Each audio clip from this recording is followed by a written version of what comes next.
the doubles here at Canberra. We're watching Lawn 2, where Kathy Maloney and Peter Dale have got the lead, and they're playing Marty Worcester and Kevin Maloney. Marty's standing in for Ralph Richardson, who is back in hospital following his pacemaker misbehaving.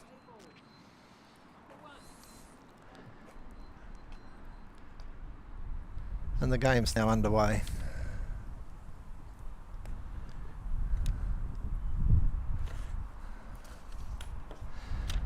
Peter Dale safely through gate 1. And the normal thing is to go down to the right of gate 1. You don't want to stay in front because it gives other people a target. But you don't want to go out. So the trick is to be as close to the line as you can. And that's an excellent placement.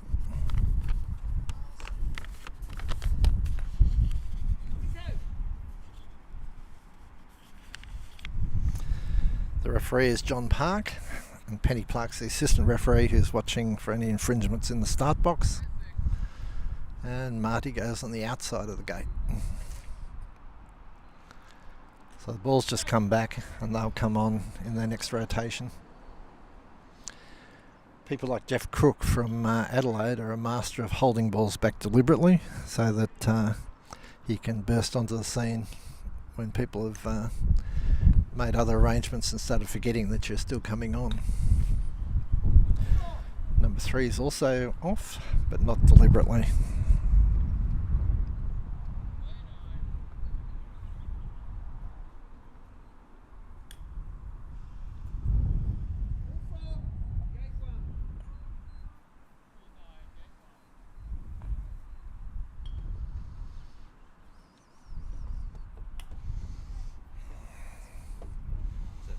Is a little X, a little red circle, just there. That will close that.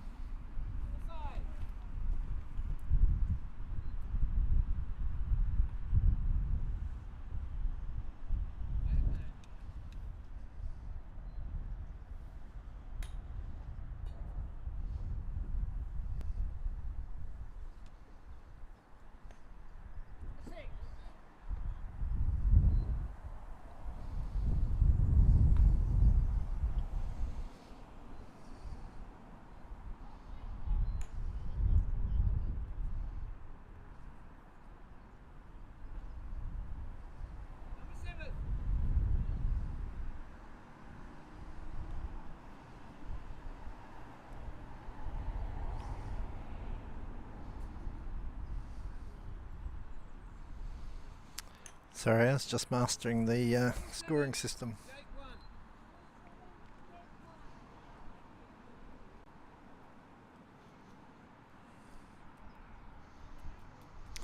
And the ball's on the line, which is still in. If any part of the ball is on the line, it's okay.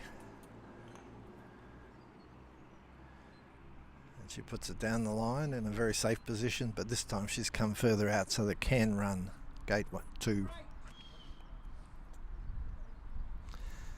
Because it's later in the sequence, they're taking more risks.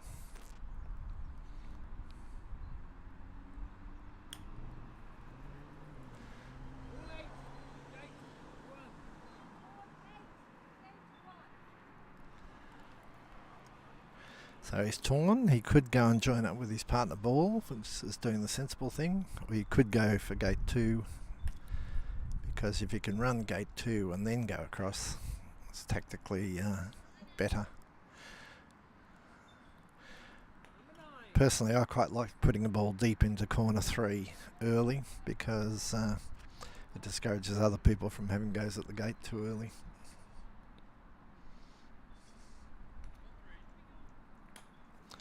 But that's a double-edged sword, because if someone does run the gate, then they're very happy to find your ball down there to give them a continuation.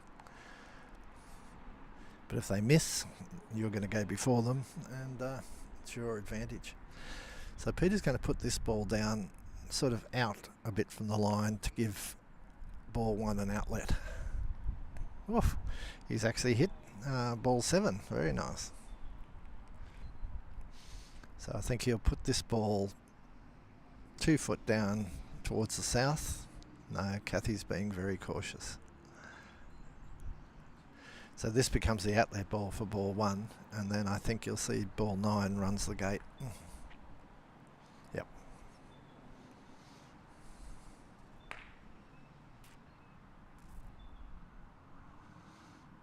So all the balls have to go through each of the gates in sequence. And he's just through there.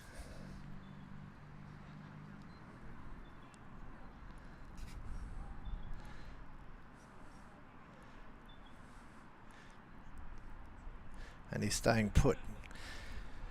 This is, they're giving 10 a shot. But if 10 doesn't do anything, then ball 1's going to try and run gate 2 and touch that ball, and that'll give them 2 extra shots, which means they can go across and clean up the white balls in front of gate 3.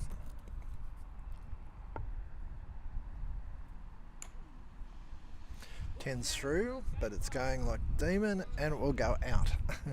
So ball 10's on, but off again.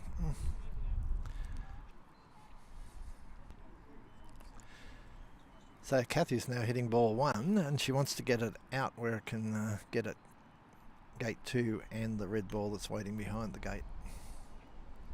And I don't think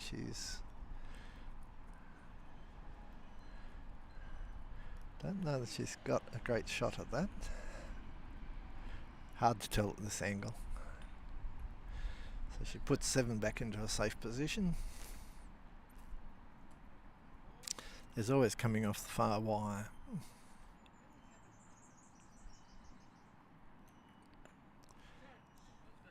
And she's got the gate. No, she hasn't got the gate. She's only touched the ball.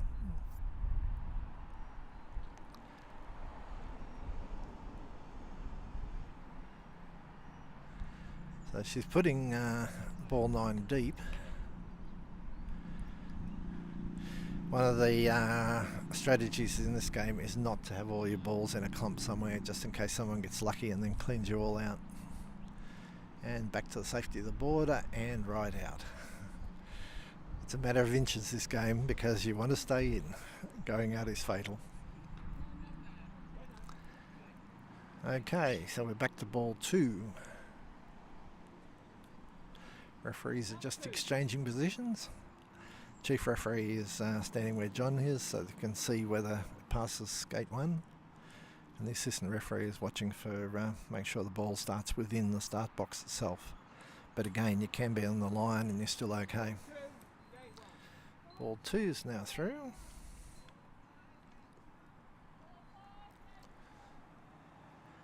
And he's going for gate 2.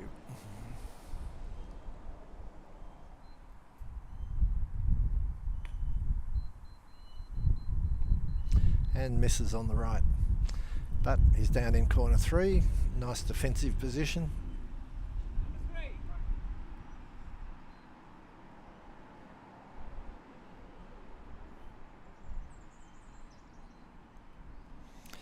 One of the tactics here is for Peter to run gate 1 and then hold up and wait for ball 5 to come on and give it something to do.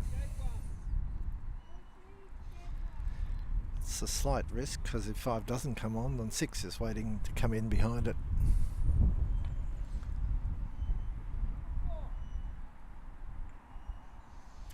And ball 4 was too long. Oh, Marty tried for the glance shot off the ball in front and has missed it completely and goes out over in corner 2.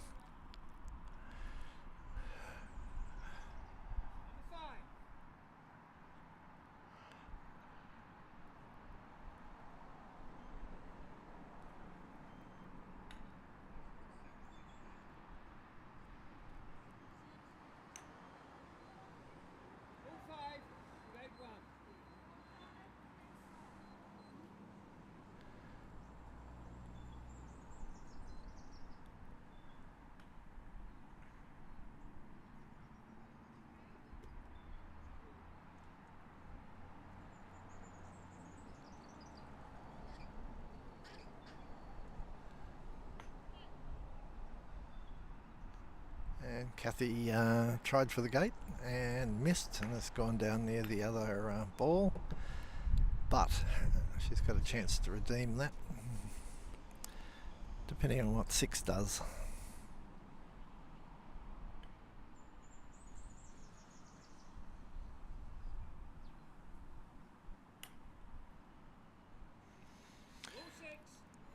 Kevin strikes 6 through gate 1 very nicely.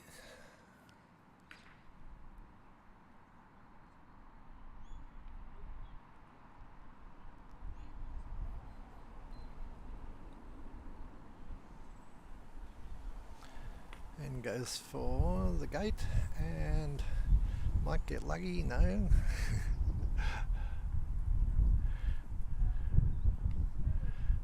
There's a bit of passage down the right hand side of gate 2.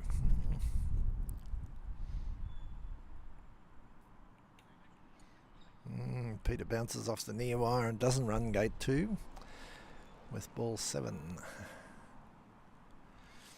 It's just going to go into a defensive position guarding gate 3. It's not for that gate, but he doesn't want anybody else coming across there. Ball 9 is ready to run gate 3.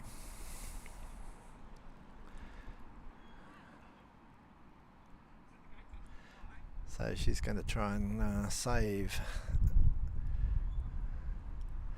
the ball in corner 3 by hitting one of the 2 white balls. It's a reasonable distance. Beautifully done. Really good shot. So now she'll spark this ball out. It's a bit of a tactical issue about where each ball goes. All the white balls are still for gate 2, so she's putting it down behind gate 2 where it's not much use. I like the start box. It's right out of the way of everything.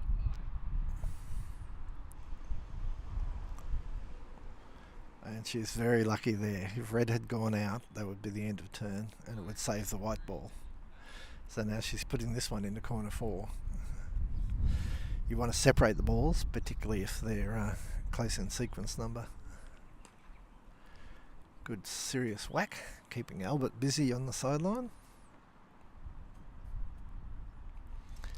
So now she'll not only try and hit this ball, but she'll try and come back to one of the other red balls so that she can send it to a useful position.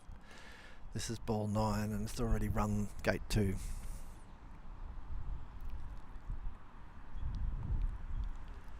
So there's no balls left coming on, so they can be a bit more cavalier about putting balls in front of gate 2.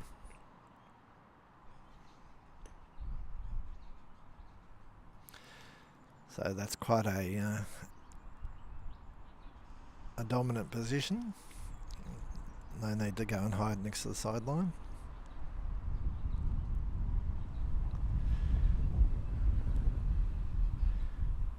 Oh, that was a miss hit, and it looked like it might actually bobble onto ball 7, but didn't. So now you've got balls up on the sideline.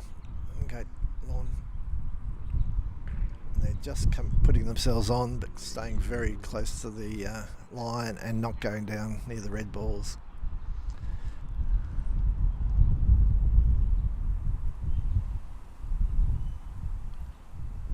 It's a very nice play along the line here.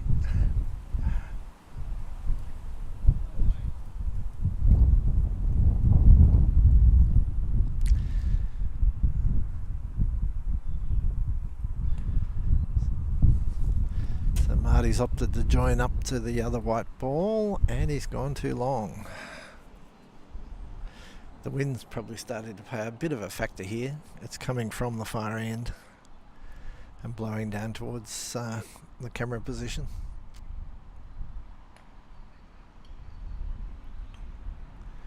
So Kathy's bringing that ball on where the other balls can use it.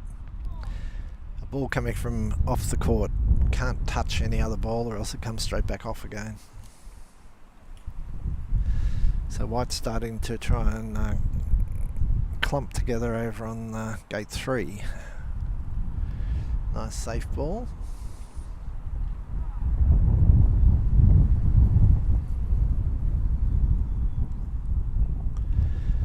Peter will be working here to actually set up a gate touch. So you put a ball where it can run the gate and then immediately hit another ball on the other side. No, they're trying to go for the put it straight through now. Whoa, that was a miss hit, but because the ball went the required minimum of 10 centimetres, it's fine. Wasn't what they meant to do though.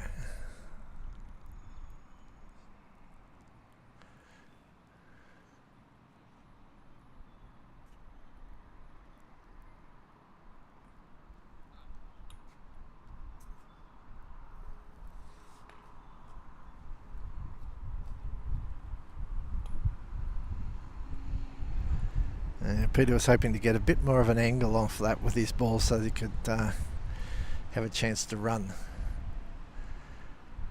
the gate, but he can't touch the ball that he's already used, so it's a bit too dangerous to try that. He's now putting a ball across to the white ball on the sideline. Excellent spark, really good distance. Now just set up for the other ball.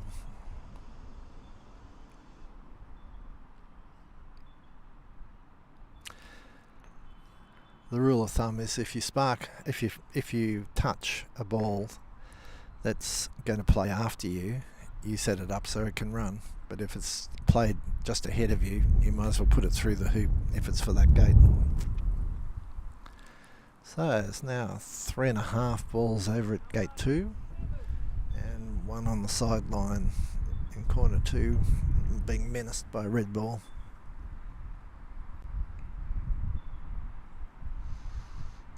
Kathy's trying to touch one of these balls.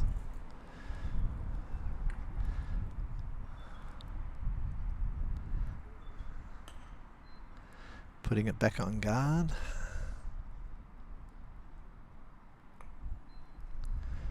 Close to the line but not out. Now the flash shot here is to skim off the red ball and through the gate. The risk is that you skim too broadly and miss. So she's taken the safe option and just touched it. Now she'll put it through and follow with her own ball.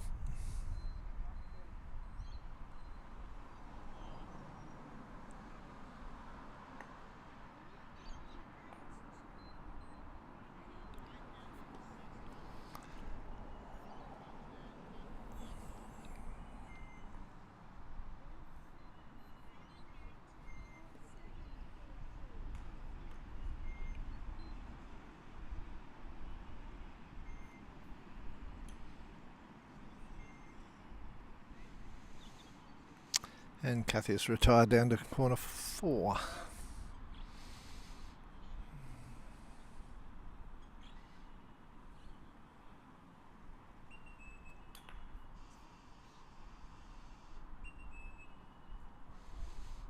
Oh, very, very lucky. Mustn't go out.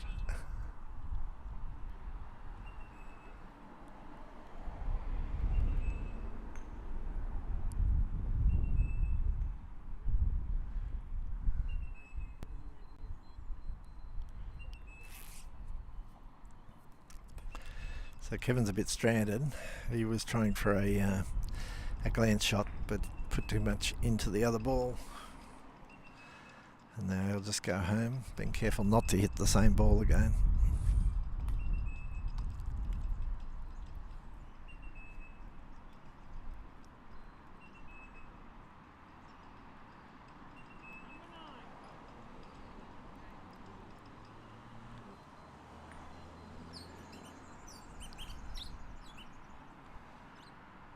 Very delicate little touch there. Peter wouldn't have minded if the white ball had gone out, but this way he gets to play another stroke.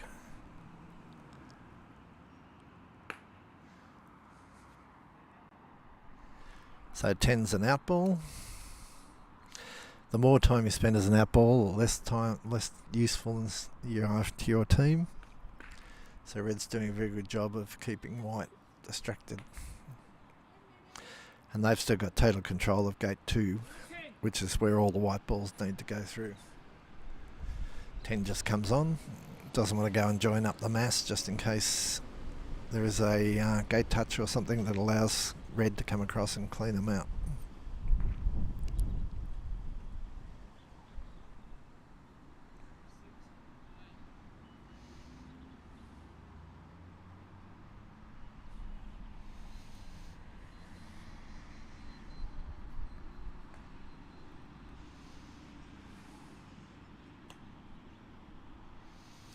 Kathy's spreading the red balls out to make them less of a target.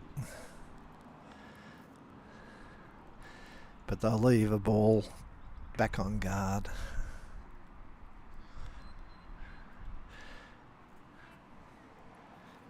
Because ball 5 still needs that gate. So she's used the near ball, so she's going across to the ball in corner 4.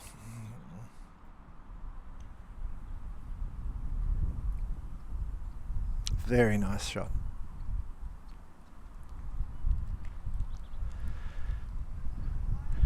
So keeps this ball in a defensive, but well, it's a defensive aggressive position because it's for this gate, so it can try its luck with a long shot, which is what she'll now do. So the gate's the biggest target, but if she could hit a white ball, that would be really good. So she's probably just going to try the gate and hope and not go too far through and come back on a return shot. But she's missed to the right.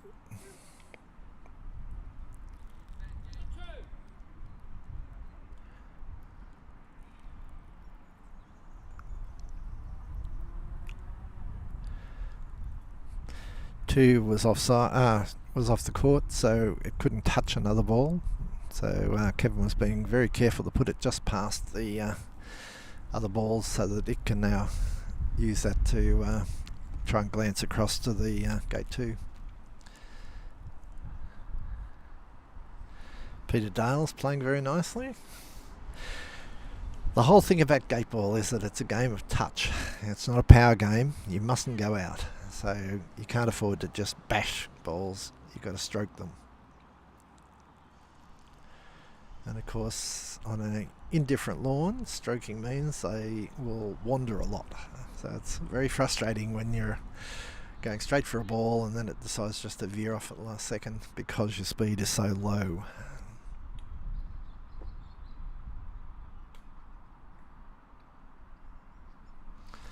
And Peter's joining the queue, the red queue up on the back line. Now, Marty's trying to come off this ball and get across the gate 2.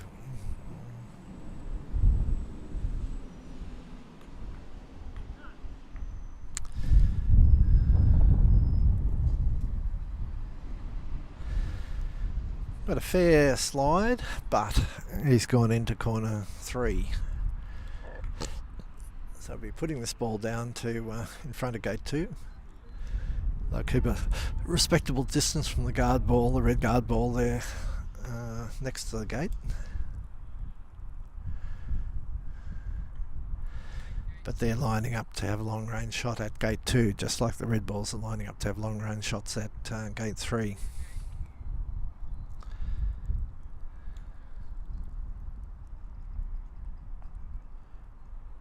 And it's a great touch across the lawn. Superb touch.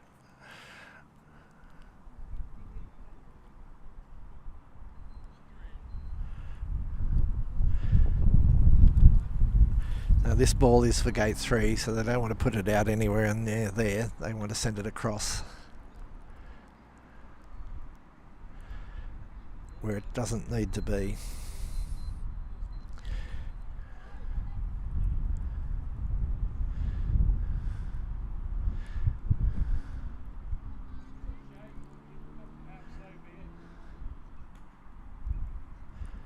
And he's missed the return shot and is going to go out. Ironically, where he just put the red ball. Doesn't mind that because it still needs gate 2.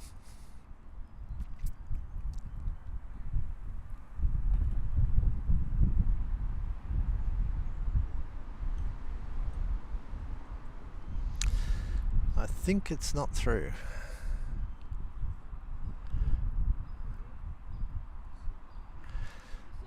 So it will be a target for the white balls down here in corner 2.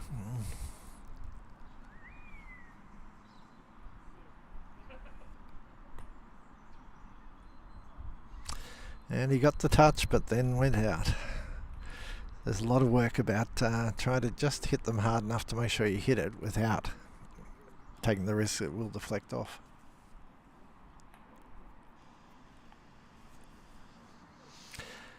Peter Dale's allowed to have the white ball moved if it's in his way, as long as it was an out ball. So he's setting up a glance shot so that the ball in the middle can come off it and get across the gate 3.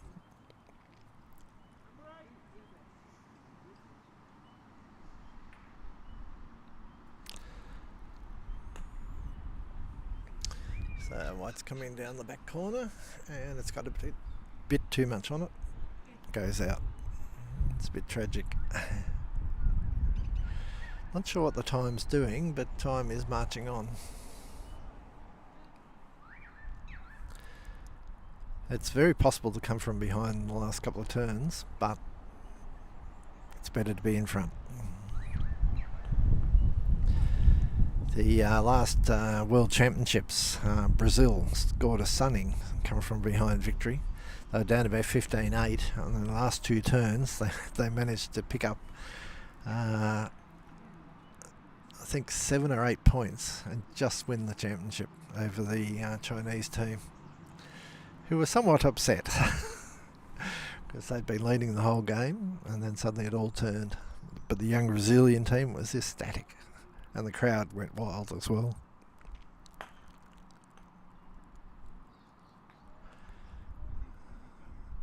And a very delicate run through gate 3 by 9. Now she'll set up a gate touch.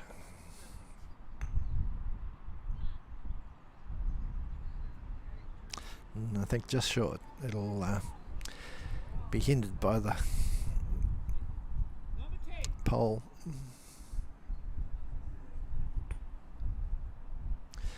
Kevin setting up for the next ball. Tempting as it was to shoot at the ball in the gate, which, although you'll probably give you a gate touch, you will be giving red another hoop.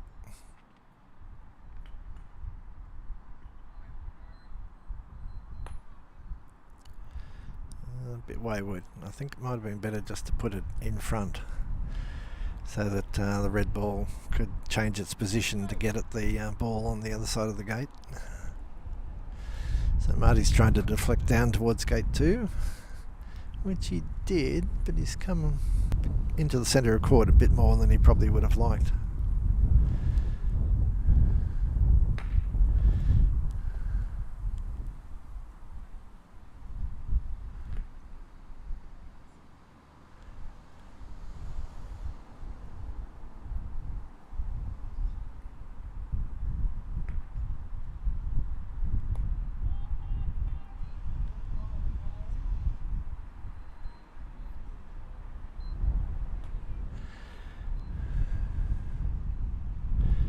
So the red ball is now through.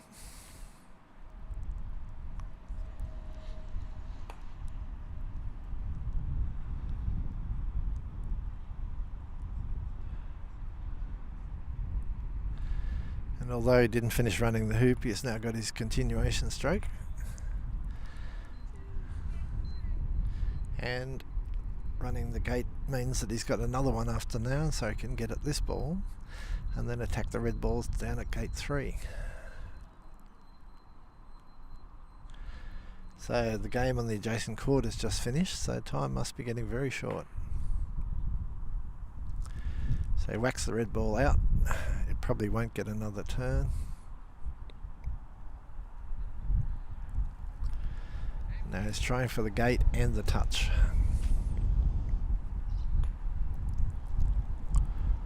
And bounces off the leg. And they're running to get to their ball. One of the dictums is be standing at your ball when the referee calls your number. Yeah.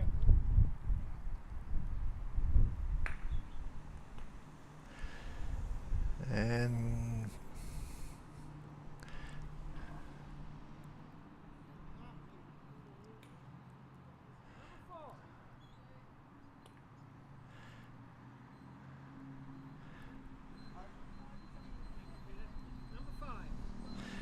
number 5 was stranded. He had been calling for so it's time. So this is Red's last turn. He must hit something, and he didn't, and he rolls out. White will now get a turn, except they were an out ball, so that's the end of the game. So Peter Dale and Kathy Maloney with 11 points win over Kevin Maloney and Marty Worcester with 6.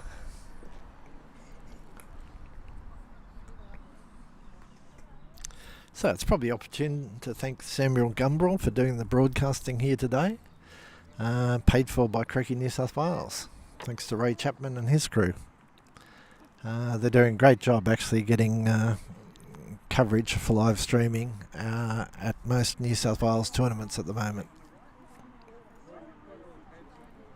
So we've got a beautiful day here in Canberra. It's going to go up to 24. There's a bit of light cloud, but it should clear.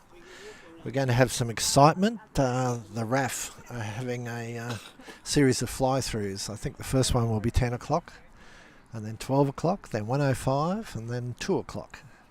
So there'll be a range of things, including the acrobatic display. I know Karen Bisley, who's looking like she's joining me on the commentary team. I got summoned. We'll be looking forward to the flybys.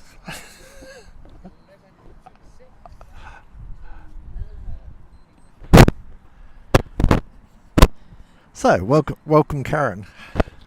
Good morning, Peter. I hear you did very well down in Albury just recently. Yes, Anne Clifton and I were third in the doubles, and then I managed to win the singles. Oh, what was the secret? I had to really stay on top of my game because there were so many good players down there who probably should have had their handicaps adjusted, but yeah, there are people who are playing at their level, but then there are people who are really bursting at the seams. Yes. So you must have been playing well, though. I did play well most of the time. Or are you indicating your handicap's not right for you? My card's got a lot of entries, so I think the card does the walking. I did pick up 50 points, so that's pretty good going. That's pretty good. Congratulations. Yep. So what's been happening here this morning? We just had the first round of the doubles. So consulting my notes.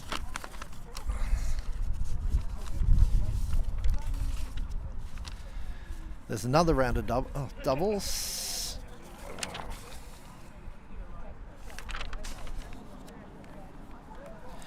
And then morning tea.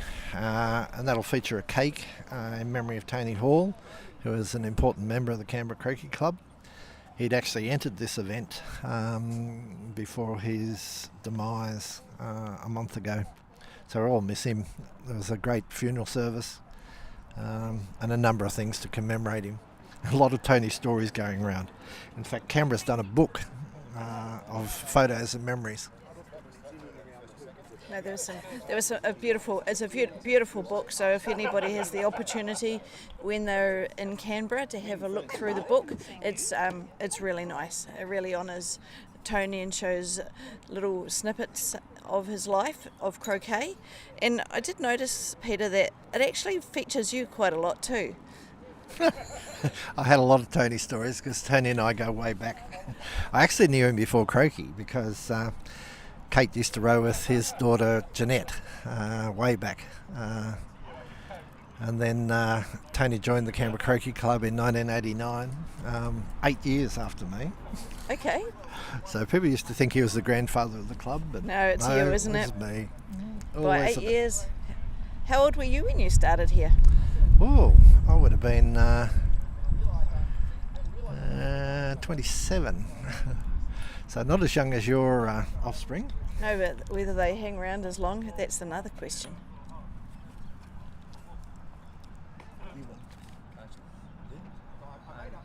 Does the scoreboard have to be there? Yeah, so that I can see it. I'm using it to check what I'm doing. But you can move it into the sun, into the shade, or you can move it back if you want to. Where do you want it? Yeah. No, well then I can't see it. So it has to be somewhere I can see it. You can move it down past the balls on the other side of the pipe. Where is the scoreboard? Flat in the ground. Oh, that's why I was We're like, just adjusting the scoreboard because I need it where where the commentary position can see it. But I think it's out in the middle of the lawn and the sun might be getting to the troops. Although the problem today is there's not much shade anywhere on the lawn. no, not much shade here either. No. I was looking for the umbrella or the sunshade, and there was nothing. Well, I think they had such big weather here yesterday that they've decided that they'd better not put up anything that could blow. We managed to put up the big tent before the organisers got here, so it's here, but it might have to come down. Apparently the weather was so wild yesterday that the whole top ripped off the frame. It's not good. No. So are you playing this weekend, this tournament? Yes, I'll be playing in the teams this afternoon. Okay. So we desperately need more commentators. Yes.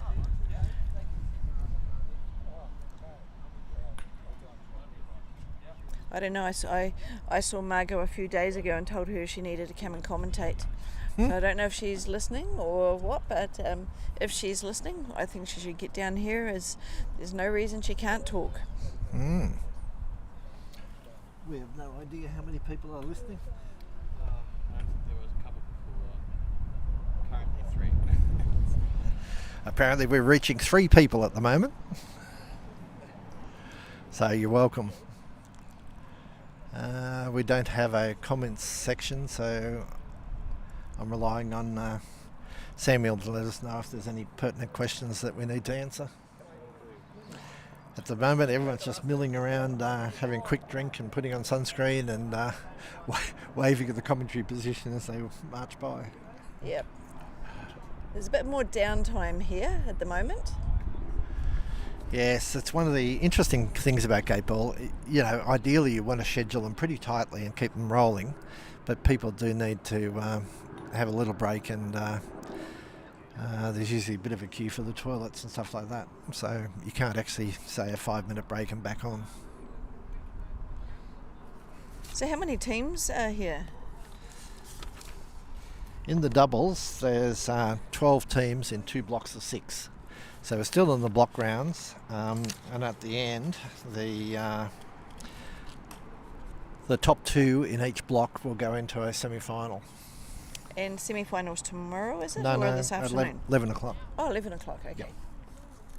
And so there'll be the semi-final and then the final immediately after that at 11:50. Then there'll be a break for lunch and the presentations, and then the teams will start this afternoon at 1:20. And then they'll continue the rest of today and into tomorrow.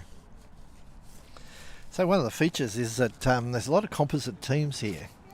So just about every team's got some ring-ins from other clubs who, you know, if you're a keen gateballer and you can't get a full team up from your club, then you need to play with someone else. And so we have some interesting combinations. So Judy Squelch is playing with Hazelbrook, and she's normally a Newcastle player. You got Sandra Town. You got a combined Canberra-Nowra team with the Gutierrezes from Nowra, and then Kathy McGill and Sandra Townley from Sydney. Moreton Bay has got Cheryl O'Dwyer, who's actually from Warrnambool, nowhere near Queensland. That's. I think there was Victoria in the very, very south of it. Yep. Couldn't get much further away. And Philip Brown from Kew is playing with Moreton Bay as well. And then Strathfield is a composite thing. More or less a pretty solid Strathfield group, but I'm not sure whether Peter Brown from Killara is a member there or not. But he's really taken up Gateball in a big way, so he may have actually joined Strathfield to get the play. And Toronto is a mix of Toronto with Jeff Crook from Adelaide playing with them. He's a very experienced captain, famous for his hold-back theories. So he often doesn't bring balls on deliberately, just to confuse his opposition, because they tend to forget that those balls are still able to come on and appear in the middle of nowhere just when you're getting set up in front of gate 2. Okay, very tactical. So we've got some people just checking out what the commentary's doing.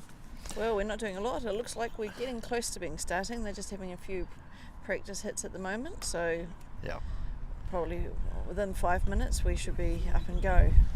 So this pair is some of the Moreton Bays. That's Kaylin Swatman and Emma Marushi in the red. And it's a Strathfield pair with Petula Shun, the New South Wales Gateball coordinator, and Peter Brown playing. I don't know whether they've actually had the toss and who's playing with which. And I'll switch the...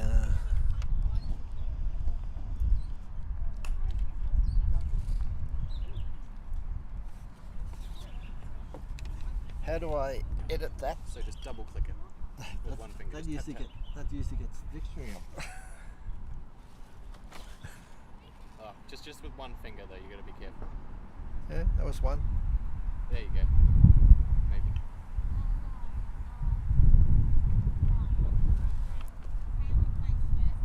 Just learning to master the technology. Samuel set up a Gateball scoreboard, which is showing on your screen.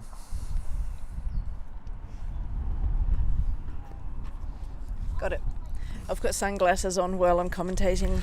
Yes. Sunglasses So- are necessary for looking at the field, but they really hinder looking at a polarised screen. Yes. Amazing how much better it is when you take the polarisation off.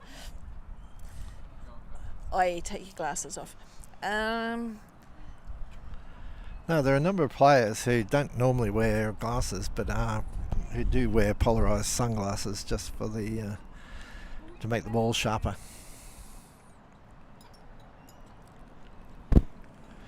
There's a dragonfly flying out over the field. Not a raft dragonfly, just a dragonfly. I'll leave you commentating for a minute. I'm just going to see if I can find something to shade the screen a fraction. Yes, although I find just watching the courts better. Yeah, the other thing is how much delay is there? Not much. 0. Oh, okay. Well, I can watch the lawn then. Yep. That's a trap for commentators. I have been caught going giddy with excitement announcing something when they're still setting up their shot on the screen. And I get wrapped over the knuckles. Yep. Otherwise, they know what's happening before it happens.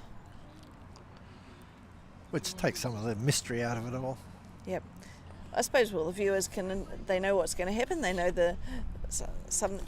a gate might be run or something may happen, and they may be able to go, okay, we'll watch it happen. But it's probably not quite so fun. It's better to be in real time, isn't it? Or delayed time when we're broadcasting.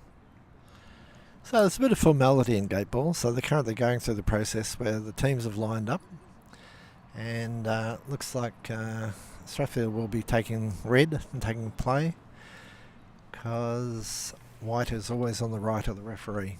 So Emma and Kayla are in red on the right. So they're having a bit of a chat about what's going to happen. Marty's checked the right names are down in the playing order. They're inspecting their shoes and their mallets. So Warren's being very proper. So why do they inspect their shoes? Technically, you can't have cleats and things like that involved. Okay. You can actually have dimples. There are Gateball shoes which have a depression under your ball of your foot, so that you can put your sparking ball there to do it better.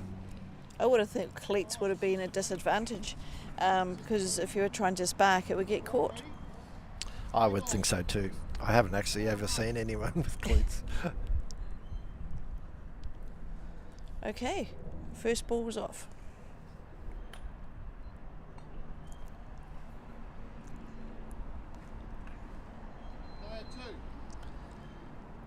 And didn't trouble the scorer.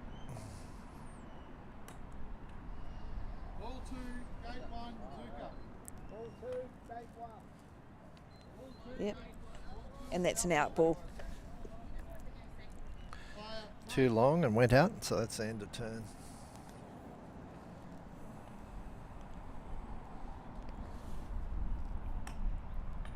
Ball 3, gate 1, Zuka. Ball 3, gate 1. Ball 3, gate 1.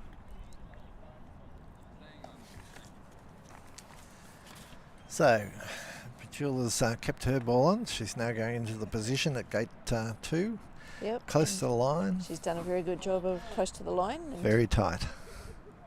You want to be as tight as possible, but not go out. Being on the line is okay.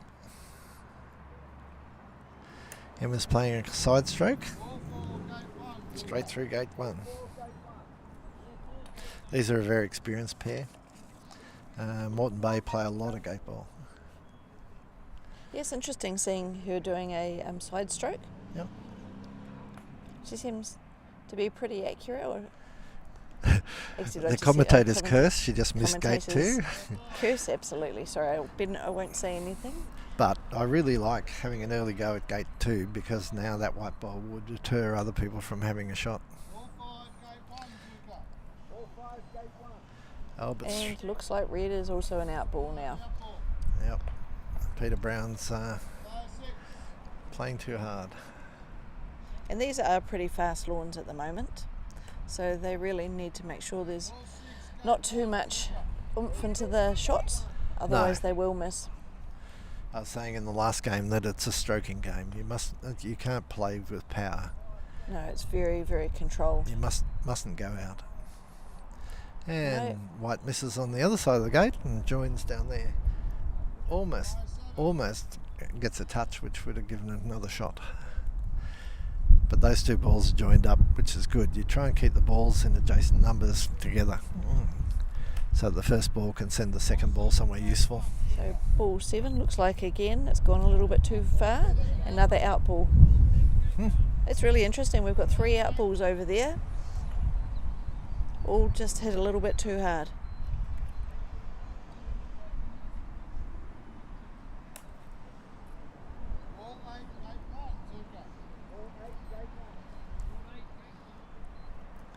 So where do you think number 8's going to put the ball? He'll have a go at the gate. Have a They go? can't afford to stay close because the red ball's Yeah, it's on really the edge. in a great position, isn't it? And she's missed as well. yep. And it this- looks like she's going to be, yeah, out. Oh, Yep. just wobbled at the end. As I said, being on the line is fine. And she was but- pretty but close to being on past the the line, line, just a past- little bit Yeah, past the line is cactus. too much. Peter's dialed down this one, so Yeah. he's run it under much more control. Yep. So there's no attempt to play hold back on this. It's interesting that he doesn't have the little strap around his wrist. He's actually got it hanging from his belt. Yes. Must be more comfortable or not in the way. Oh, beautiful thing. And Not only has Yeah. he's run the gate and now he's got those white balls. Excellent shot. he'll be very happy with that. And those white balls are very close.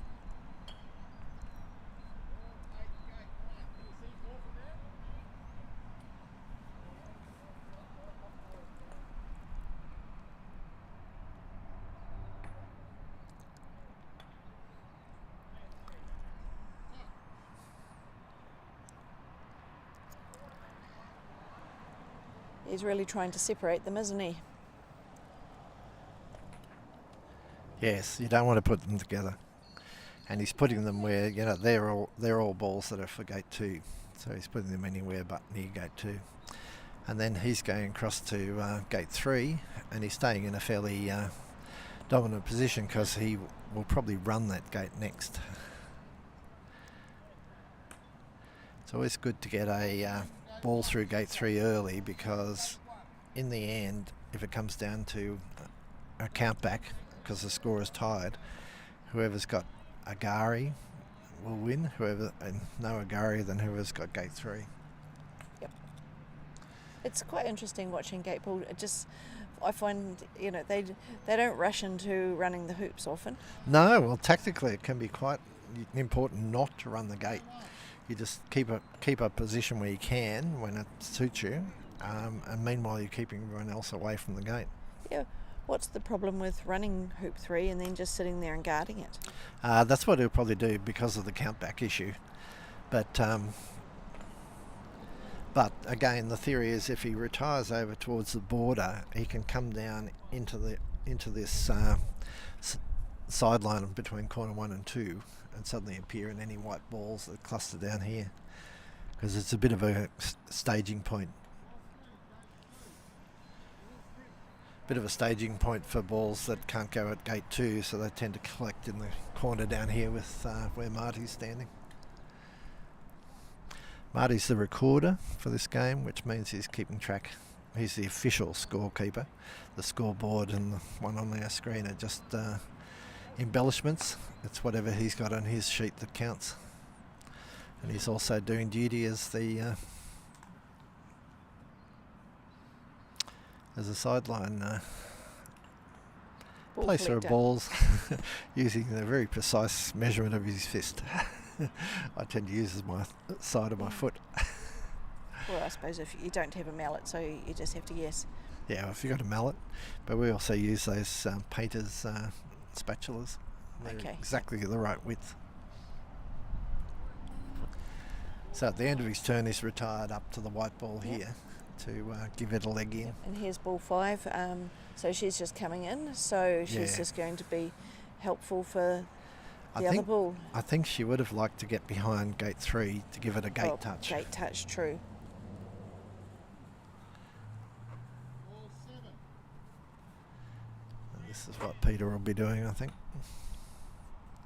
They can't touch another ball or else they immediately get put back out again. That's a very good try. I think that gate touch is on. Yeah. I think a gate touch is definitely on. We'll send the roving cameraman out to check. Oh, we don't have one. But we seem to have a pretty good view. We've got great camera angles, but roving is a whole. Roving's a different issue. And she's done it beautifully.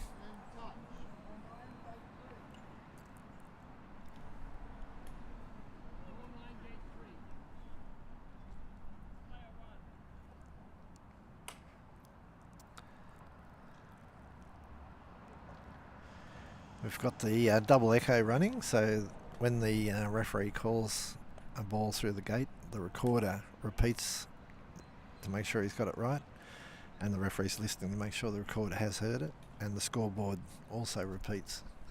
So you get to find out 3 times. Yeah, triple confirmation. Now you've got the bombard, where she's not just putting the white ball out, she's trying to hit the other white ball on the boundary to knock them both out. Yeah. And she's done it great. But she's hit it at such an angle that the first ball managed to slide along the line and stay in. So she's retired back over. Go hide back over at 3. Yep. Ball 10.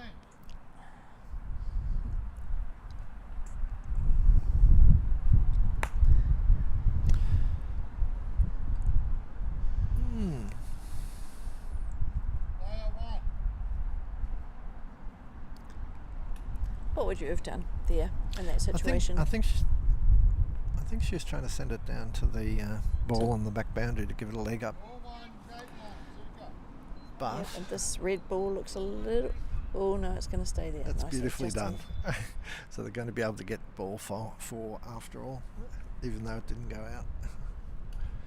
And now he's putting it back to the start box, which is one of my favourite spots to put balls because it's not very useful for any of them to be over here.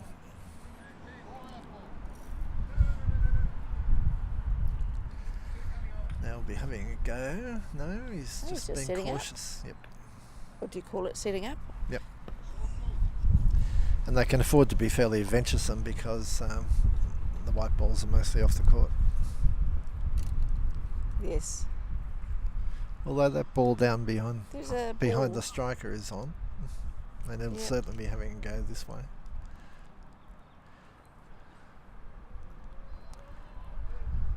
Looks like they're just trying to place the balls at the moment. She thought about putting it through and then decided better of it. Keeping guard. Keeping guard. I'm surprised she didn't move the other ball. So she's gone very carefully down there. Yep. I'd say that ball had already been through the gate. So she ran the gate but forgot she'd already been through. Yep. Emma just moves ball 4 onto the court. She doesn't want to give... wouldn't be surprised to find ball 6 coming down to join it.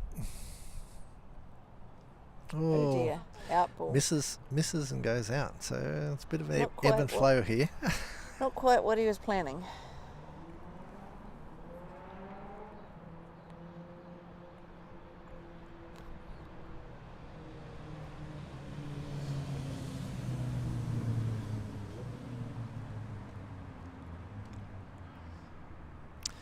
So Kalen's trying to knock the ball, just missed on his left.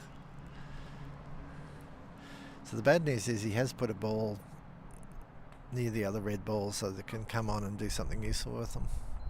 Although you can't touch another ball, you can come on and act as a bridge to help that ball do something. Yep. And of course it's a lot easier if you're right alongside.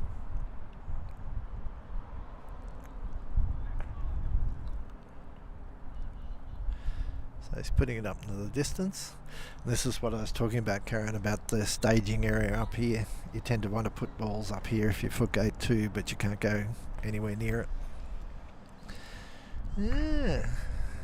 So these guys are setting up very...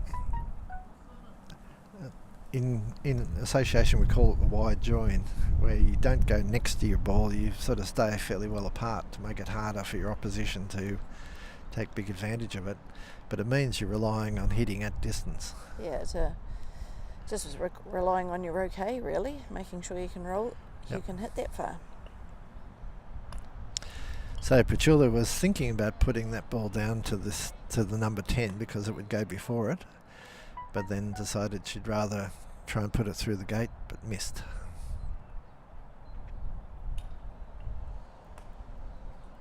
Did get that one. Would have been a problem if she'd touched the other ball again. Little balls and big gates, and you still miss. Yeah.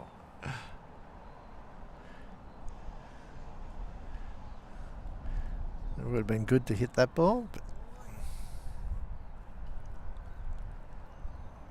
There's some food cooking, or you can smell something nice in the background. I'm not sure if that's coming from the clubhouse or that's coming from the Hyatt. that's the Hyatt. The wind's in that direction.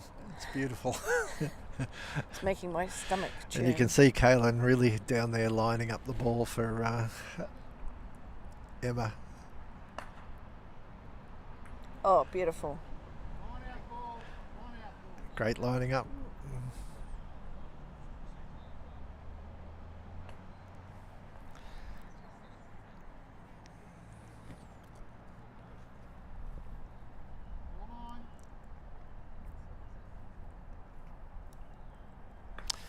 He's just going along the line. Very good defensive position. 9's already through that gate, so it's purely a gatekeeper. But by the end of the game, he'll try and hit the goal pole and get the 2 points.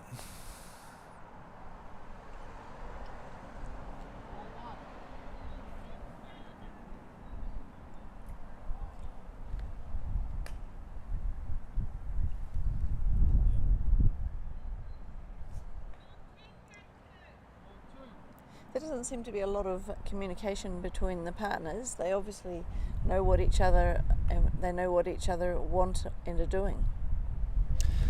Yep, they've been playing a lot, but just then, The odd word. Kaylin's giving Emma options. Whoa, you've got to go at least 10 centimetres. That was fine, but I think she was a bit surprised.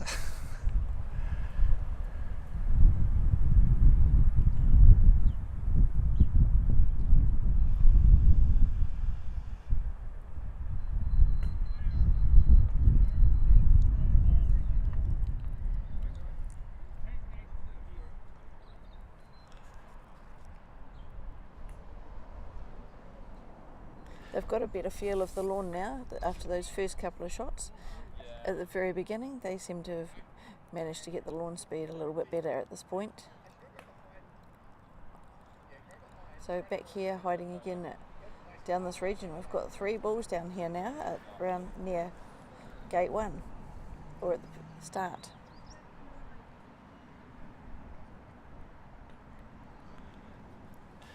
And the score's starting to narrow. It's now 9-7.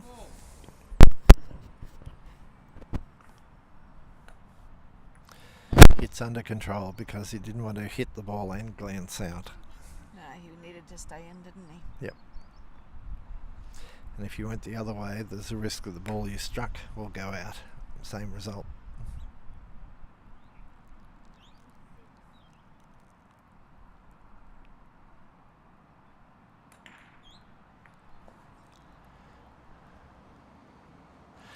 So 6 is the next white ball to play.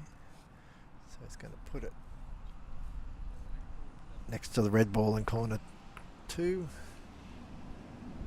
so that it can hit it and ferry down towards gate 2. Yeah, and we can see a number of what. Oh, yep, no, he stayed in. That's great. I think he meant to be a bit shorter. Yeah, I think he probably wanted to be just in front of the gate. So why do you call gates gates rather than hoops? I'd say because the Japanese invented the game. Yep. But you do hear them being called different things, like Only by people like me who can't change disciplines fast enough. They are gates. And it's the goal pole out in the middle.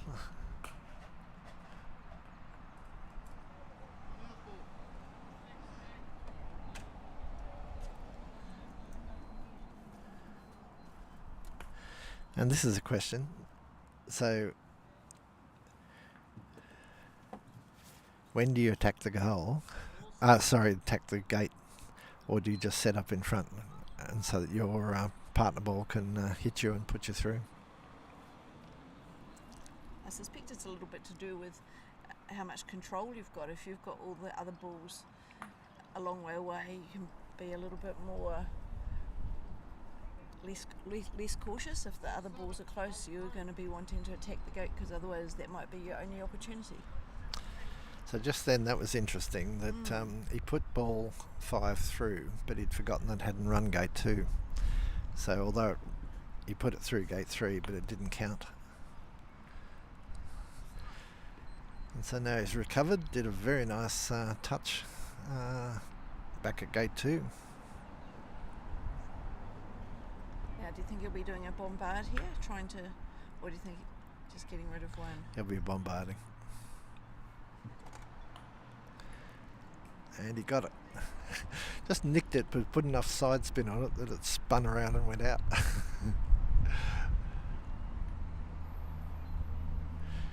Yep, so and all not those balls that in front of. Yes, well, this is why you don't want to clump. If you have too many balls in one group and one lucky shot, we'll put them all out. The long-term Canberra Gateballers call it going MAV, which means maverick, having a MAV shot. Because if you can, usually it means there are many targets, and if you hit one of them, then you're going to clean a lot of balls out. So going MAV is a big part of our game. Yeah. So you call it. So do you call it clump, or is? Or No.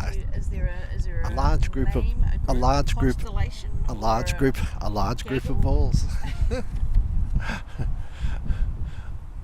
A target-rich environment.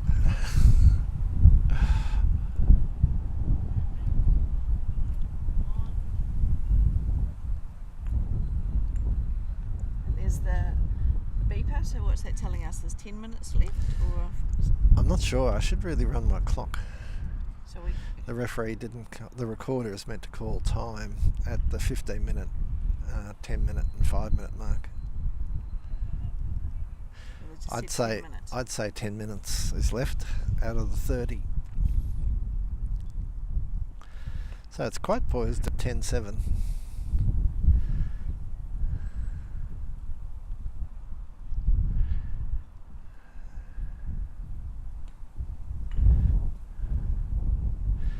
White being very careful. He was trying to put that between them so that the white ball could use it to get across to the red ball. And if an out ball's in your way, as it was then, you can request that it be moved temporarily. Now Albert's put it back. Same thing's happening over that side. So we had white in control of hoop. Oh, whoops, gate 2, and now we're starting to get a few reds.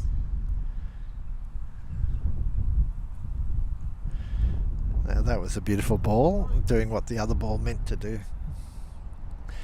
Gives the back white ball options, whether it just attacks the gate or whether it goes across and attacks the red ball 9.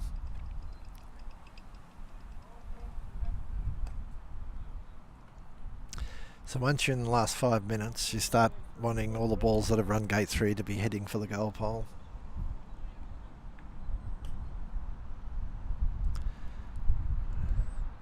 So it's retiring up to the back corner where it can attack gate 3 from long distance.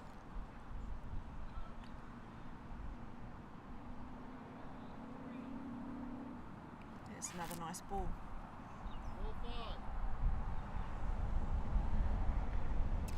So they can afford to go down there provided they know they're going to move before 9.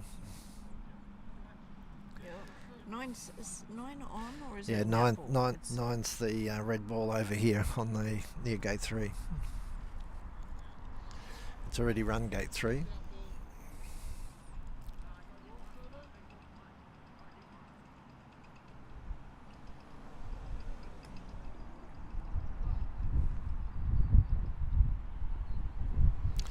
So 7's been through gate 3, but it's occupying itself by rearranging these balls.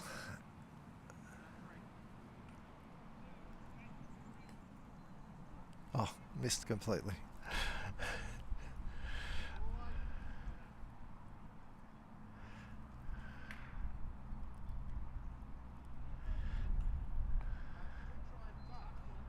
So Kayla may finish by just hitting the red ball out, but it's more likely that he'll be setting up here.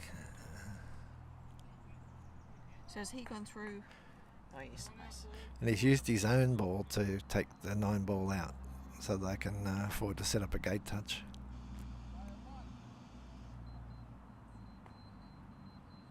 Oh, and No, he's he missed. missed.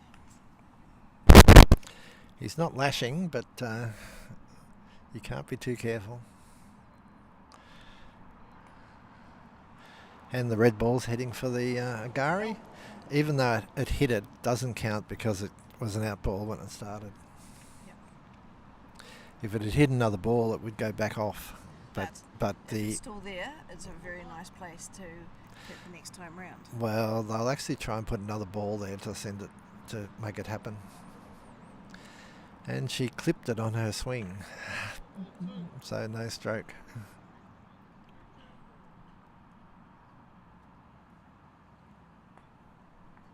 Ball 10, gate 3.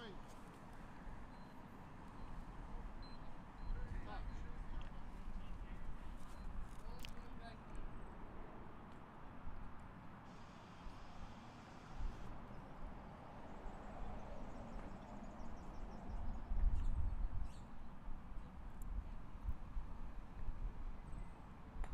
Ball 2, gate 3. I wouldn't be surprised if he's having a go at the centre. He'll either Yeah, the red one. red or hitting the Or gate, yeah. hitting the pole himself. Neither. Yeah, it was Those are good. wasn't an easy shot. That's the 10-minute call. This game must have been much more behind the other game. So Peter's trying to run the beautifully done.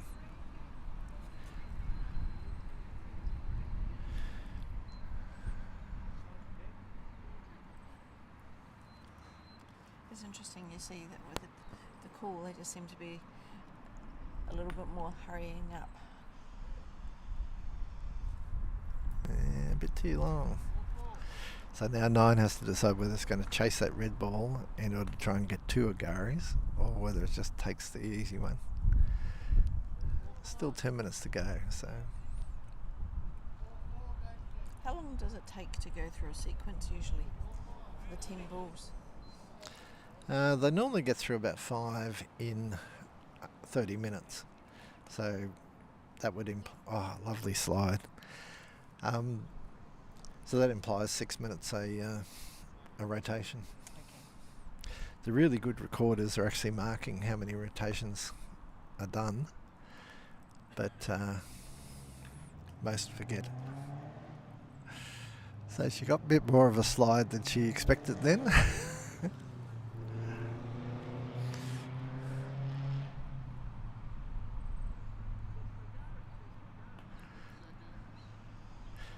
The count's running. So you've got 10 seconds to play your shot, and at 8 seconds the referee will start counting aloud. So he got to 8, 9, and then she had to play, and it's flustered her a bit, so she's gone out rather than hitting those 2 balls.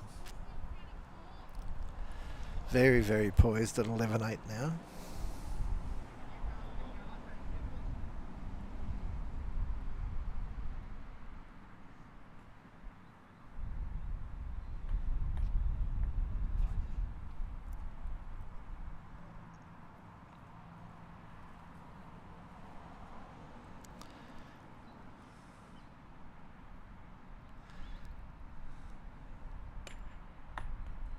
Oops, no, too hard.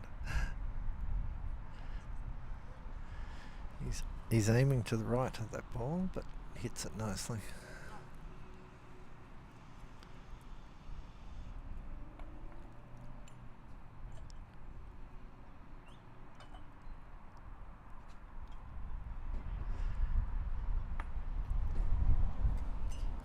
So a Gary for red, and another one ball coming up. He's hoping, yep, a second.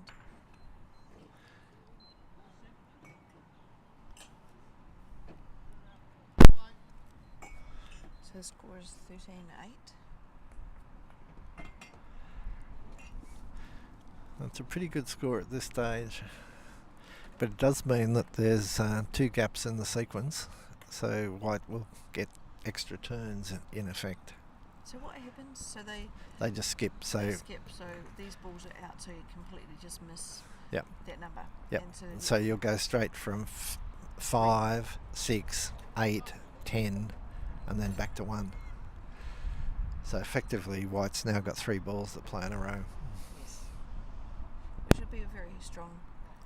That's why you don't want to go Agari too early. You're looking to hit the goal pile in the last 5 minutes. And they're firing, but they've got to get, they're not just, they've got to actually take advantage of this. It's like in rugby league, when someone's been sent for the field for 10 minutes, you try and make it count. Although the irony there is that often the team that's playing with one less player holds out. Yep. Okay. So. But they have to do so much extra work that in the end there's usually a try scored against them in the following 10 minutes. So white's playing with a fair bit of urgency. She'll be wanting to get that. Because again, they want to make sure that they get the turns in. Nothing more frustrating than see, and one of the tactics is red hits a long slow ball across the lawn just to chew up more time.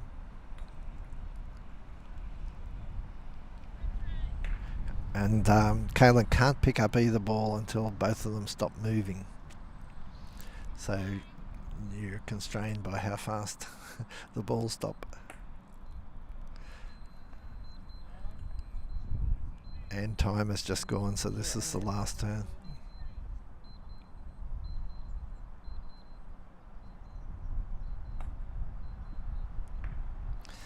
And misses on the right. So white always finishes. It's one of the rewards for not going first. But if you're an out ball, then nothing happens. There's no point in playing it onto the court. It can't do anything. So the final score, I make it 13-9 to Peter Brown and Petula Shun from Strathfield, and Kaylin Sweetman and Emma Marici are 9. So this is the last game of the round, and now it'll be the semi-final after the morning tea. Exactly right. So we'll probably have to take a break because So how long do you think morning tea is going to be? Like half an hour? Well, funny you should mention it. I just have the schedule in front of me. So it's currently 10:20, and play will resume at 11 o'clock. So there is a 40-minute break. So go in and do some housework or do whatever you want to, and then come back and be tuned for 11 o'clock for the semi-finals of the Gateball. Yes, and I don't have an idea. I haven't been watching Gateball scores about which teams are currently leading. But all you have to do is go and look at Gateball scores, another Tim Murphy creation, and you'll be able to see the state of play. That's tracking both of the doubles, and then this afternoon will also be tracking the teams.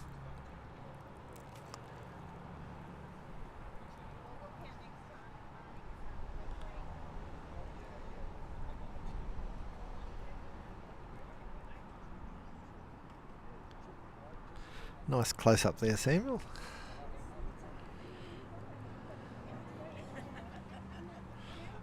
As you can see, it's a very good atmosphere. It's very good. We're just chatting away, watching you guys. And I was just saying, it was a really good vibe just then about, the teams are actually full of bonhomie and talking to each other and not snarling. And that was a very good game to watch because you guys. Yeah, I know, but Taylor had 6-0. It was 6-7. It would have been all over. But you were coming back. We were, and we knew that. Yeah. And that's why we started playing badly. And we were having a discussion about how soon you should Agari, and that creates 3 balls in a row for White. But you did it at the right time because you didn't really get to take much advantage. No. The time was running I out. was hoping 7 would miss 9 actually, and I could use 7 to come across, 9 to come across to gate 1, to gate 2 with 8. Yeah. Yeah. And I made that that stupid thing with number 1. Yes. Oh, and, yes. And that was totally stupid. And as soon as I went to hit the ball, I knew it was stupid. So, yeah. Because I saw what you did, and you stood back, and Warren, I think, refereeing was a bit like, she actually just did that. Yeah. Okay. Yeah. And I stood back just to say, I did that. Yeah. What a stupid thing to do. That was you touched the ball accidentally. I did touch Yeah. the ball accidentally. And I actually, he didn't notice, but, that's... Yeah, no, dob yourself in. Yeah, dob yourself. No, good spirit. And That's all you do. And that's what you do. Yeah. That's Gateball for you. Beautiful. Thank you. How have you guys gone in the competition? Poorly. We were just saying we haven't looked up Gateball scores. We're not sure who's in the semi-final. Well, we could have gone into the semi-final if Petula didn't beat us then. Oh, I'm sorry. So it's Strathfield the Giant Killers.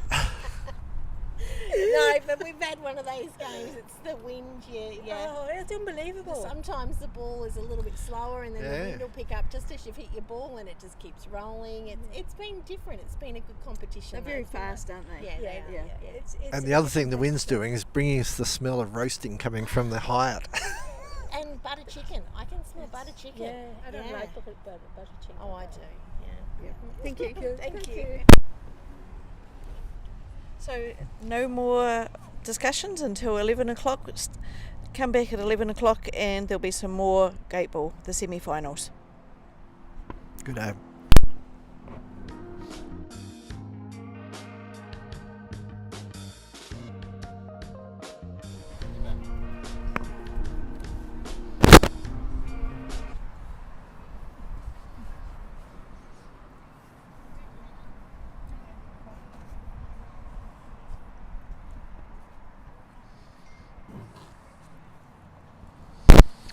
Okay, we're resuming. This is the semi-finals of the New South Wales Gateball Doubles Championship. Peter Tavern has joined me. I'm Peter Freer. Good morning. Good morning, Peter. Good morning. And a beautiful day it is too. Absolutely. We haven't seen any sign of the RAF flyovers yet, but the acrobatics are supposed to be at 12 o'clock. We will find out very soon. So on this court we have Manuel and Glenda Gutierrez from Nowra in dashing white uniforms, and they're playing the Q team, which is Maxine and Philip Brown. Also in white, black and white. The refereeing team is from Moreton Bay, augmented by Sandra Townley. We've got a Strathfield and a Canberra ball boy. So it looks like it's Manuel and Glenda are going to be second. Seeing they're lined up on the right. Manual right. Red.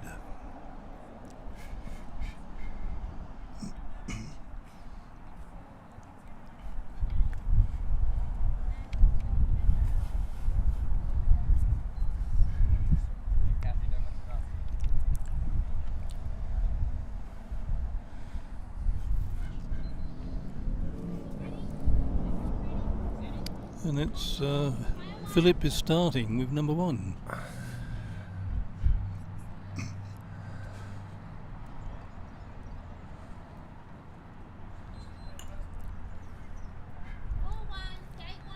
And passing through gate 1, almost to the boundary.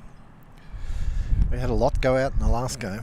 Yeah. Yeah, people came on, but they went off go straight away. And he's going down towards the second gate, near the boundary. Very nice position, Yes. right on the line.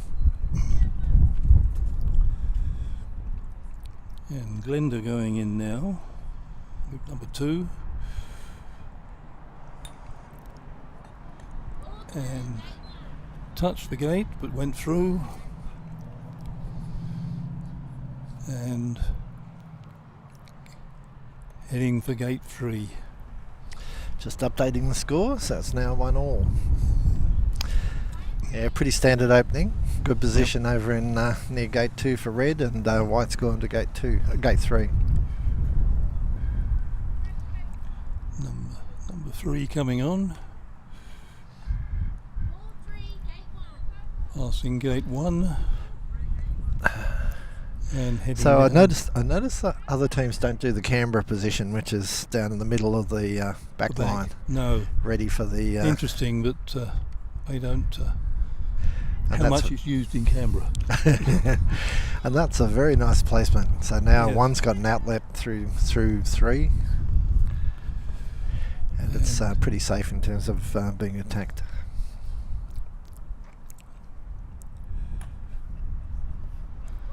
Number 4 coming on, right through gate 1 to a couple of yards outside the boundary. Manuel's having a look at the red balls and the gate 2, but he's being sensible and joining up with his number 2 ball. So having 2 and 4 together is a really strong combination. Yes. 4 can be sent anywhere that 3 isn't.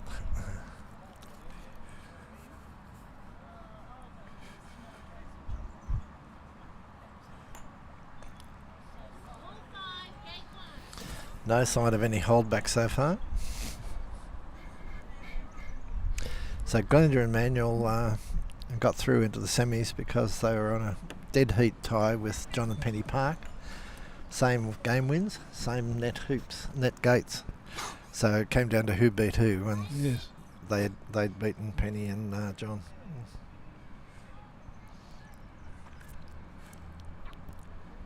Number 6 coming on with the white. Through the first gate. It's all being very orderly and straightforward. And now she's coming back to corner 1.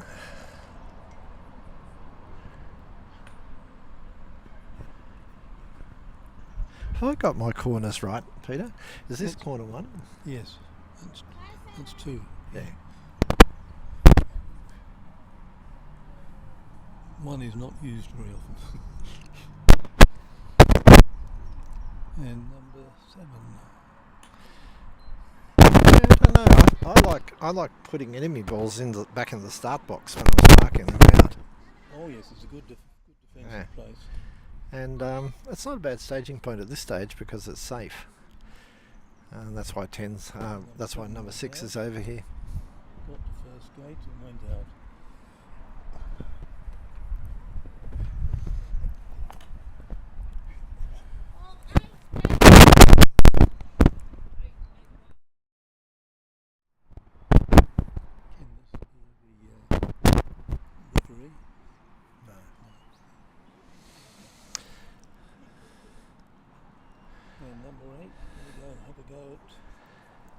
second gate. And they've missed to the left. But I quite like that, Peter, because if you put a ball down there, it deters other people going for the gate. Yes, absolutely. Number 9. Hold staying back. out.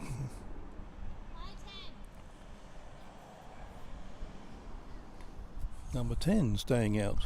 Well, you often do that, don't you? Yes. Yep. There's enough balls And- around the place. And there's nothing really for 10 to do.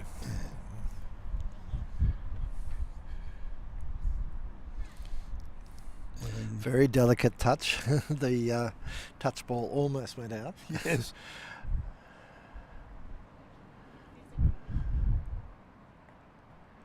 Let's put I think that was a bit long. I think she was Yes, aiming so so that it it could could go run right down down to to the white. down to the white ball As it is, they've got a ball in the Canberra position now. and through the gate 2 and nicely in position to Well, if she can come off it a bit, she's got a good Oh, target come in up front this of way. gate 3. Very central hit. might even have a double target. So Philip's trying to engineer a gate touch back at gate 2. He's pointing Oh. behind Yeah. the gate. Oh, Oh. very short. I wouldn't be able to resist having go at gate 3 there.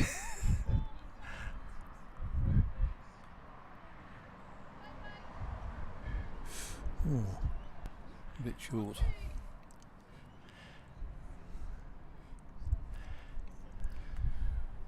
So there's no possibility of a slide there because 4 was behind Yes. 2. Yeah. And he's not being very aggressive about putting 4 anywhere because 3's in front of the gate. I would have gone down into corner 2, maybe where Yes, Philip's start standing. challenging. But what he's done is he's set up a slide for 4. So, yes.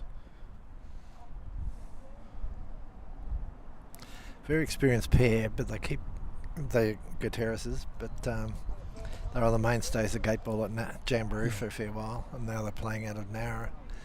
But they keep dismissing themselves as saying, "Oh, we haven't played for 5 years," but very dangerous combination. Oh, Manuel's no. got one of the best Gateball brains in the country. I can recall playing them and being well and truly beaten.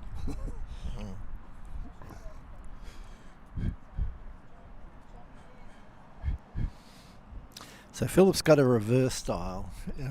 Most of us yes. would be standing the other way around, but he's quite happy hitting from his left towards his right.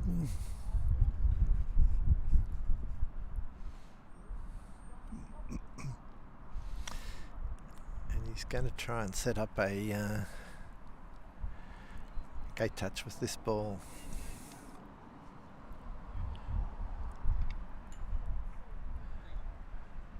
I think he was hoping to get a bit more slide left to get at the 2 white balls.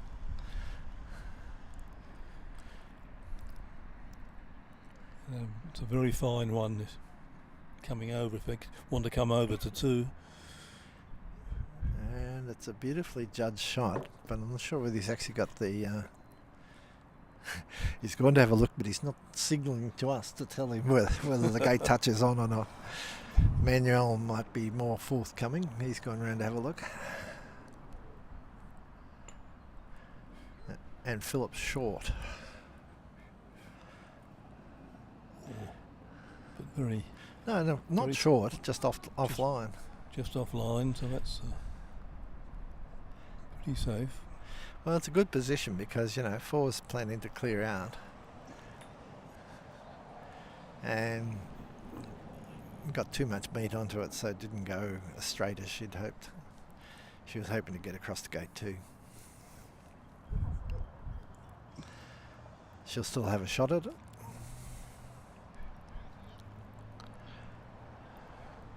So they'll be putting a ball down here to 6.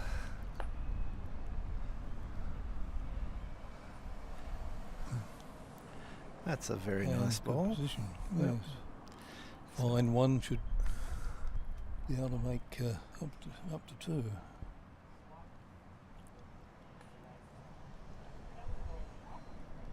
And she's hit the red ball. Beautiful. So that takes care of any possible gate Any touch. break there, yes.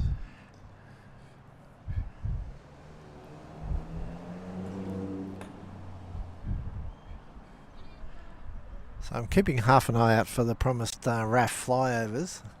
There's a tourist helicopter operating over Central Basin, so that implies there's no aircraft in the vicinity at the moment.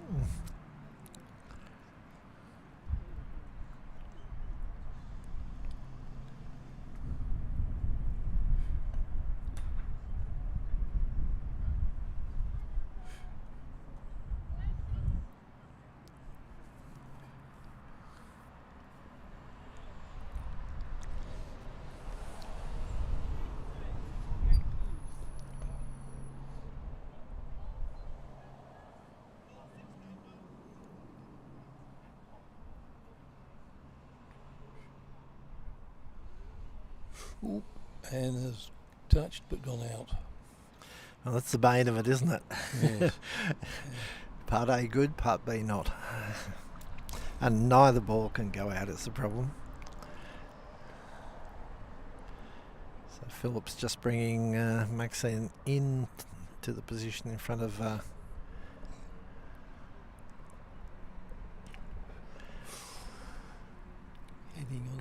Hitting the left. It's been very difficult to make anything out of that. he was being very cautious Yeah. because you get too aggressive and it all comes unstuck. And he's putting 2 to 3 anyway. Except it's gone out. I was about to say it looked pretty tight. Yes. Go and take control of gates 2 again.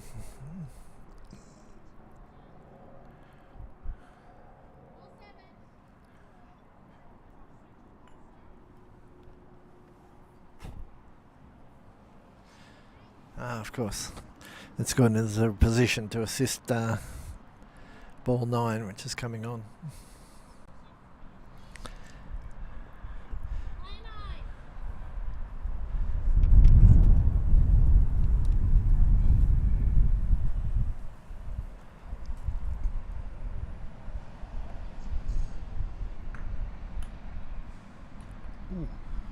Just made it. Yes, but it's going to be a problem because 10's coming. Because 10's coming on. So the red ball in corner 2 is very handy for 10.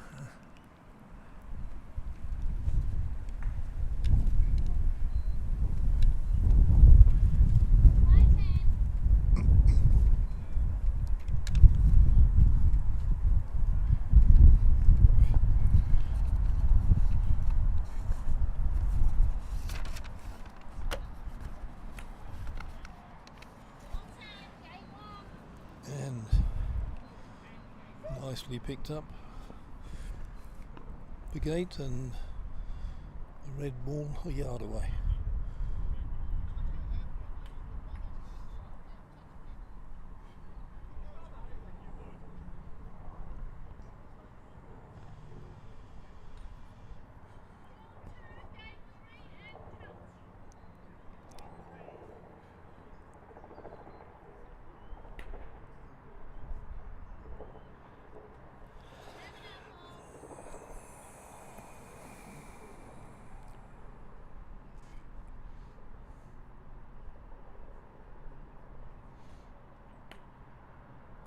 Oh, No. just pulled away to the right.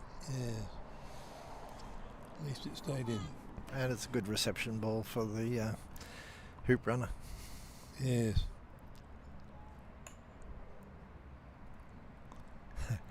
Very delicate ball across Kaylin's feet.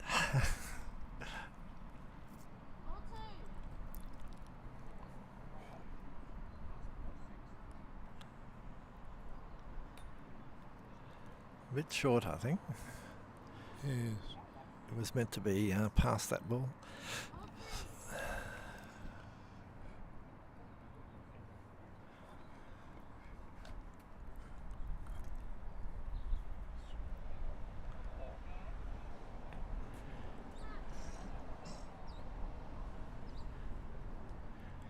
So the ball just fell in one of the sprinkler holes. So the referees have already instructed us that whenever that happens, you can take relief. In this case, it was a touched ball, so it was going to be picked up anyway. And if you're going to play across the hole, you can ask for Yes. a different line. So in Gateball, you can't pick up a ball until both balls have stopped moving. So you have to be quite careful and make sure you're checking both balls, not just the one you're chasing. No, it was a bit further than Philip hoped for.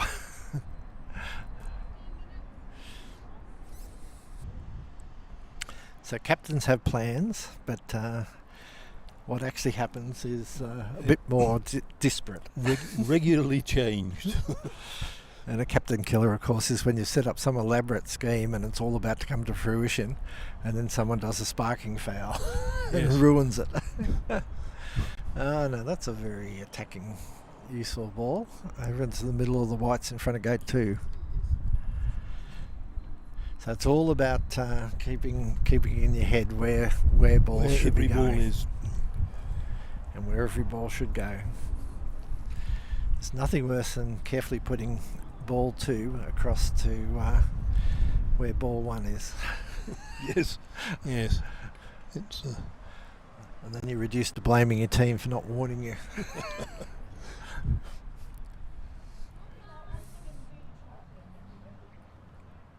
So that was an interesting shot. I think she might have just been putting the white ball up there, because if she'd clipped the white ball over there on the line, it probably would have deflected out. Yes.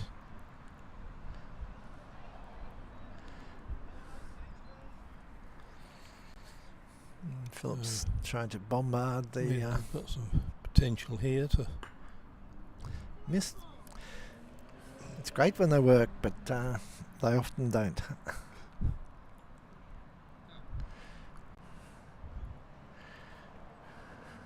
So Phillips lined up. His shot through the gate will arrive down at the far white ball, and if he can get this one out. No, he was just getting it out. He wasn't. Oh, sorry, there was another ball behind. So he might just run this short.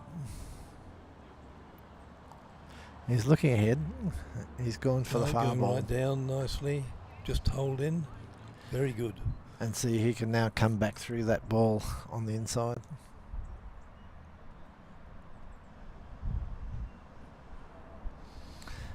And a sparking attempt on the ball on the line. No. He's coming in field. I think it might have jumped over the target ball. Yes.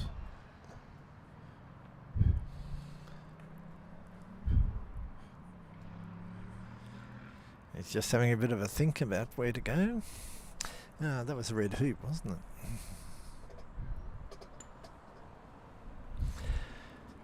I'm very pleased to have the scoreboard down the far end where we can see it and keep checking my electronic scoreboard.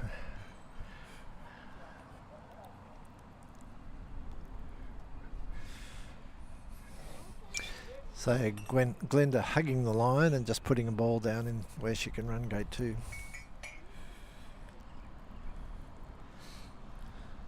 And Red's now got all 5 balls over at gate 3. All the balls, sort of, all you want is a brilliant touch. A Mav shot. Yes. In fact, both teams have got all their balls together. And he's set up a very nice gate touch here with 7. I think we'll see a few more.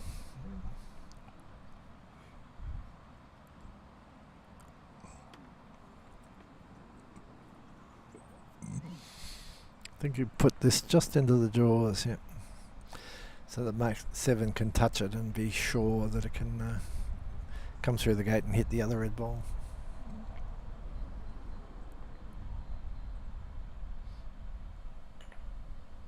Yes, nice nick.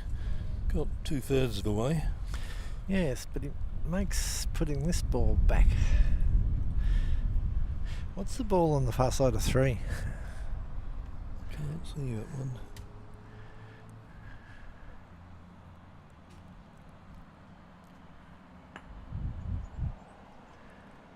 So I'd say this is ball 7 because it's for gate 2. And he's thinking of running gate 2 from there.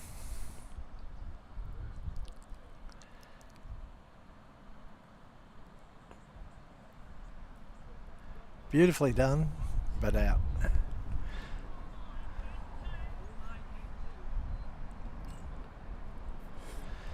Takes him out to 9-6.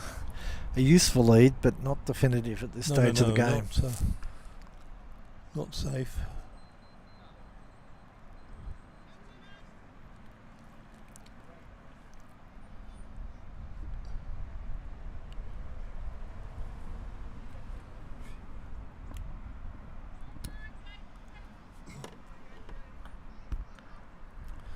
That's through the gate, that's good.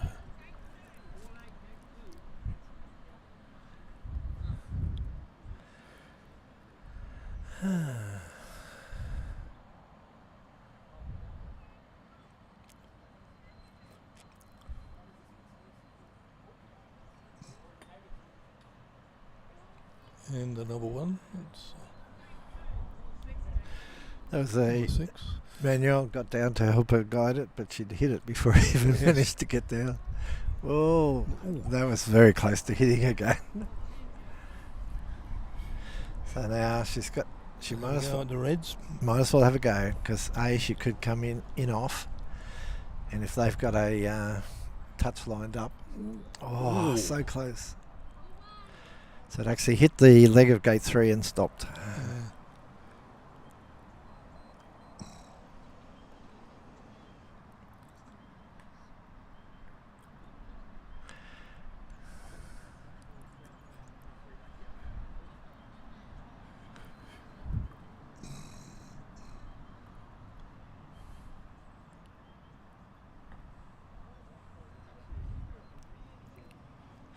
So she's trying. Just get through with a gate touch. Yeah. Beautifully done. So that's the first ball through gate 3, Peter. It's the first one. I tend to want to put a ball through 3 early, just in case you end up in a count back. Yeah. Oh yes, yes. But there is an argument that you should hold your ammunition because you can always race through the hoop and appear down here in corner 2 when people least expect you, with an extra shot after you run the gate. Yes, there are a lot of pretty standard tactics which you have to remember but also know how to beat. Yeah, but some of the things are, like there's no point in going a gari too early because you just create a gap in the line so that you're up and get 2 shots in a row. But in the last 5 minutes, you're certainly headed for the goal pole. Yes.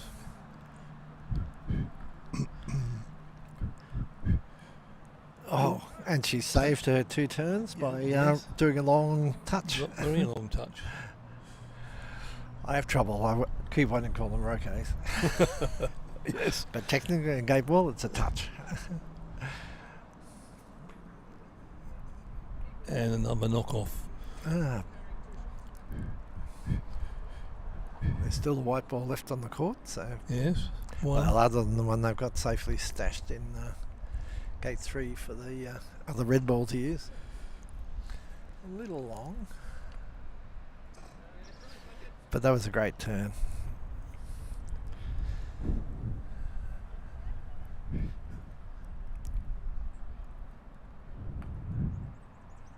And missed the return shot. Missed. But still, great turn. Yeah, very good turn.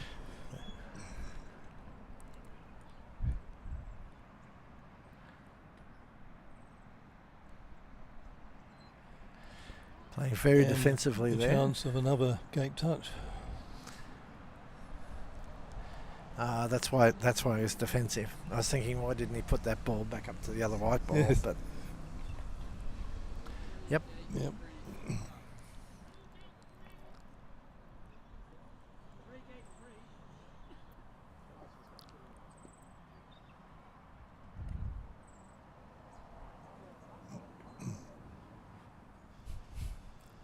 And set up for another gate touch.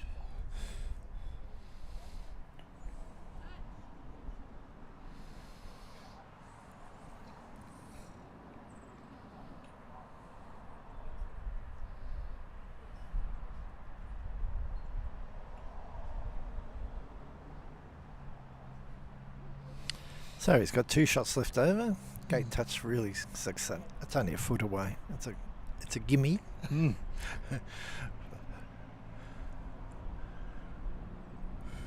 Rolls up nicely to the other white ball.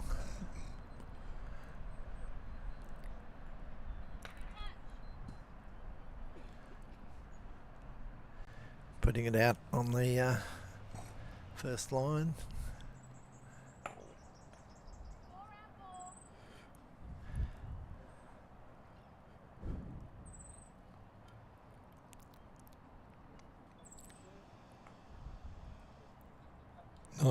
Nice touch. Beautiful little glance. I keep thinking he's playing with one of those tellers armbands on, to hold his sleeve down. But he's got a short sleeve shirt over a long sleeve shirt. Yeah. Those metal armbands were really popular back in the day. Yes. Tellers and croupiers. Yeah.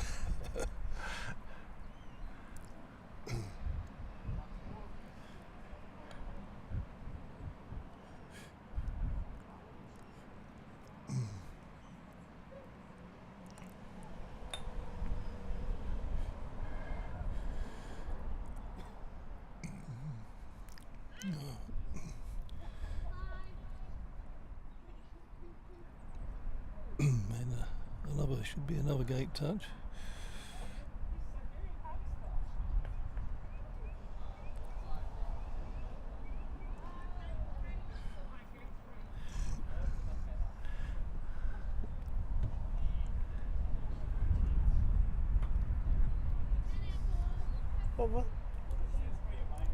What was it, John? What was it? Did you see it? No. Moving across. I thought it was a... It looked like a piece of bird. And it was eerie, wasn't it?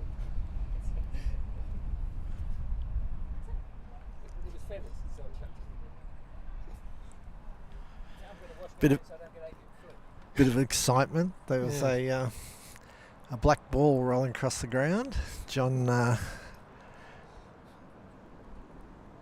Park rescued it and found it was a ball of feathers, and is now taking appropriate precautions.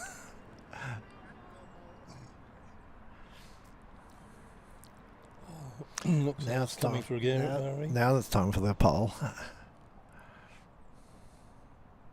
long to go? I don't know. That's a beautiful ball. Yes. 5 a Gary. So you're prepared to create a hole in your lineup in the last 5 minutes because they won't have much time to take advantage of it. Yes. And particularly with so many of the white balls still off. There's 3 of them off the court. In there. Yeah.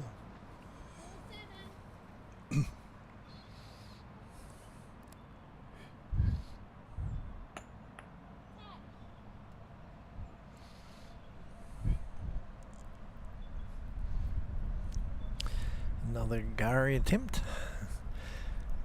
He's not being terribly serious, he's just putting it up to the pole. If it hits, it hits.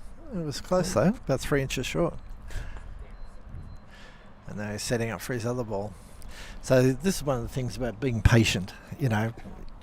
He could have tried to do something dramatic by hitting those 2 balls and then probably would have gone out. Don't rush. Yeah.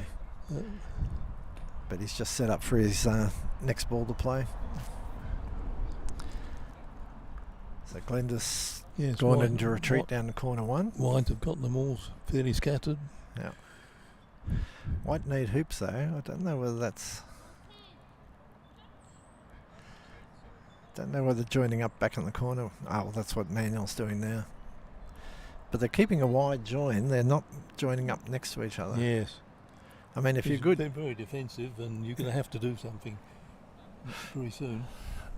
But if you're a good rokayer, that's sort of still fairly close range. And obviously the time is an issue because Philip is running. Yes. He has to wait for the ball to stop, but otherwise he was rolling along.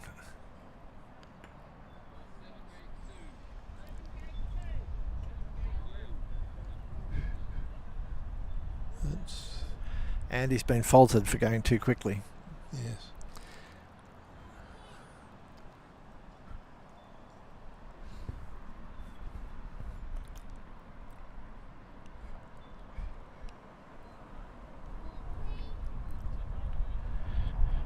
Ball 3 will go Gary.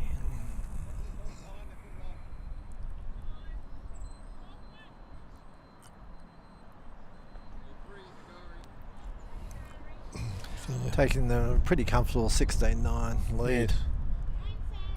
And game set. That's the time. Because the Time next up. ball was a out ball.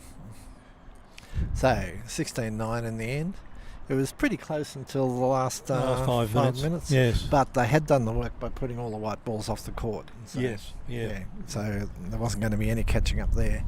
And they were able to get 2 Agaris and pick up 4 extra points in the last couple of balls. Extra points. So very competent display. Yeah, absolutely. I mean, Philip is probably the preeminent player in Australia. There's a couple of people who can challenge him, but he's been consistent for a I long think they're time. going to be hard to beat in the final. But you never know. Yeah. Somebody like Jeff Crook is pretty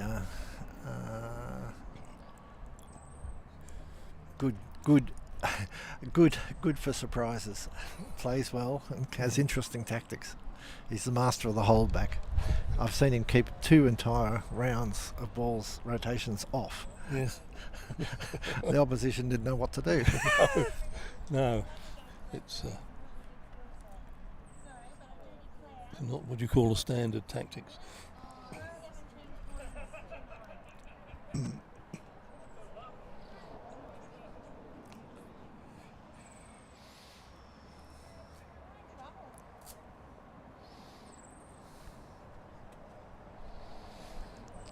I've been wondering what the blue clips on people's hats were, but they're actually to hold things like cards and. Oh, yes.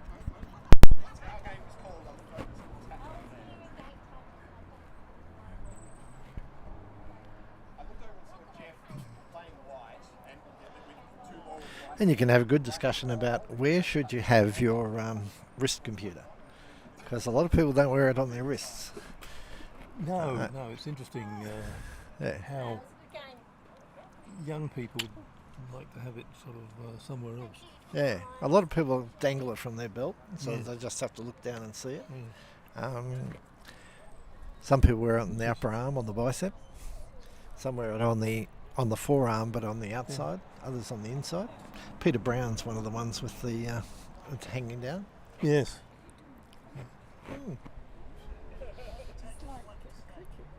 Yeah, we're running out of things to talk about, Penny. So we're want- currently we discussing we want some where action. should you wear your wrist computer. Wear your wrist computer, because Well, notice what how Peter other Brown's people got it hanging off his belt, Do it differently. and a lot of people, some people like it up on their Young on the people. bicep. I've seen it on someone's on their leg. Yeah. Thank you. So passing commentary from Judy Squelch from Newcastle and Penny Park from Hazelbrook. Yes. Yeah. Both very experienced Gateball campaigners. So this whole weekend there's been some good numbers of other teams. Kew, Toronto. Yeah, a few mixed teams. Moreton Bay, Strathfield, Woodville, Well, that's Jeff Crook. and Hazelbrook. Yes. And Nara, Strathfield. Yep. And then a couple of Canberra pairs teams.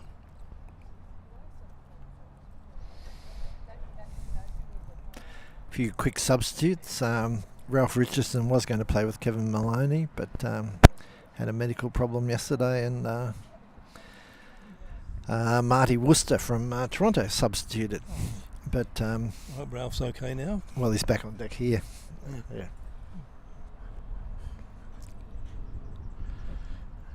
Peter, why do you wear your? We're having. Yeah. So Peter Brown saying that he wears his wrist computer on his belt because he finds it a distraction on his wrist, and you can just look down and see it. So very neat. Whereas Jeff Crook's a wear it on the left wrist person. We're trying to work out the optimal place to put your wrist computer. Away from the wrist, of course. My big learning this year, because I'm a slow learner, was that if I'm wearing a coat, to actually unbuckle it and put it on over the coat. Yes. I used to keep trying to put it inside the sleeve and then tuck the sleeve underneath. It lasts about 4 seconds, Yes. and then you can't see it. Yeah.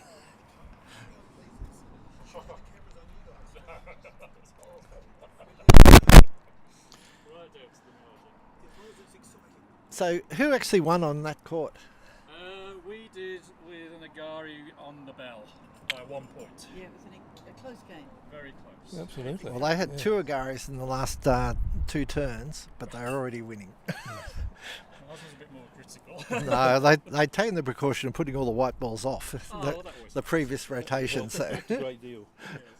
so they had a bit of We carte had a bit blanche. ourselves, 'cause 1 and 3 were off, so it gave us a bit of breathing room.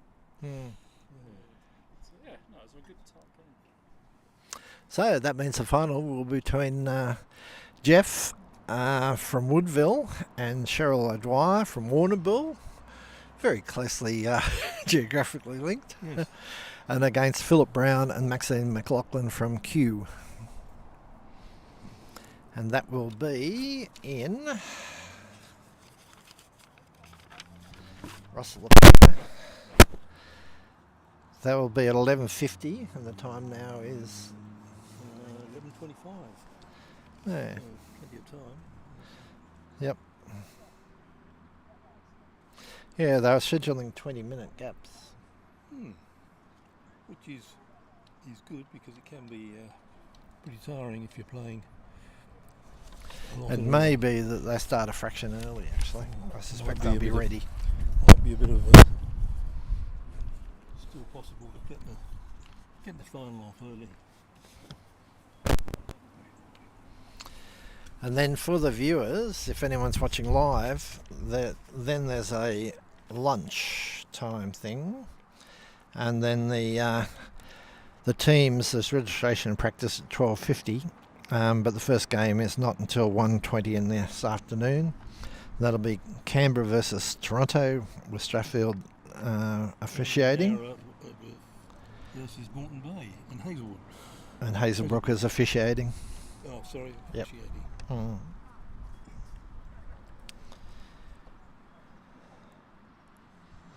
And then Moreton Bay turns around straight away and they have to play Strathfield at 2:10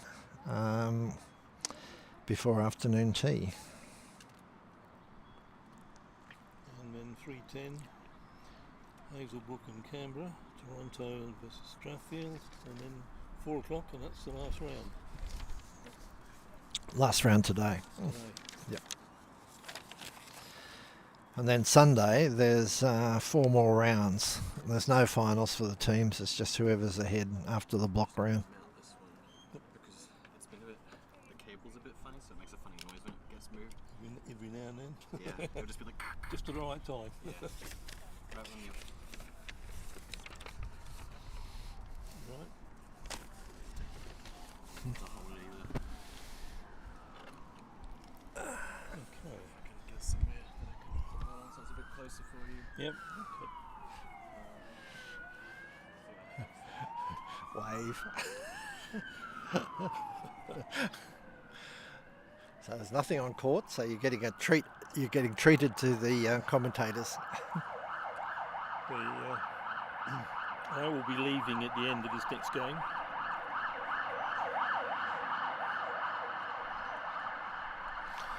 An emergency services vehicle going by, an ambulance. Yeah. Heading into zone.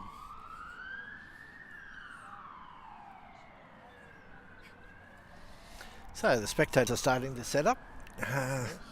Chairs being brought into the shade. Gillen's marching around looking officious. Yes. It does resemble the Muppets for some reason.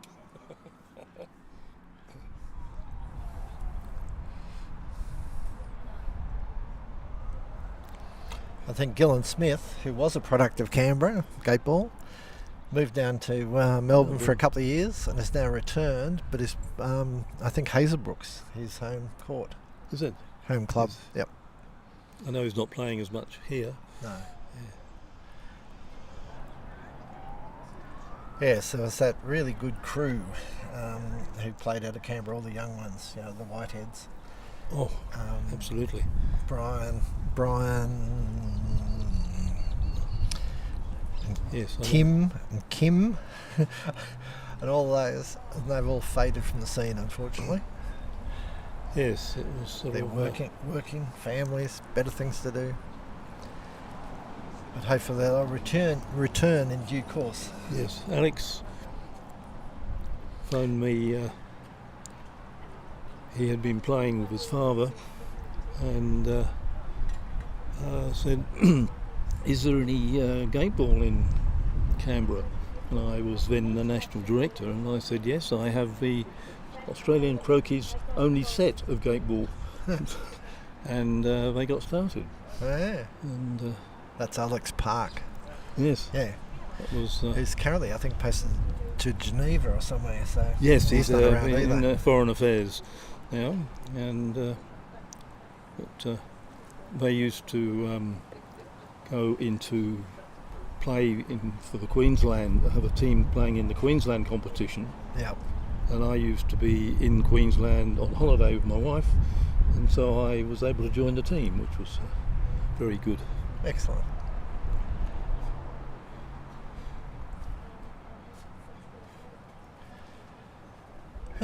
Kevin McGlynn's just arrived with more supplies. Catering is, as usual, excellent. Kevin Maloney's wandered up to have a chat. He has wandered up to have a chat. So Kevin favours the wrist computer higher up the forearm, still on the left. Oh, that's right. We've been It discussing. happens when you've got it a little bit looser. You need to put it further up. So it moves. No, It progresses up the arm as the day goes on. Well, Because you haven't worked out how to often tighten it it. goes like that, and you've got it. It's round your wrist, and you go, bloody hell.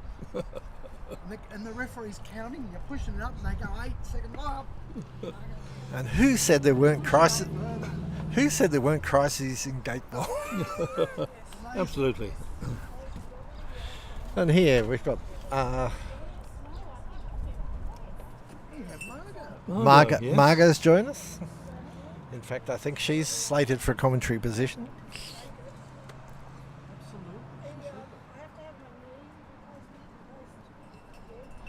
So Canberra has the triples every year, and they're still called the Andrew Davies, after her husband Andrew, who died tragically down at Albury during a New South Wales Gateball Championship.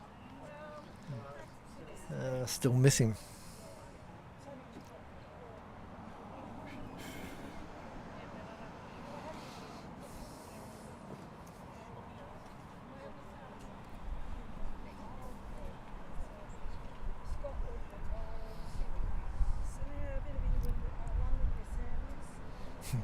The two things happen at croquet tournaments at the start of them, aside from the official announcements. One is the medical reports, as you catch up on everyone's ailments and current injuries and whether they've recovered or Who's not. got a wiggly walker coming in. And the other thing is recent overseas trips. So Margot's going in great detail about England. And have you been anywhere recently, Peter? Not this year, no. Last year I went to UK, but Did you? see the family. Yeah. And Whereabouts are they? they're in London. Yep. And in fact, my daughter's just come back from 4 days in New York, and she and her husband took their 21-year-old sons, and they're still with them at the moment, which is good. But Good morning. 4 days seems a bit short. The chatterbox, yeah. You know.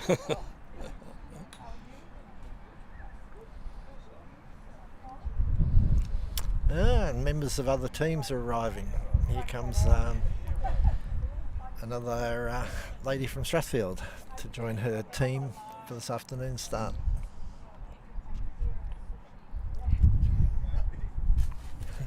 Someone I don't recognise but should. And that will be Bernadette English. Oh, I have to say the teams are heavily loaded with referees. That's On the very- team, yes, on the very team, very commendable. on the team list, if you've got an R next to your name, you're a referee, and RIT means referee in training. And several teams are entirely composed of referees. Yeah, Hazelbrook. Yeah, Moreton and, Bay, Moreton Toronto, Toronto. Canberra Narra misses out only because Sandra Townley is not. Then Canberra's. we've got 2 holdouts. Craig declines to become a referee, and Kathy's thinking about it. Yes, it's.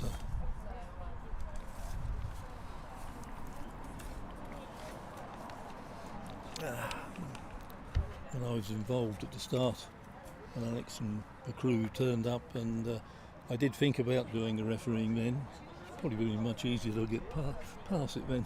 Yes. It's a bit more complex now. Oh, yeah. The path to refereeing in all the codes is actually simpler than it looks. You know, it's just a process. Yes. You do the online officiating, which is interesting. And then you do an open book exam, then you do some stuff on the lawns. And you have a oral exam just to make sure you can think on your feet, or else look up stuff quick. Look as though you know, yes, where it is. And at any stage, if you falter, you can just take a deep breath and resume, Yep. and after a week or whatever.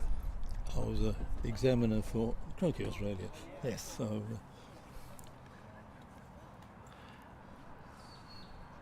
which was So there's warming up going on between Jeff and Cheryl and Maxine and Philip. Looks like the John Park's going to be the recorder. I'd say Gillen and Petula are the referees, and Craig is a very enthusiastic ball boy. He is well-known gateball aficionado Kevin McGlynn. Just brought in a lot of supplies. Thank you. Thank you.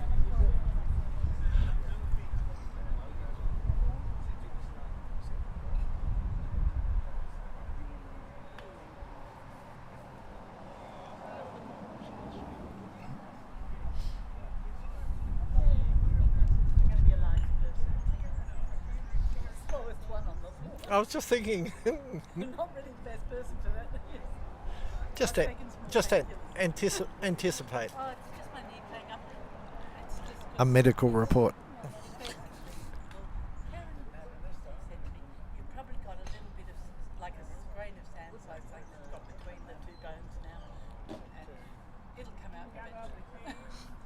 It sometimes usually it only happens a day and you wake up and it's better. But it's just that, which is annoying.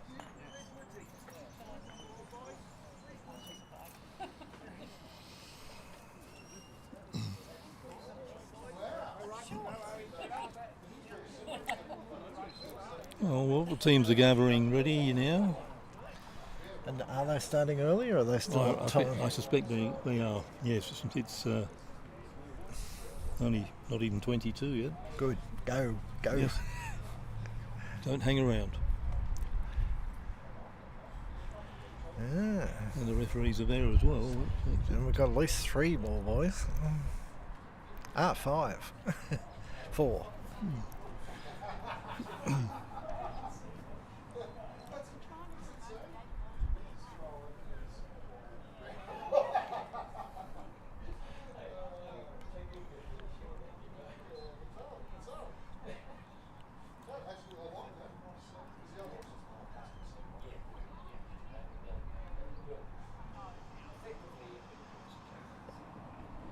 And inevitably, they've got the different order to the one I had.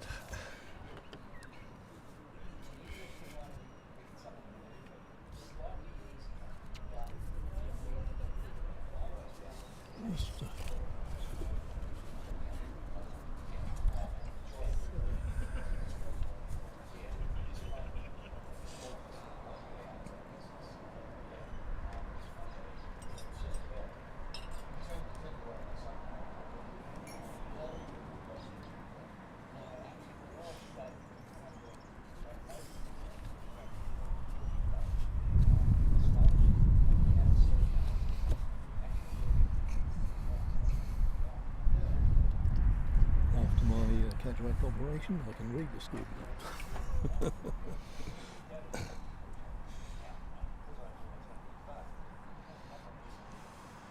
So the formalities are underway. Gillen Smith is the tournament referee.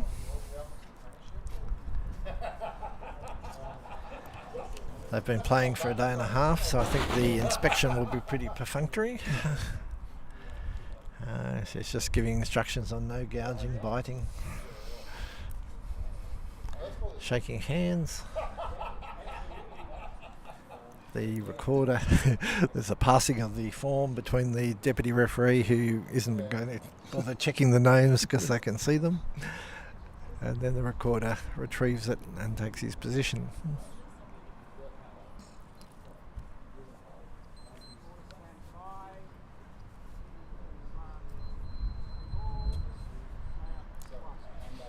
And the game's underway. Cheryl's going to hit number one.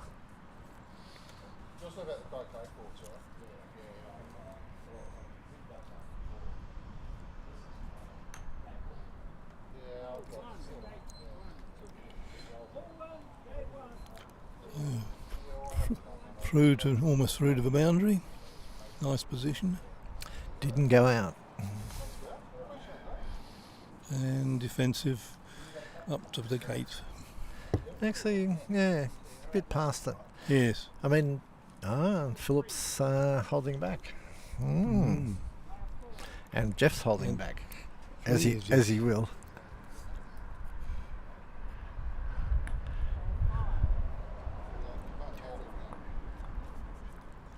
I've seen Jeff stay off for 2 entire rotations.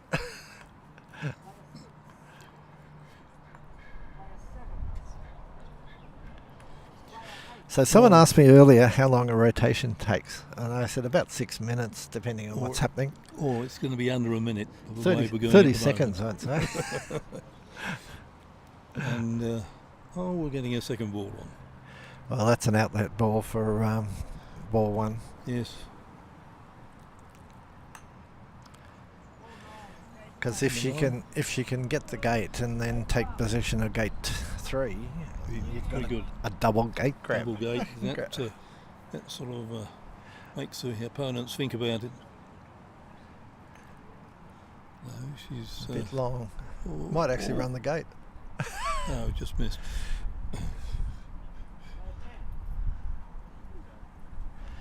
And Philip, number 10 coming on. Philip can't resist that because it's a potential gate touch. Just made it. So, he's still going to have a go. No, just going to get across up to the boundary.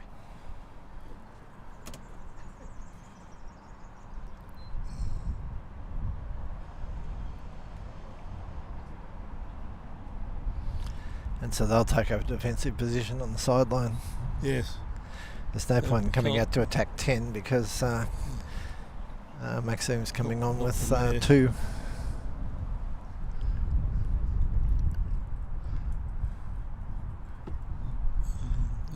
Another defensive. So Gillen's very quick around the court as the tournament ref, but Petula is a bit slower.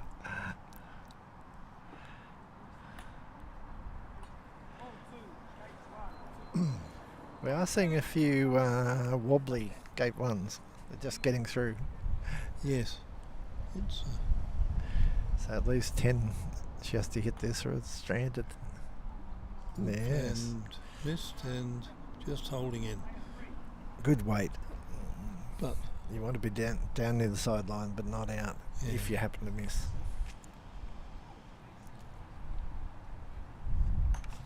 So Cheryl, missed. Cheryl was a former player at Albury, but then moved down to Warrnambool.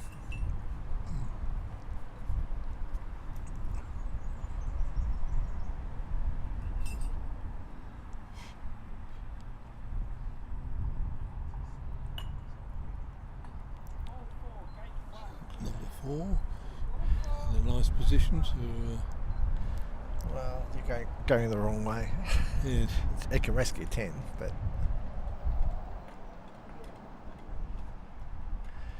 So the point about that is that 10 can attack those 2 balls down by the gate. Absolutely. Although it's No, he's going to go to gate 3. Gate 3.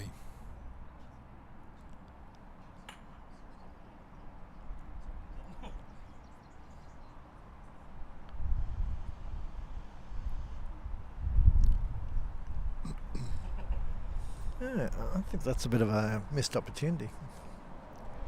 Oh, sorry, No, no, he's I'm going wrong. for the gate, I think. Yeah, Yes. no, ball 9's And ball 9's down there. no, Ball 9's down there, so sending 10 down was stupid. This is why Philip's playing and I'm not.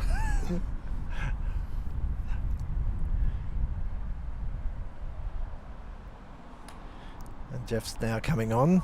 yes. None of this hanging back anymore.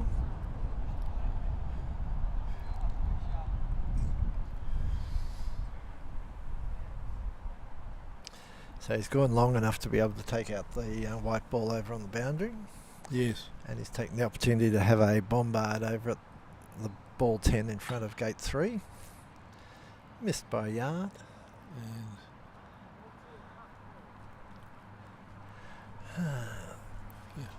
And going for the gate. No, going for the 2 boundary balls. Oh, And just missed. But stayed in a nice tight formation there.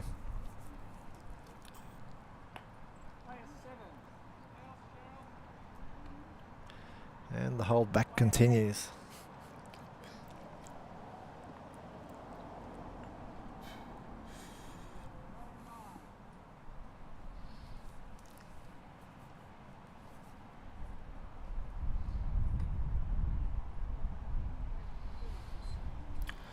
Nine goes through in order to clean up the white ball down there. I think we'll have another bombard at 10. No. I'm going to leave it ready for number 1. No, he's putting it out. Oh, just get out. So that ball wants gate 2, but while the red balls are there, it can't really do much about... No. I mean, you can creep on and just see if you can entice your oppo into making a bit of a miscalculation. It's a bit strong. Got out. Maxine puts her guard in out.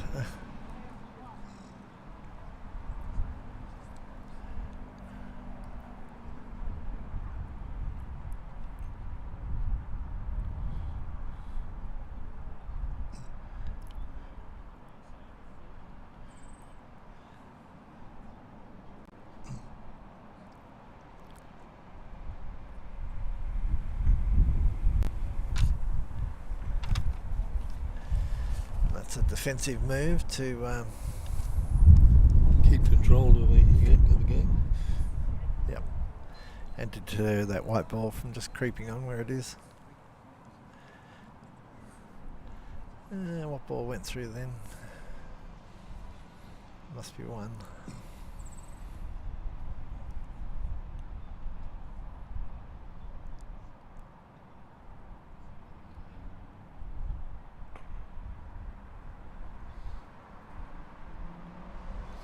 So, because the white ball went out, now they can be fairly blatant about setting up in front of gate 3.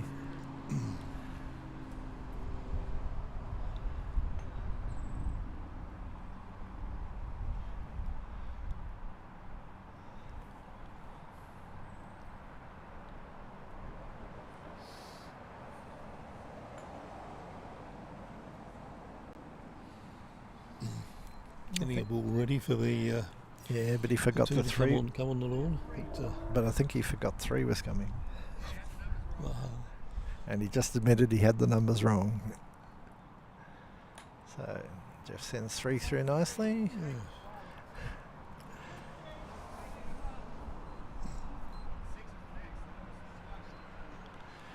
Yes, he thought 6 was the next ball to play. Can you gain gate touch on that first gate? You can't, can you? No. No, if you touch a ball, it just doesn't count. No. You have to hit it with your follow-on shot. It's a bit of an anomaly. Well, I think it was too easy for really good players to Yes. start the game with a gate touch, which is Yes.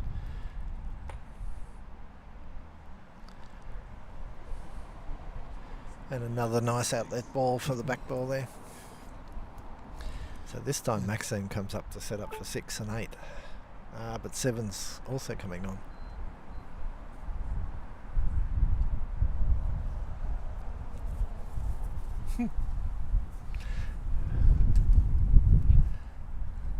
I thought Cheryl was steering the ball, but she was merely telling the referee where she was.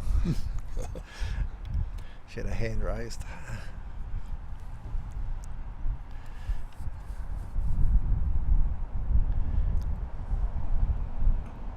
So Jeff's tactics are to keep the guardian ball behind the gate down there. Yes. And then to send an outlet ball for it at the right time. There is a temptation to put the other ball through the gate, but it doesn't gain a great deal. No. Well, being patient and having it as a threat. And meanwhile, you're keeping people from approaching the gate too easily. Although a lone ball is vulnerable. You know, if the others have got play, there's range balls they can send down to a single ball. But then, of course, you can counter-attack by sending another of your balls down before that absolutely, ball. Yes.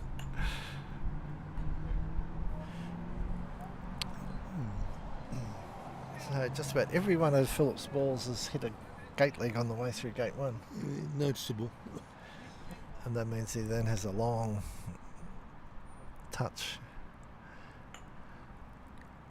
which he does nicely. Centre balled.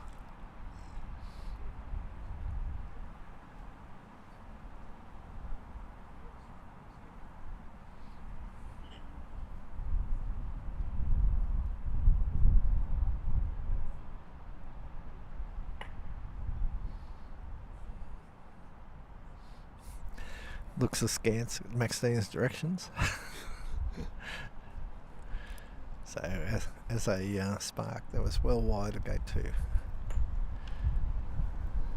So was that. No gate.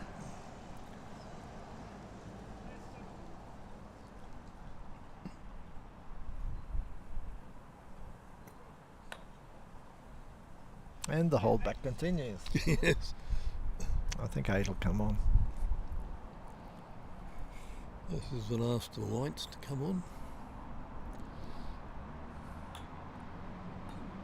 And missed. Well, that's not the end of the world, because, you know, No, my understanding of the theory of holdback is you hold back a ball after they've held back. Yes. So that you control what's happening. So 8 going on after 7 is not the end of the world. Very fine, Nick.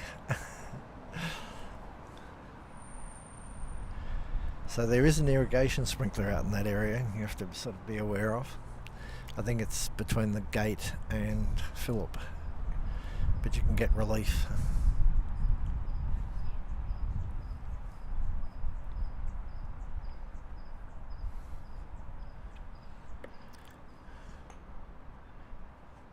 Not much backswing.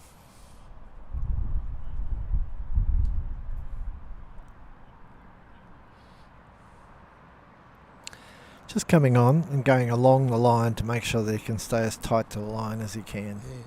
Any part of the ball on the line is fine.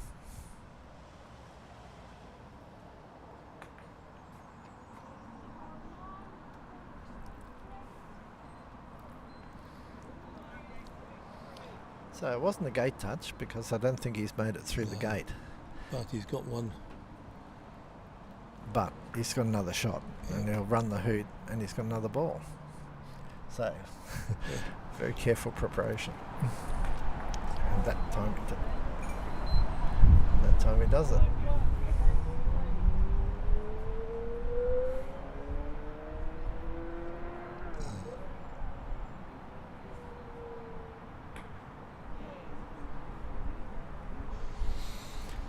And now head for the 2 whites. So was that an attempt to Agari, the other ball?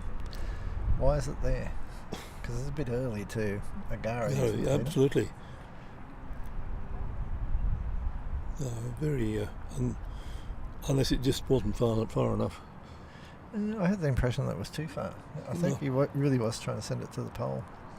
So he's using the white ball as an outlet ball for his ball, which is nice aggressive play, unless something goes wrong. And then you regret not having sent it off the court. And so not only, but also, he's put 2 white balls in to set up gate touches for the gate touch.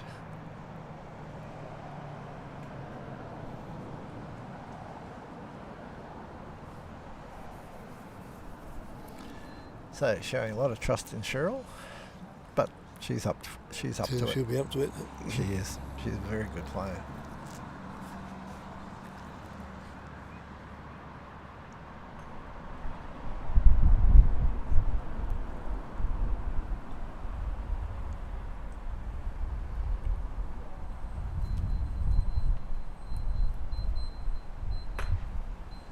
This time the white ball's going out. It's done its job.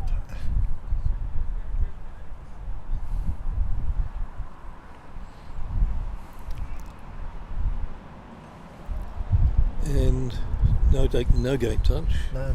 Oops. Okay. Oh. Yeah, okay.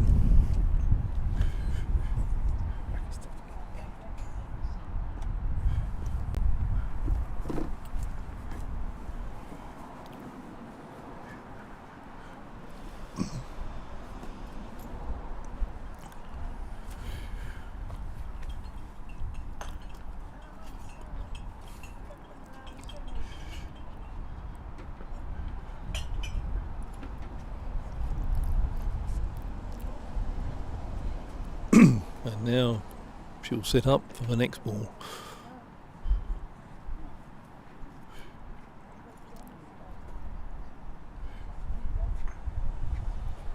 Oops. And just out.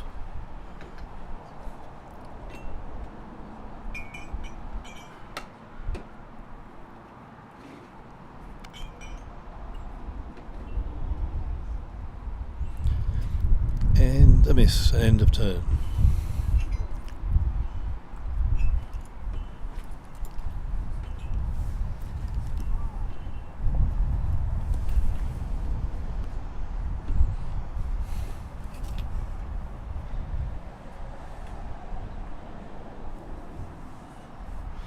So, brief interlude to chase napkins blowing all around the place. Apparently they had huge wind here yesterday afternoon, and top of the tent went. Oh dear, yes. There's a reluctance to put up much shade here today for fear that life will just take it off.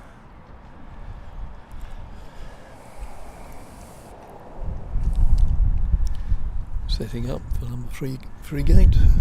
That was a funny shot just then. He sort of just pushed it. Yes. Rather than it's a bit stroked harder it. than.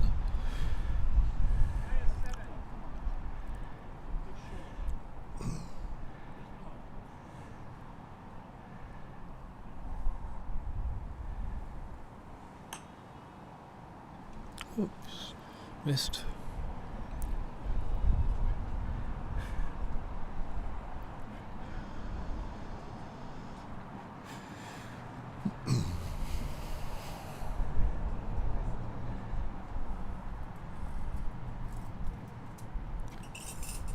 And the last of the whites to come on.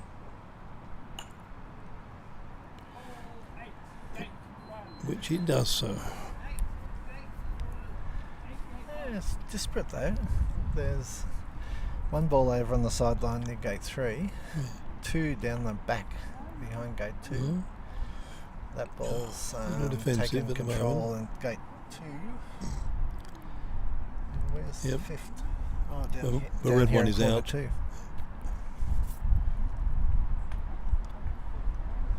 Oh. Don't think he wanted that slide, but he's going to make do.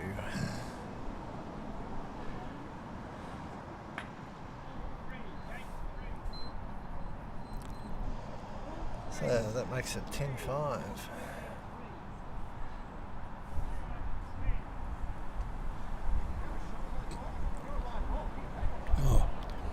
That ball missed, and the White are going to have a go.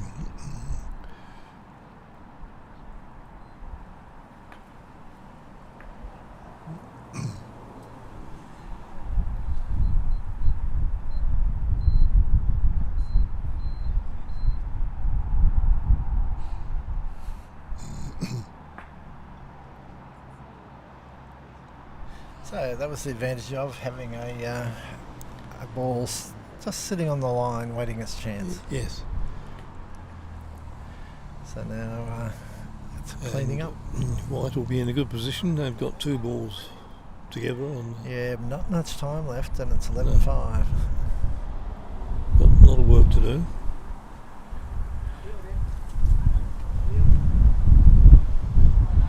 So Philip helping Maxine line up balls, and not enough heel.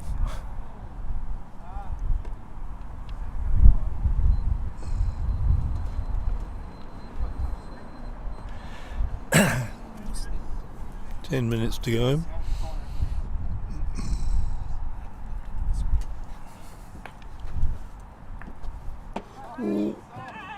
And gone out. And the tragic. Yes. You hit it and then you go out, or it goes out end turn. Worse, of course, you go out because then your ball's off.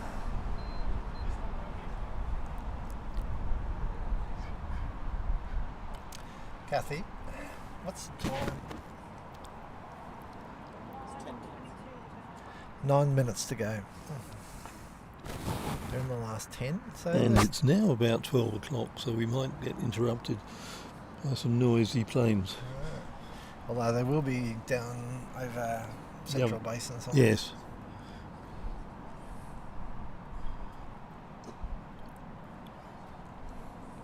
So we have seen big comebacks. I was talking earlier about the last World Championships where Brazil came from behind to beat China. They were down about 15-8, and then in the last 2 turns they got about another 9. Oh, no. Oh, just missed.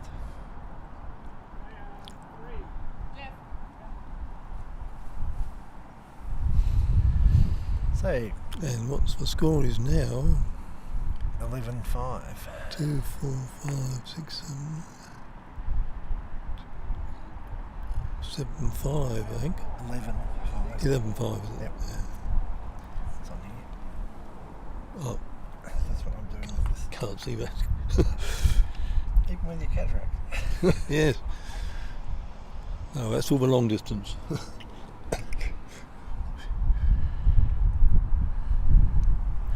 I think we might see White speeding up their tempo. Just trying to get as much done as possible. But it's a trick because you don't want to speed up and then lose Make a your mistake. directions and make mistakes.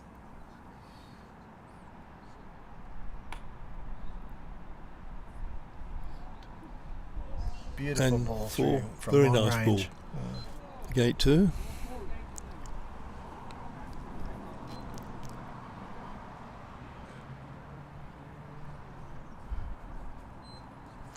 So now And gate touch. Yes. Very nice.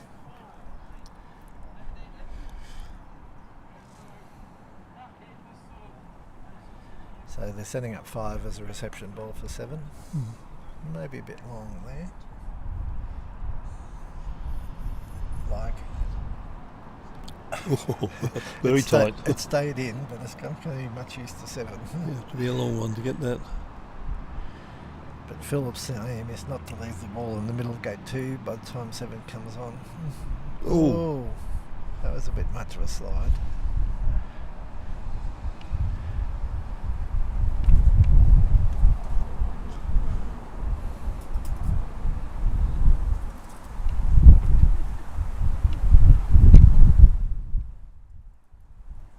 Can you get through that gate? It will be a tight one.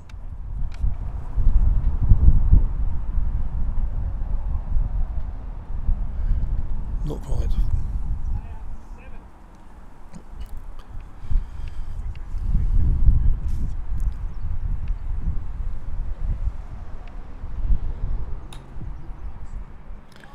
And 7's on and attacking. And will attack. Don't think he's got much of a double, but there is always the gate. No. He ran the gate but didn't touch either ball. No. Now he's got the return shot.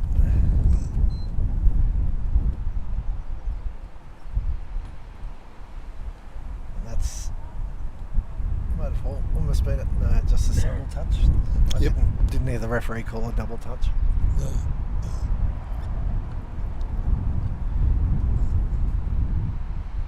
Ooh, a foul shot.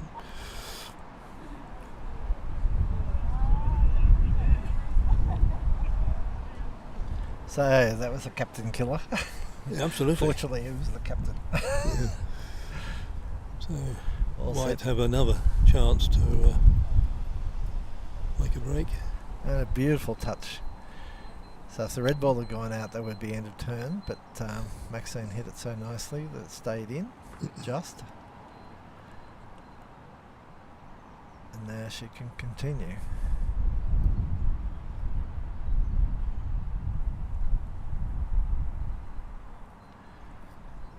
So this is ball 8, so it's for the gate.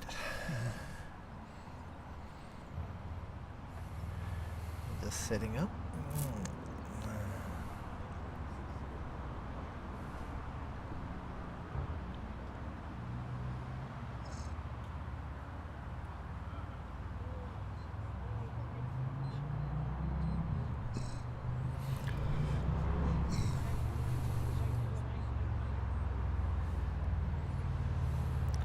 So that was a gate touch with 6 and 8 through.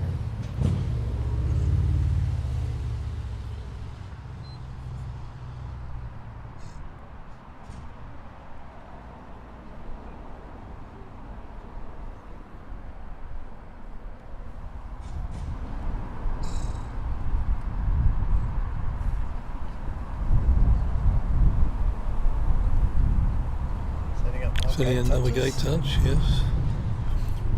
And now setting up for gate three. No, she's still got 2 turns left, I think. Yes, so I can get through gate 3. So not just running gate 3, but attacking ball Attack 3. The red one. Yep. And out ball. And out.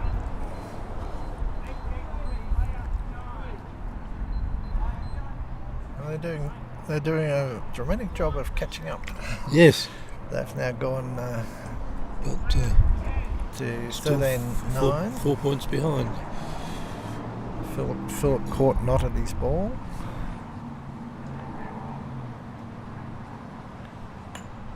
White's got a whole lot of balls waiting at gate 2.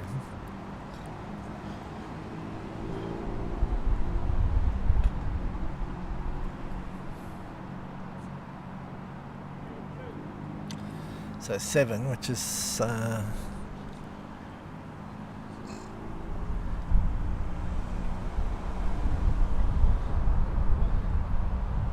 not sure why 7 didn't go across to 3.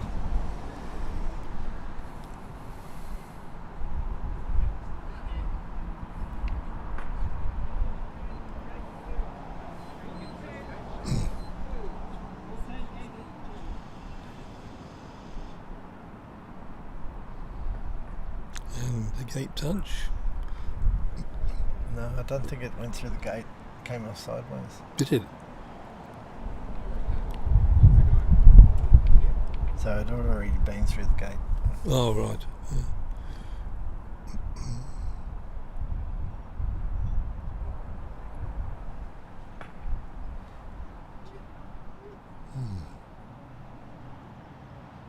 And it's a trifle long for Philip's happiness.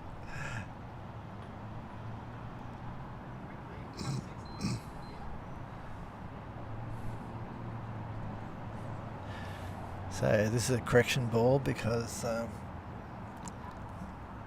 ball 4's gone too far. Yes. Yep.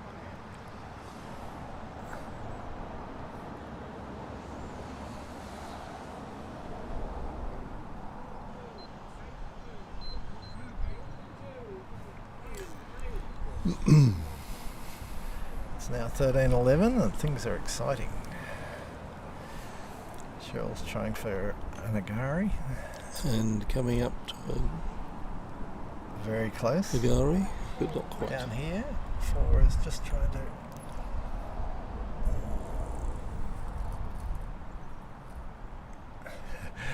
waiting to the first possible opportunity that the ball had stopped.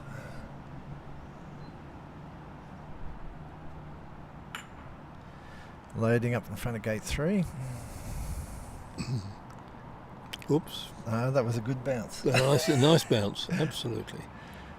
And giving it a ball to as a reception ball once it runs the gate.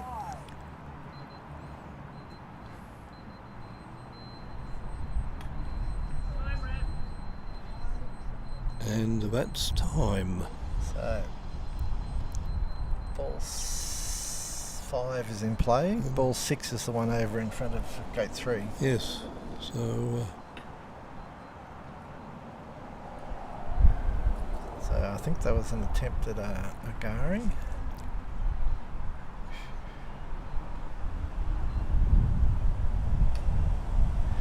And he's trying to hit this ball. yes, Or agari. agari, which makes it 15-11. 15-11.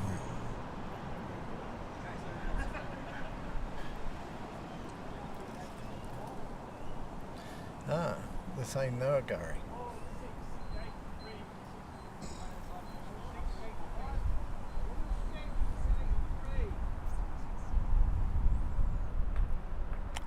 Sorry, it's 14-12 now.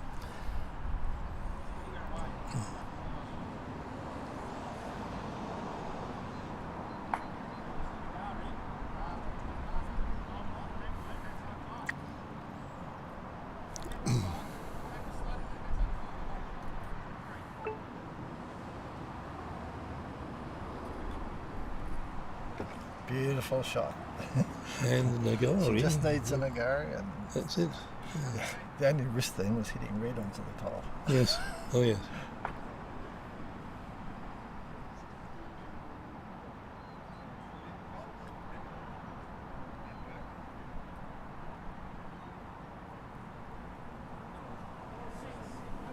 And it's a come from behind win for white. 15, That was amazing. 15-14.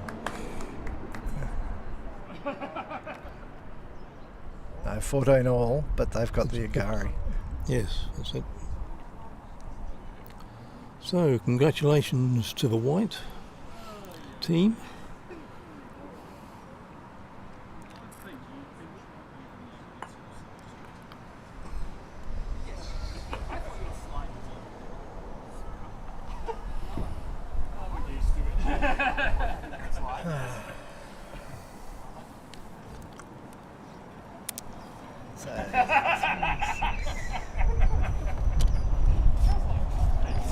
I can hear something. Okay, 13, and then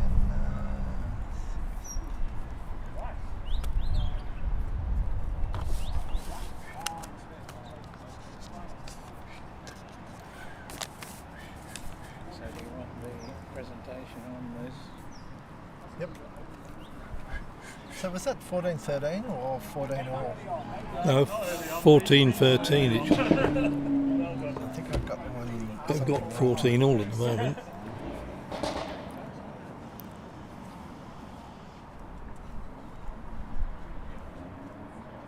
Four,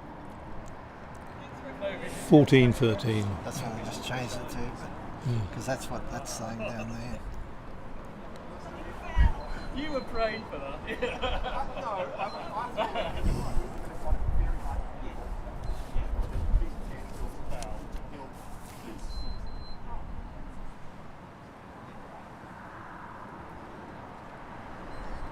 Well done.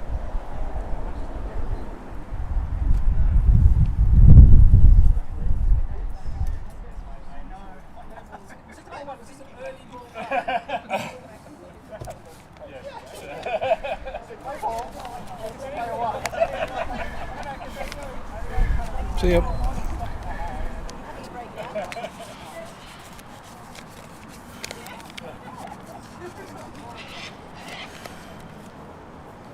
So the presentation's going to be here, Oh, okay. so don't go far. And is the presentation now, Peter? What's that? Presentation now, or? I think so. I think it's, table coming out. It was 14, 13. 14, 13. Yeah, no, it's on our scoreboard. We're running a scoreboard on the thing, which is why I needed that one down there. Just to, Here in the corner of the... yeah. Brilliant. So, John Park is finding out about Samuel Gumbrel's excellent electronic scoring system, which is actually just an... Look at that Gumbrel family, is it? Yep. So, Samuel's a professional... This is one of the... He's a professional videographer. So which one's this? The middle one. The one who doesn't like croquet. We joined Samuel up for about 3 weeks once when they were all going to Geraldton, and he figured he might as well play. Yeah. I mean, I've never met the kids. I'm gonna go and say hello, right? Because I've never met one of this family. How do you do, mate? Your name is Samuel. Nice to meet you. Thank you, Mr. Scoreboard, Simon.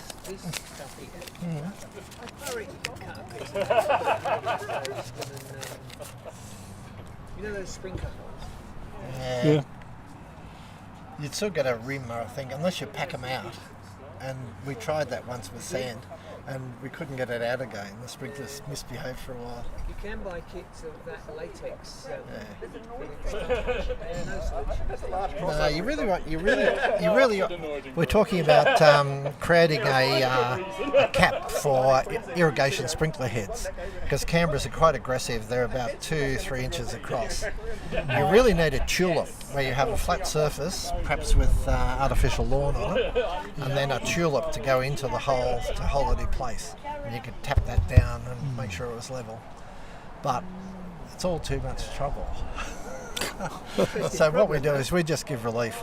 Occasionally people don't realise it's there, and so a long ball suddenly hops and does something odd. You've heard what we said for this one, have you? No? Well, we relied on that fact that in the Gateball rules it says the referee can decide, the referee can decide on anything that's not written in the rules. Yeah. The rules ask for a flat surface. Yep. Right? So we're using the get out of jail card for the referees to say they will let you take relief. And the rules say Yep. the referee can decide on things on there. So what we've said is that if anyone goes down one of the bunkers, they can ask the referee for their ball to be placed in a non-advantageous position. And you should also do that for even shots where you realise you're going to run across the hole like that. You should move it, 3 inches left or right, because most times that's not going to be material. If it is, let's say it was a really tight shot at a hoop, you could actually move the target ball as well. So there are rules in golf croquet, for instance. One is 15.3 says a referee can take any decision that restores the justice of the situation. So if it's not covered elsewhere in the rules and something odd's happened, you can do whatever seems to be appropriate to fix the situation.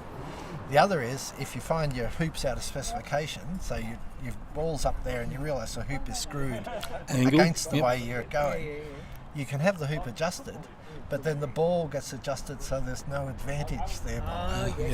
Yeah. And so most of the times I say to people, look, if I change the hoop, which I'll do after this shot, I'll have to move your ball, and we're going to have an argument about whether They usually change their mind. So why don't you play now, and then I'll fix the hoop. You don't have giant protractors for that. No. Yeah. Oh, interesting. No. Interesting. Well, I mean, there is get out of jail free clauses in our rules, really, because the referee's God, full stop. But not everybody accepts that. No, they don't. Too many atheists playing Gateball. All right. That'll probably get us in trouble, Peter. That was Peter Tavender who said that. But he was an international referee a long time ago. Yes. All right, well, I'm going to make a move. Okay, thank you very much. No worries. Sorry, I didn't sort of... No, you're good. Counterpoint. So, we're just warming up for the presentation.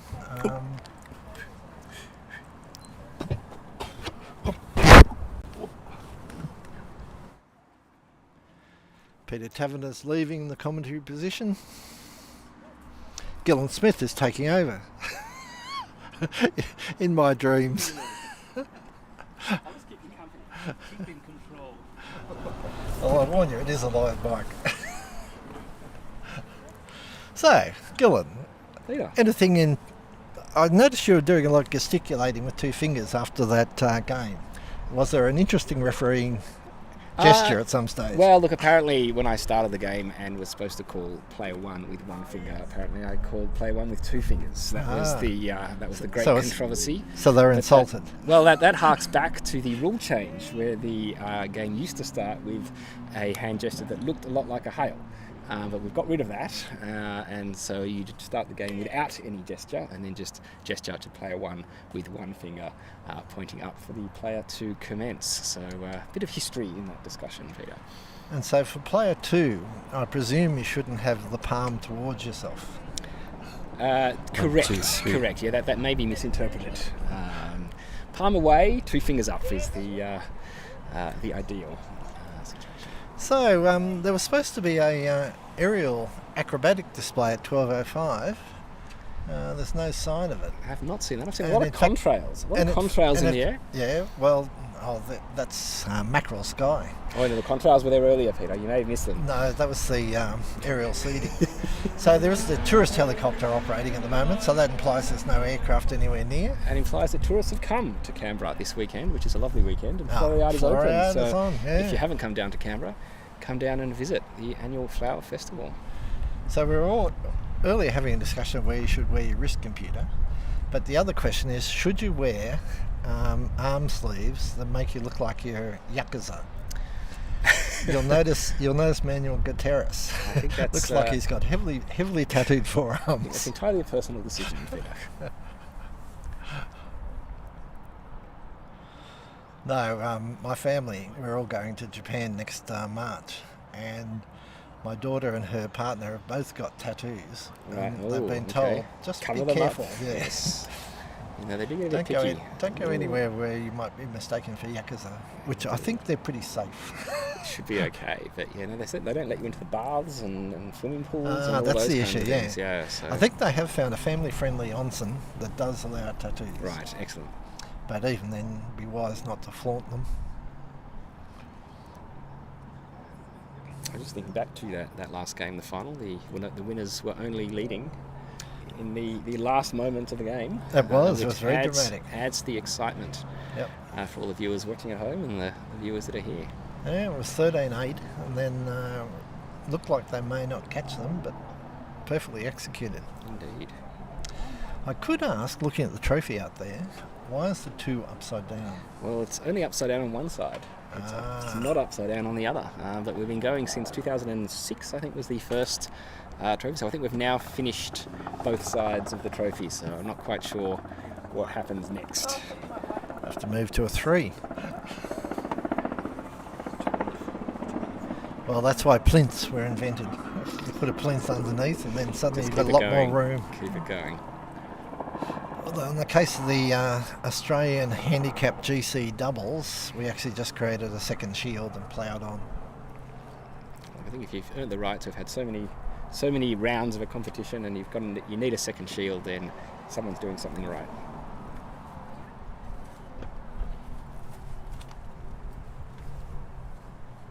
South Australia and Queensland. So we've done really well with visitors.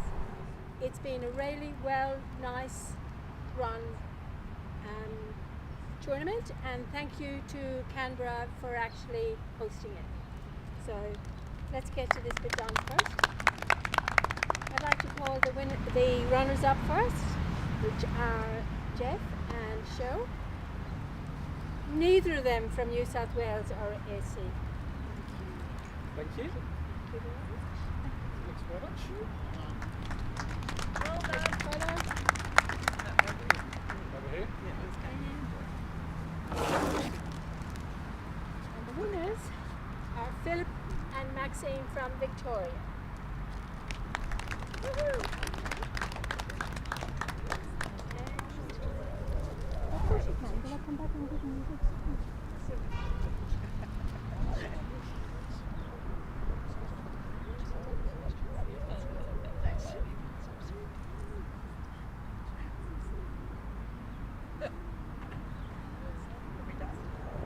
just quickly say thank you very much to everyone from Canberra who's done so much to make the tournament happen.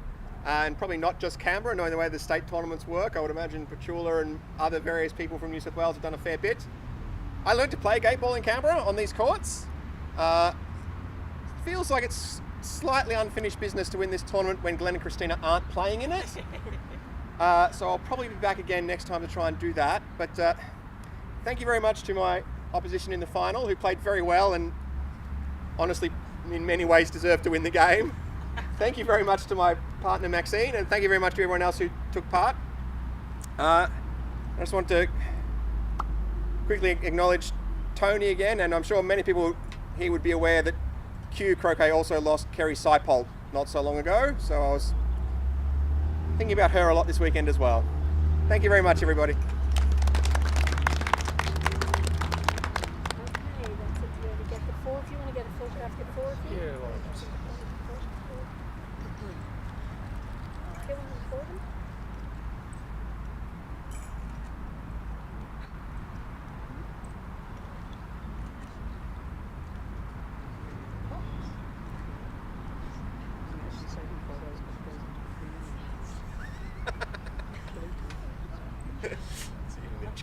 Sort of sounds.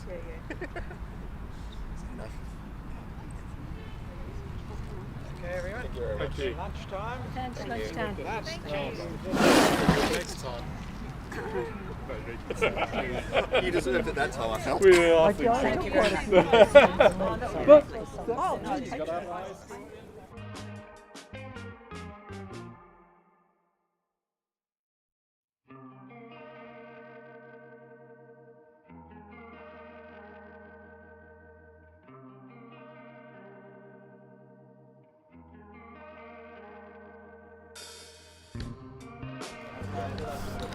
Okay, so welcome back to the Gateball. This afternoon we've got the first round of doubles teams, and we've got the team from Queensland, which is multiple clubs, and we've got a Canberra/Nowra team playing. We're just waiting to find out which balls are associated with which team before we start. So you can see just the referees standing there in a huddle, waiting for for captains.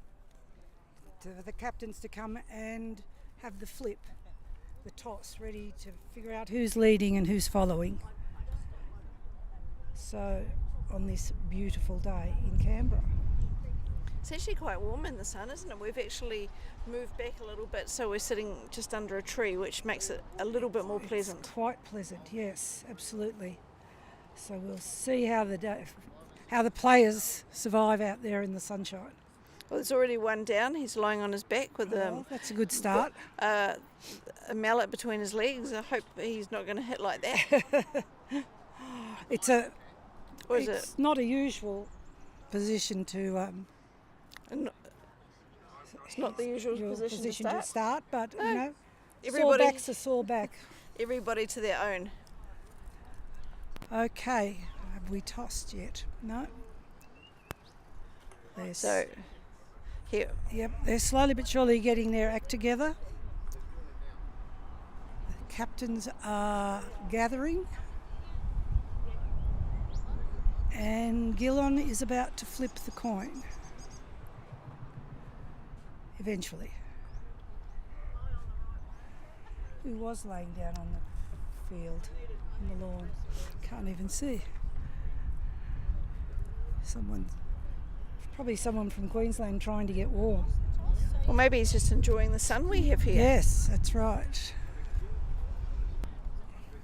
So the toss has been done. We're just waiting to see and, which balls they choose. Moreton Bay are leading and... Oh no, hang on. Yes, Moreton Bay are leading with Canberra Nowra following. So that's the grey team first and then the white team.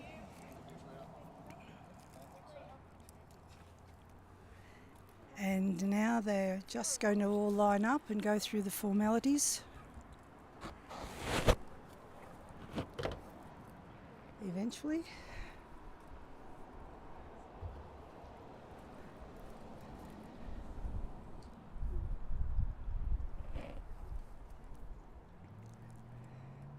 Now we're waiting on the umpires to stay, the refs to stand in the right position.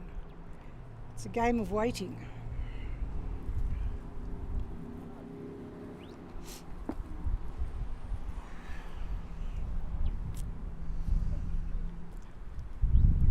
And waiting. All right. They're just filling out the team sheets onto the recorder's sheet, and now Gillon will get the game underway.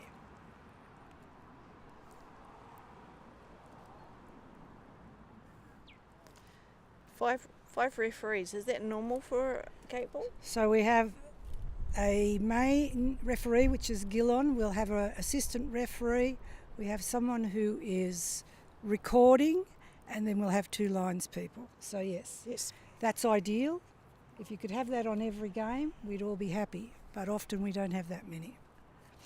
So it does look a little bit like an overkill, but when you're out there running around, chasing after your own ball, it's nice to have a lines person or 2 to help fetch the ball back. I bet, and it probably also helps taking one thing off your brain as you're trying to remember which ball is the next one you're hitting. That's all true. It's all true. Every little bit helps. So they're just checking the equipment now, even though most of these players have played in the teams in the doubles this morning. It's just procedure to double check the sticks and shoes and numbers and names at the start of each game. It's just one of those things we get used to doing, even though it seems like we've done it enough times within the tournament. Okay, now they'll take positions, pick up their ball and line up.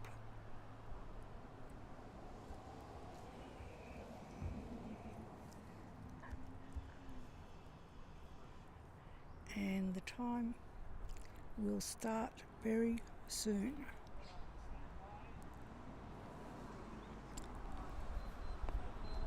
And they're off. So Kaylin is playing number 1 for Moreton Bay. Straight through the middle.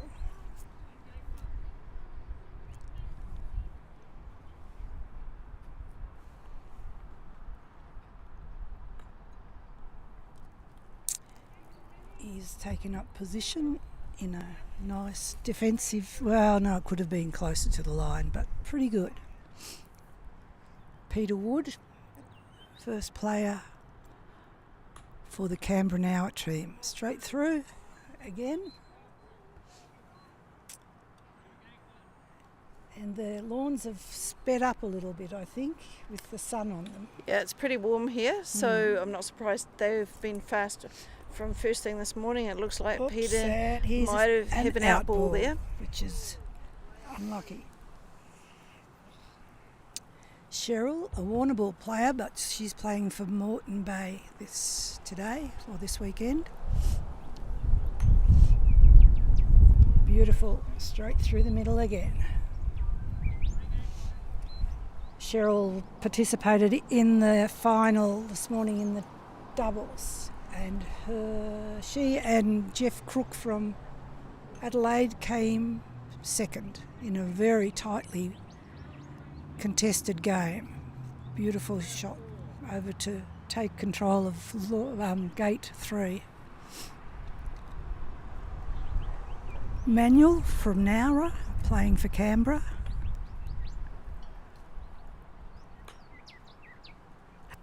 Straight through the middle. Manuel's been away from the game for a couple of years, and it's wonderful to see him and Glenda back playing. They're great assets to Gateball community.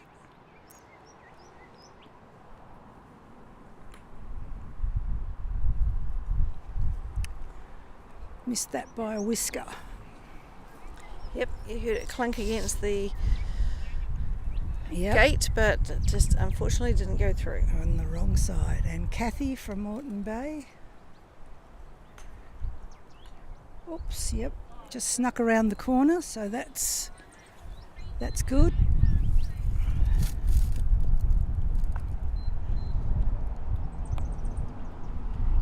And next to play for Canberra is Peter Dale.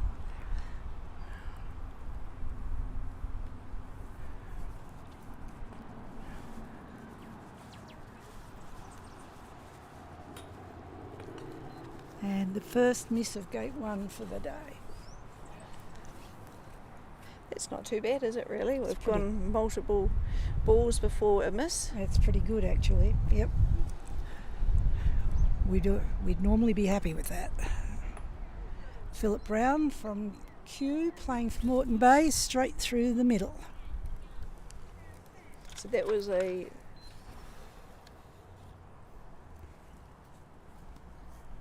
And Philip and his partner Maxine from Kew, they won the doubles this morning, as I said, in a very tightly played game.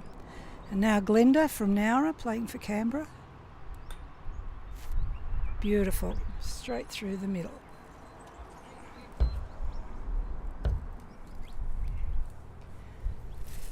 So nearly all on, which is always a sigh of relief.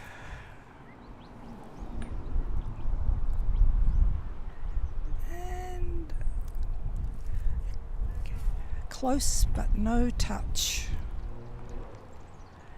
Now Warren Dowse from Moreton Bay, playing for Moreton Bay. Lovely. It's interesting seeing that he hits the ball, we're using a sideways stroke. Yep. Looks like a golfer. He was a golfer. Yeah, there's a couple that play it that way, but certainly not many. Yeah, he lined it up, front on, and then... Oops, and he went through. That's good. 9, gate 2. A little bit lucky. Good luck. Good luck for Warren. Ooh, he's given himself a tricky spark. Oh no, not as tricky as I initially thought.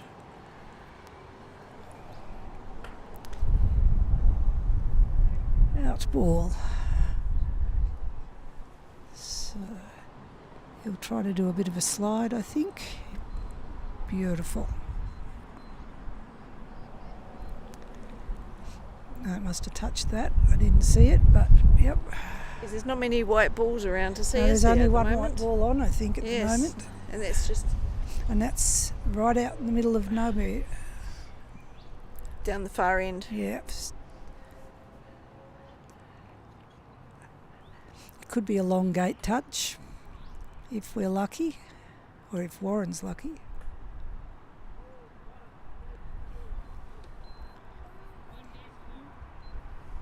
No luck. No, he's not chasing after that at all. So what's that for? No, what's he playing? 9. There was a little jump there, wasn't it? Yes. Maybe the sprinkler hole, perhaps. Okay, last player on the first round is... Oops, and I know that lady's name, but I've just forgotten.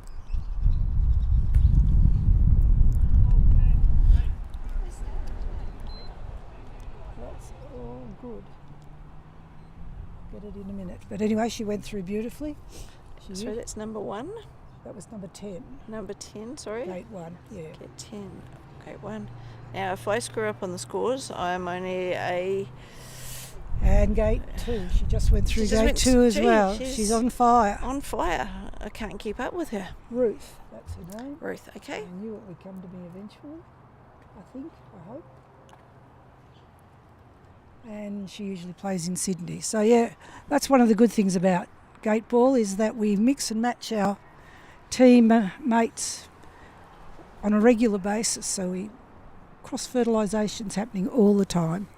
It's probably quite nice. You get to see different people and get different techniques and tactics and things. Different captaining, and yeah, it's one of the good things. And you get to know everybody. It's one of the really good things about of which there are many, but one of the really good things about Gateball.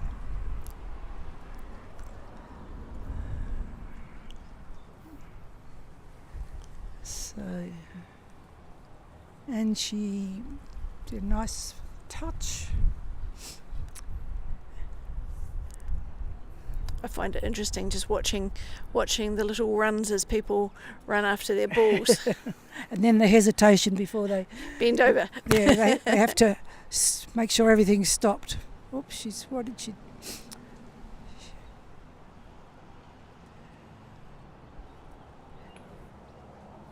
I don't think that ball didn't go out. I think she was aiming to put it out rather. Yeah, I was wondering what she was doing there. I don't think she meant to do that. Particularly. But now she said, no, I'm not quite sure on the tactics behind this. No, because she's put it there for a gate touch. No, but two's. Sorry, I couldn't see two through the box. Two's there, so two will play before. I know, but one played before two. No, I don't understand the tactics of that one, but that's all right. That happens. One gate two. Sorry, what? It was one, wasn't it? No, well, 7 was gate 2. Kaylin's playing 1. Now it's 2, so that was 1 gate 2. 1 was gate 2. One has already run gate 2, so I'm a bit confused. Right, so maybe he did a touch. Anyway, it's ball 2's just played. Let's get back on track. A little bit. See what the scoring, what Simon's got on the scoreboard. I can't see it. It's 1. One's been through 2. It's 2, 1, 1, 2, 2. Yeah. So is this on the red team? The red team is not the red team. Moreton Bay. Okay, so we've got 2, 1, 1, 2, 2. Okay, so 1,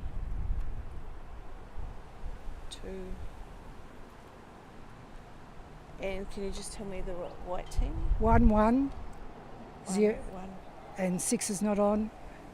8's 1, 10's 2. We got it? Yep, I'll just go and get my hand. Okie doke. Oh, so close. It was a long distance shot and it almost paid off.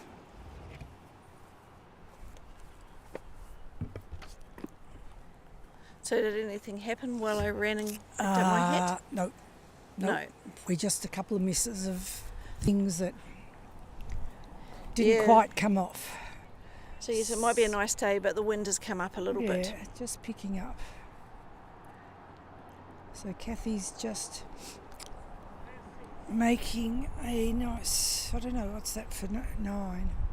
Setting self up now 6. Peter Dale for Canberra.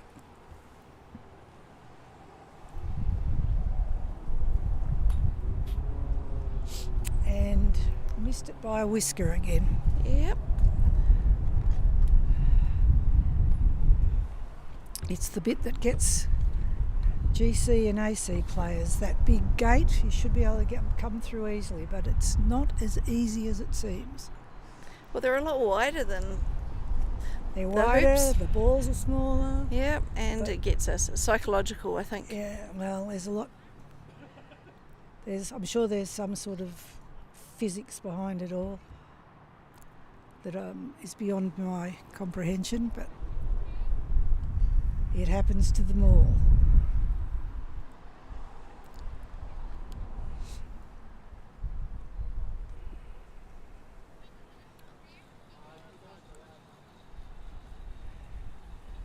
Philip is a left-hander, and he. Oops. Was that a foul? I think that was a foul. Ball didn't move far enough. It has to move 10 centimetres on a hit. Otherwise it's a foul, and the ball that your ball goes off and the other ball stays where it was. So that was bad luck. Player 8. Was that player 8? Yep. And now Warren, player 9.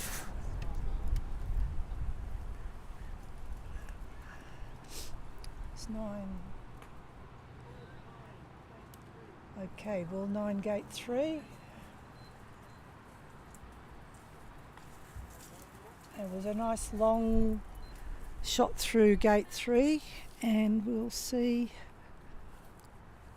what he does with it. I think he's after one of those white balls there in front sure of. You're right. And is he going to get Oh, one? no, he's gone nicely through the middle of all of them. Yeah, but he has stayed in. Yep, and it's close to the back line, so that's a safe place to be. Ruth's having a shot, a nice gentle touch. And she'll do something, set up something magic with a bit of luck.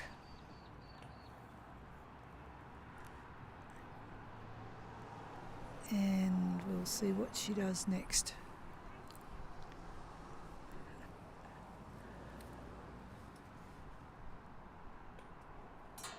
Ooh, just touched the ball 8 and slid on through.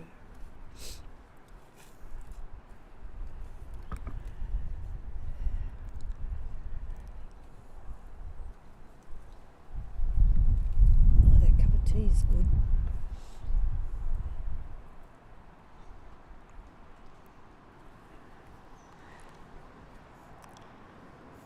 Yes, you've got Well, she's using up a bit of her 10 seconds only here, got isn't 10 she? seconds between So hits, and just sometimes 10 seconds doesn't seem like very long, but other times yeah. it can be a long time. If we got one of the referees timing how long between shots? Both referees should be counting that every time. And Gillen did call 8 seconds on her, which you got your 10 seconds. Yeah. They start verbalising the seconds at 8, and that puts pressure on the player to speed up and hit, which sometimes the pressure is too much and you muck it up. Yep, and people miss the turns when the yes, referee yeah. says 10 sorry, seconds. 10 seconds is up. Yep, that's your turn over and done with. And that's a waste of a turn, but it does happen. So all these beeps, is that a 15 minutes? That's 15 minutes, yep. And the score, I can't see the score. Total score is think red. it's- Red is 5. White is red is 9. White is 5. Assuming Yep. I've done it correctly. Right, 1, 2, yeah, that looks right. So, yep, Canberra's got a little bit of catching up to do. Peter Wood's going for the red ball, and he missed. And the speed of the lawn has got him, and it's an out ball. So, yes. There seems to be a lot of people on the lawn, doesn't there? They're everywhere. It looks busy, but it all makes sense.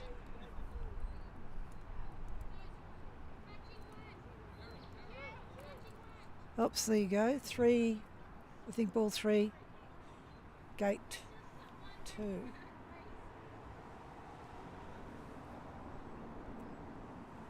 She didn't think she got that, or she walked off, forgot she had another turn afterwards. And she's going to go over to gate 3 now to help out over there. So maybe Yeah, not quite as hard as she wanted. We haven't got the greatest view at the moment. We've got a number of the Canberra players all standing directly in front of us, so we're having to rely on the screen, but they will move. Eventually. Here they are. We're just sitting behind them. Now they're wandering around. Now we can see. Oops, that was another near miss.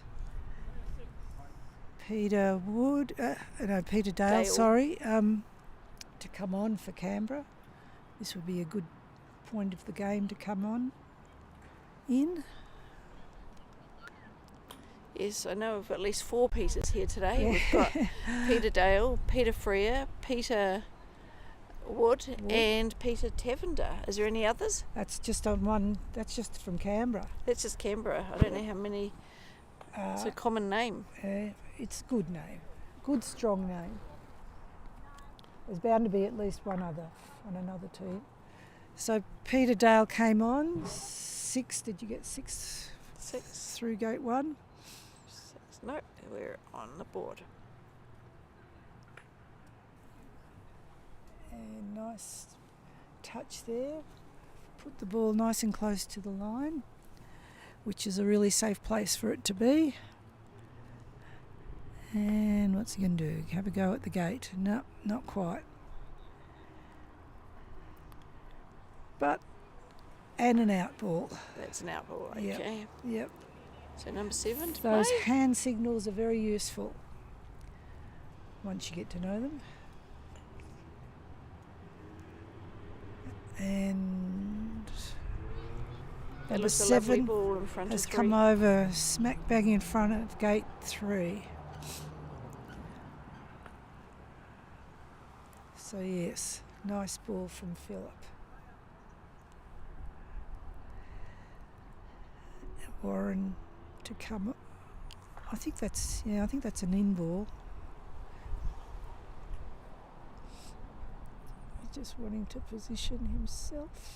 Beautiful, nice touch. However, not sure what ball. What's that white ball there? Do you know? I can't see. Which white ball? The one that's just near. Yeah. No, it's all right. We can It'll only become see a little obvious bit. soon. Oops. It's another. So that's safe. Whatever 10 that's is safe. 10's safe, though that's good.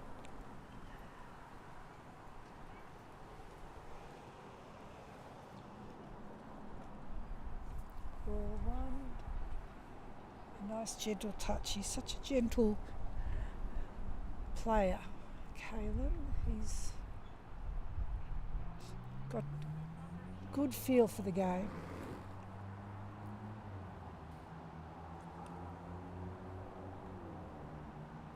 Beautiful.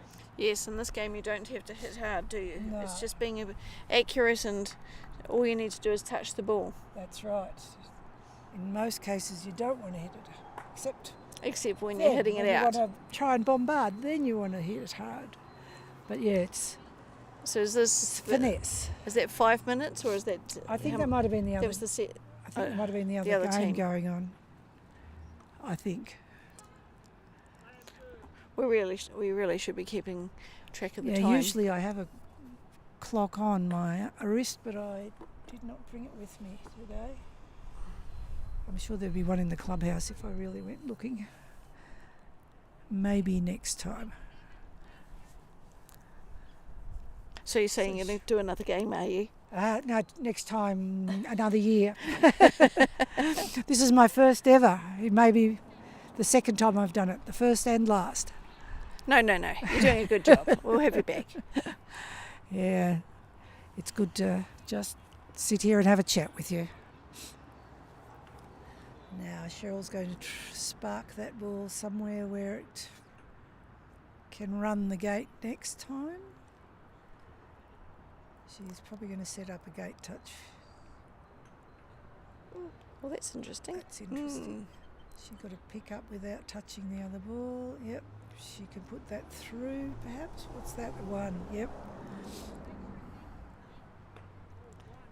Ball 1. Ball 1, gate 3. Now she'll put 3 through.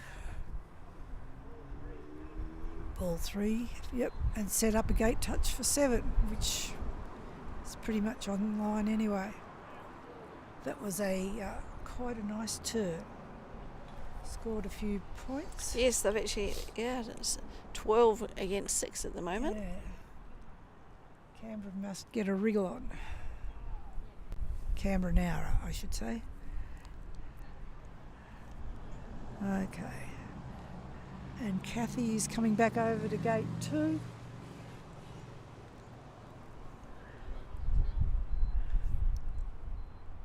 Making a quick exit to the closest boundary line, showing good gate ball etiquette.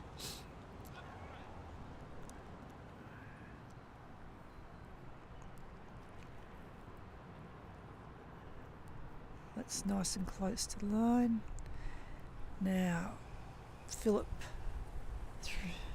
is going for gate 3 and gate touch. That's 7 gate 3. There is 7. Yes, Canberra Narrow really do need to pick up their socks, don't they? They do. But they have to have an opportunity to start that. Yep, it's all well and good to. And now with the gate touch, which is a very, very powerful shot.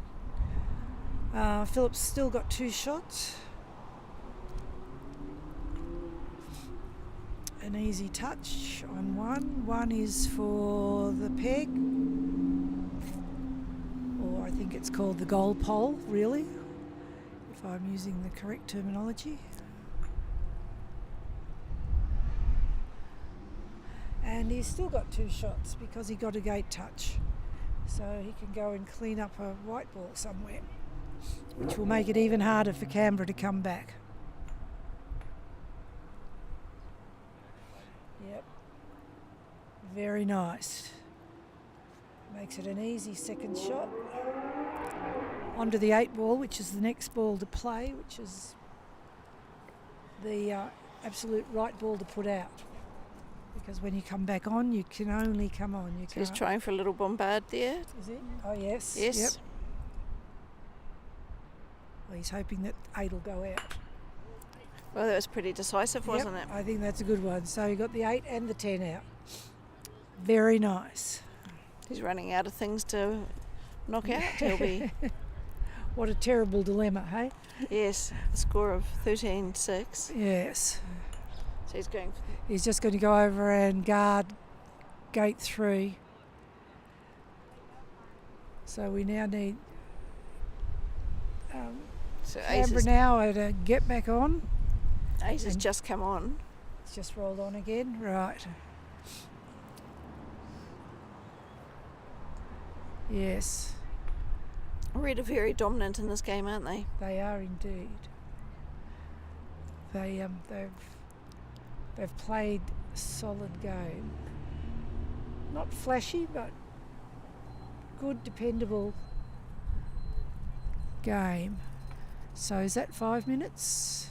I didn't hear the I heard 15.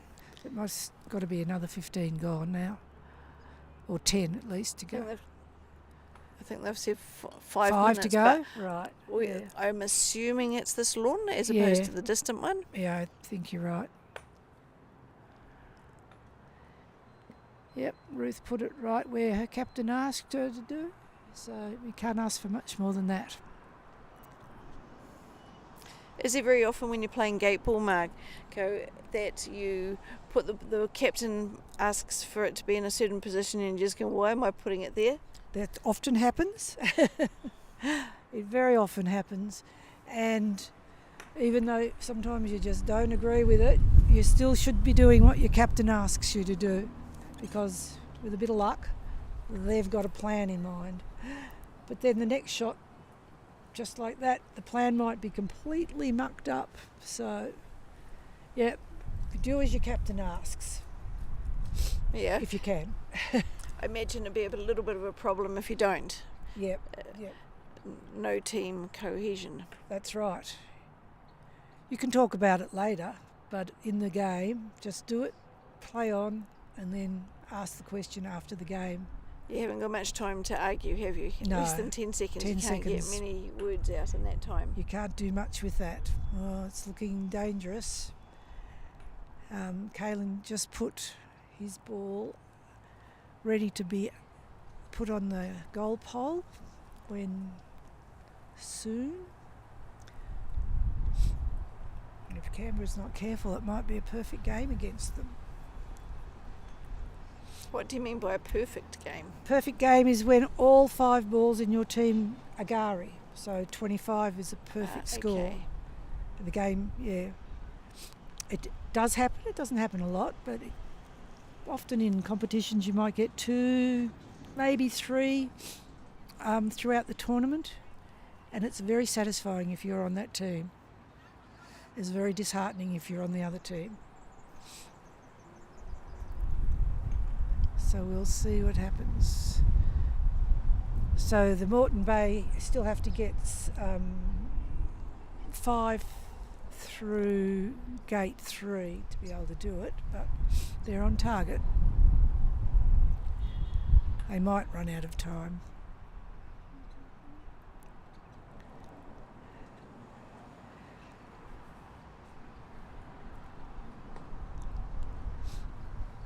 But white does get to play the last turn in the game.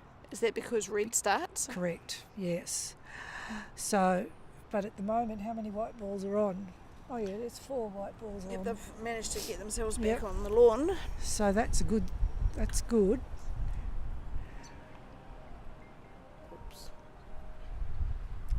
It's my phone.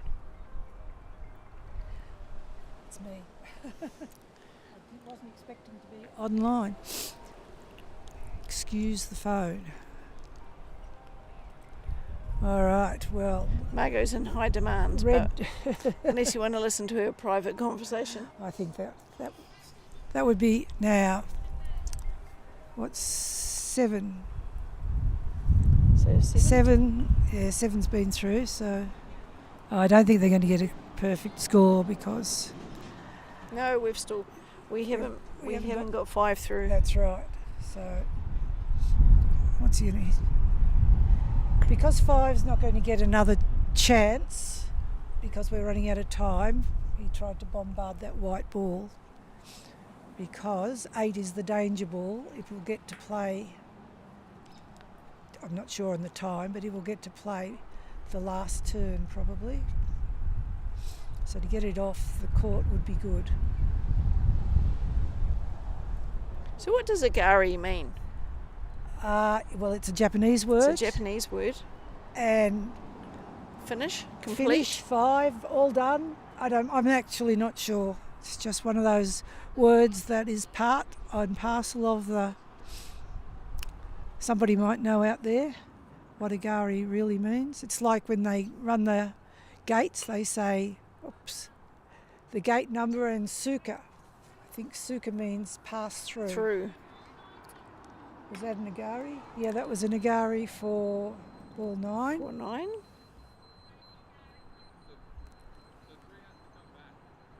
So I have to put... Oh, 1 minute. There's some sort of umpiring. Oh no, there must be a... There's some sort of... fault. I didn't pick it up. I know, it moved something. So did they the go agari through? still counts. So did the agari count? Yes, the agari still counted.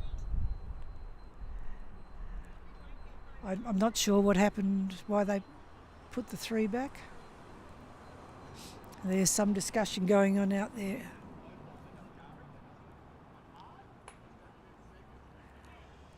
We'll follow 10 that one up. seconds to go by the sounds of it. Yep.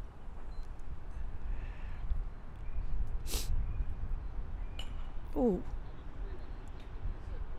I don't know what happened there because the umpire was right smack bang in front of us. That was an agari of some description. I'm not sure which number, and another agari. 7 agari. 7 agari, and we don't know what the other one Don't was. know what the other one was.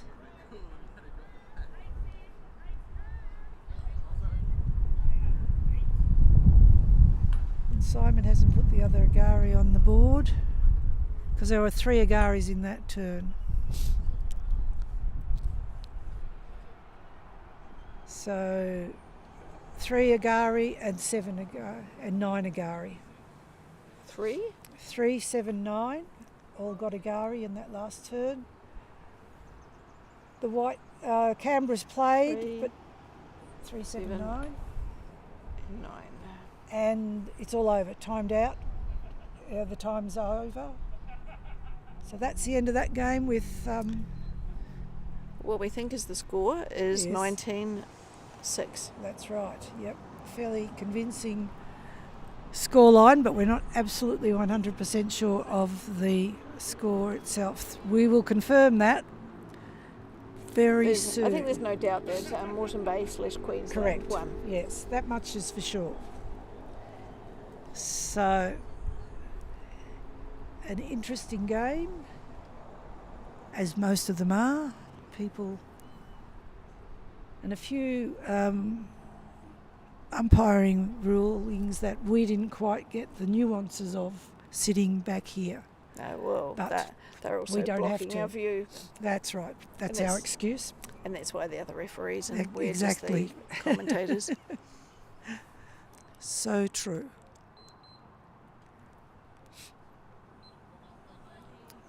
And now they all just shake hands, bow, and now they'll talk about, they have the opportunity to talk about some of the decisions if they want to. And Gillon, who is an international referee, is finding it an interesting scenario. So it wasn't a straightforward decision, whatever it was that they're talking about. Anyway, that's it. So thank you, Margot. So thank you, Karen. So I'm not sure how long we have to look at the player, the draw. We'll see when the next game is. Yep. So we might just. What was that one? So that was teams. That was the first game. So at 2:10. So at 2:10, we've got Moreton Bay and Strathfield, Strathfield versus Toronto. Strathfield, Toronto. Oh, Strathfield, Toronto. Another combination team. So stay tuned. Okay. And the estimated time of the next game will be at 2:10. And the time now is, I don't know. And currently the time is 1:53. Right. Okay. I think it's still rolling.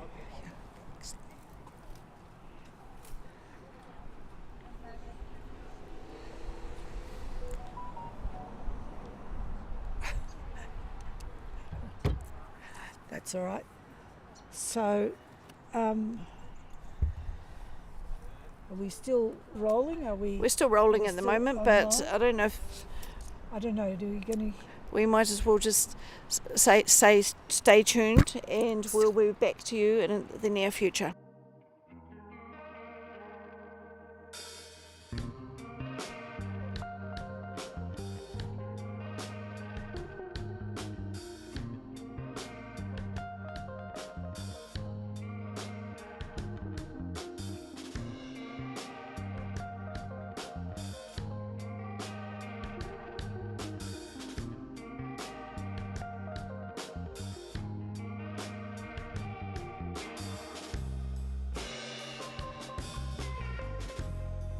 Sandra, she'll be good at this. It's a bit hard of hearing.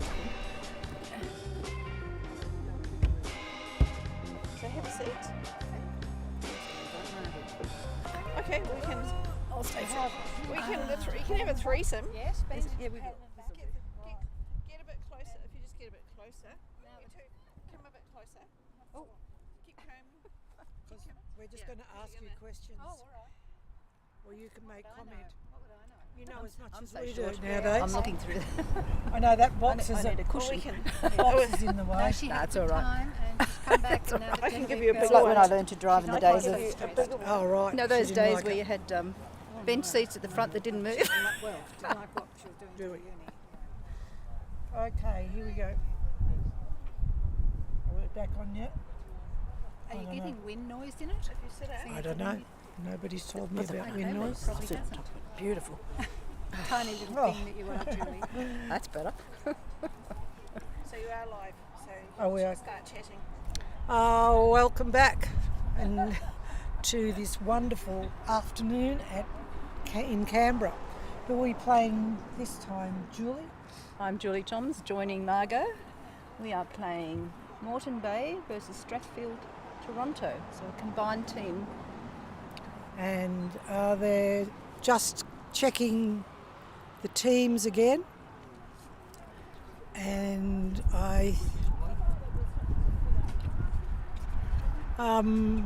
who won? So Strathfield won the toss and elected to lead. And they're all all picked up their balls and lined up ready to play. Yep, and they're ready to go. And here we go. The second game of the team's competition. There's the other Peter. We were saying there were 4 Peters from Canberra. That person, his name's Peter as well.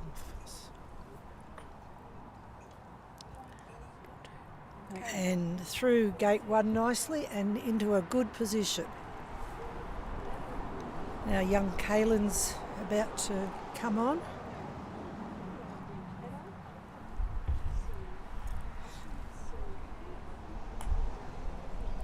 Beautiful, straight through the middle. Good length. Yep. As we said before, the greens have sped up considerably this afternoon. And yes, I believe they're a bit slower than they were yesterday. There would have been a bit of growth with this warmth. Right. So now Strathfield number 3 to come on.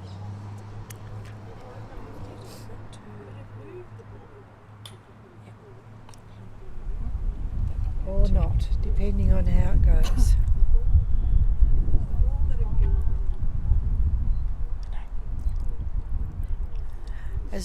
As mentioned earlier, this is Cheryl O'Dwyer who's playing for Moreton Bay, but she and Jeff Crook came runners up in the doubles this morning.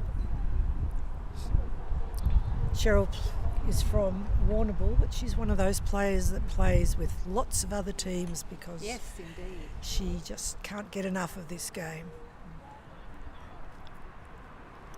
And not only is she a good gateball player, but she's a good AC player as well. So they elected not to come on. Yep, the captain is, I don't know who's captaining.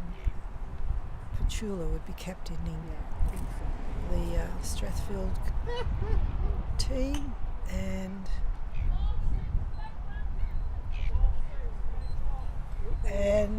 it's a very nice length. Oh wow.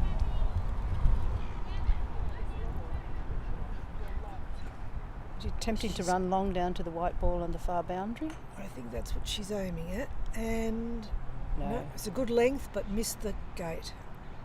It's a beautiful length. So yes, Strathfield number 7 coming on. Yep, captain for Strathfield. And nice deflection off the leg of the gate. Still counts as through. Yep. Oh, she's attempting to hit the ball. Much too strong. And out ball.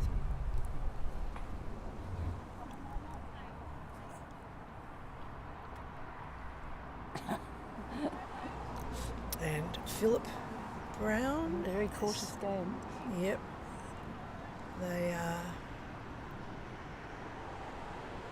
And Jenny, I think this lady's name is, for Strathfield. Usually plays in the position 9, and she also is very strong at. I like the colourful tops. Yeah, they look good, don't they? Yeah.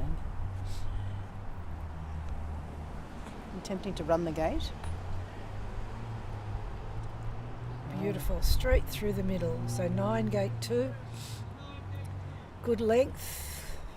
Now she'll attempt to. Yeah, it's a useful position to use those white balls. Yep.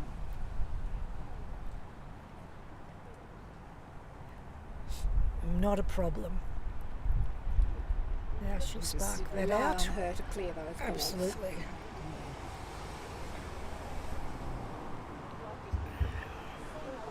It's a lovely day here. I know, the wind has picked up a little bit apparently from this morning, but it's just superb sitting here in the shade. Cup of tea, nice piece of chocolate, strawberry cake. Well, for some of us at least, not all of us. filming this as well? Yes. Good. Yep. Samuel's Oh, I see, over there, up there on that No, she's pole. tempting to help the other ball. I Now- don't think she's going to hit it just to set up. Ended up in a nice position. I can't see through. Okay. And now who's coming on? What number are we up to for? Must be 10, I'd Must say. be 10, yeah. That makes sense. Following on from 9. And Warren plays the side style. No, That didn't And work. unusual for him to have a miss.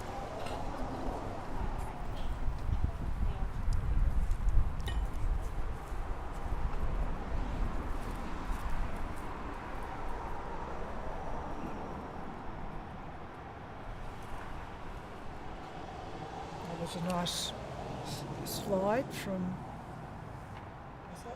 and it's Peter. Peter somebody? Peter Brown, yeah. I don't know if he can. Wasn't quite good enough Yeah, to it's be a able bit- to run gate bit 2. tight, yeah. And goes back into a defensive position.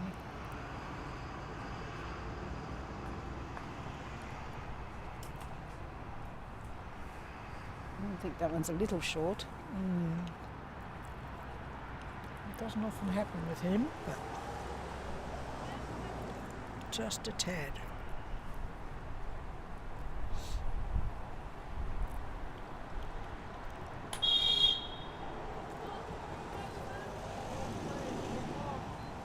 Straight through the middle again, and an out ball.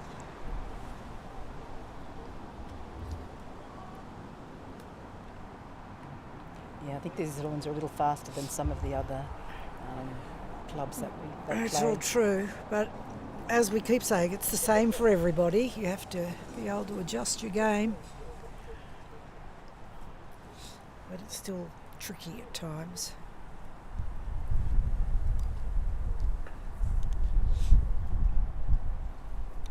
Cheryl's attempting a sparked, just putting it somewhere where it can run. Oh no, I don't think it's 4-3, is it? What was that? Ball 2.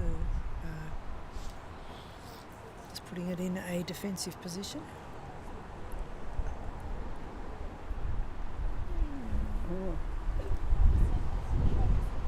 Nice and tight to the line.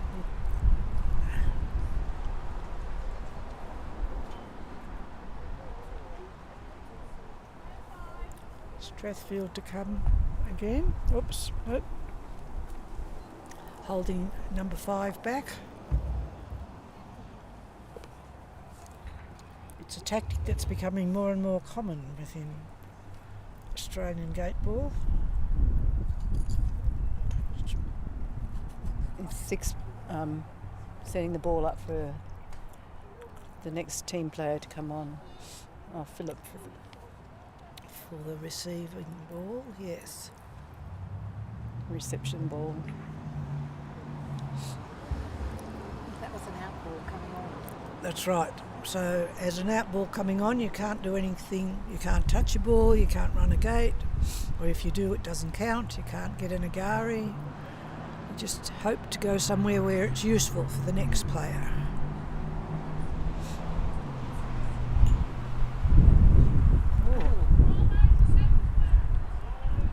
It's not quite what Philip wanted, but it went through, so it's a point. I think it's much further than the reception ball.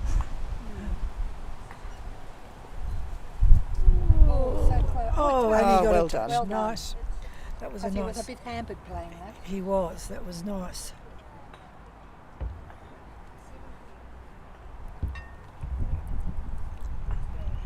I still find the left-handed play.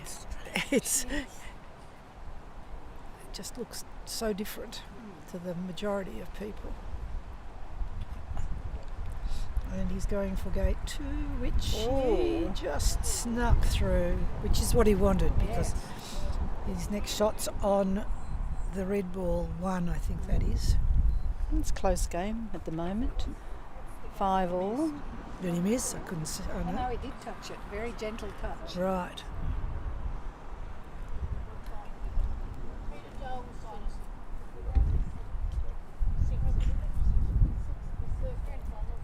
And sparked the red ball out. I don't know what number that was.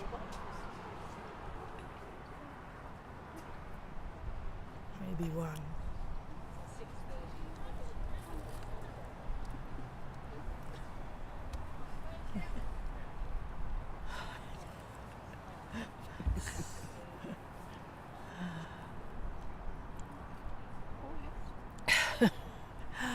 I think. Oh, 9's for gate 3. I think somebody's just trying to No, they're just trying to run it. make. Oh, Oh, bad luck. nearly close, but not close enough. With 2 sitting there. I don't know, has 2 been through gate? No.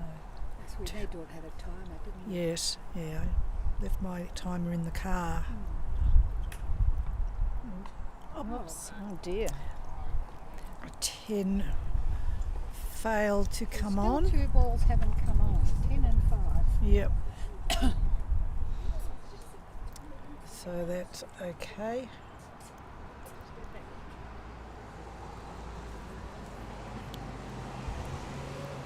Oh, one took a defensive position because the 2 white balls are down here. Sorry, where did one go? I didn't see Just it. inside the boundary, the Oh, far just tapped boundary. on. Yeah, tapped Right. on. Okay, let's see what 2 does. Touch 3 without any problem. Oh, no, 9 I mean. And Send that across to the one on the what's far he going to boundary. do? He's He's sending going it to try. across. He's Yeah. going to try and bombard 1, which is way over there. Whoa, good effort, but no. Optimistic. Yes. Worth a try. The end result was 9 was He's still to be to off. run through gate 2.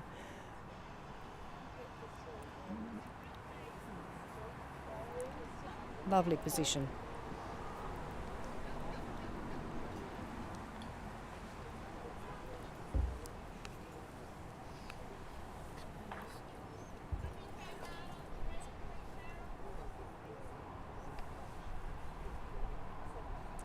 So Cheryl's gone over to guard gate 3. Nicely positioned. All by itself. Yeah. So 5 can come on and clean up those 2 white balls Yes. there. Sitting ducks. No pressure.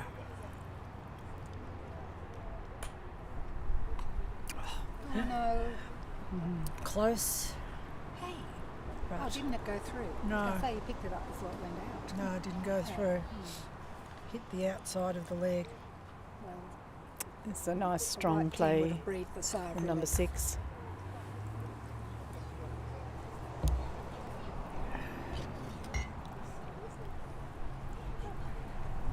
And he's just placing it. Sorry. It's a little play before the red ball on the boundary.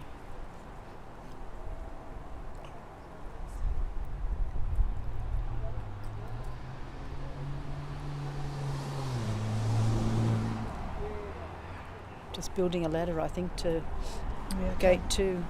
Right. We Yeah. can't see through the Yeah. recorder standing there, so they're all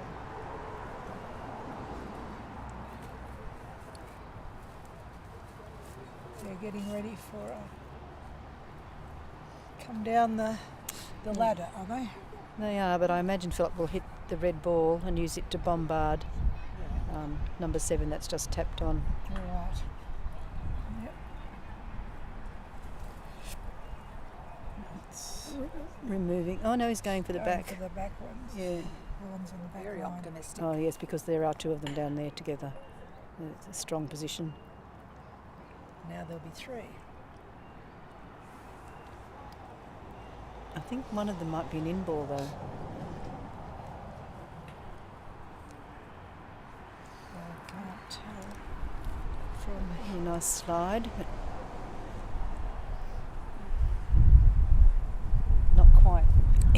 not of quite gate where two. I wanted it, Went but a little far. it's all right. Still Well, in. number, he can put it up to those red balls if it comes before them. So that's 15 minutes gone. And it's still the tied game Yep, it's pretty close at the moment. with those two Nobody's- balls still to come on as well. Nobody's taken control just yet. It's nice positioning. And gate 8 is for gate 3.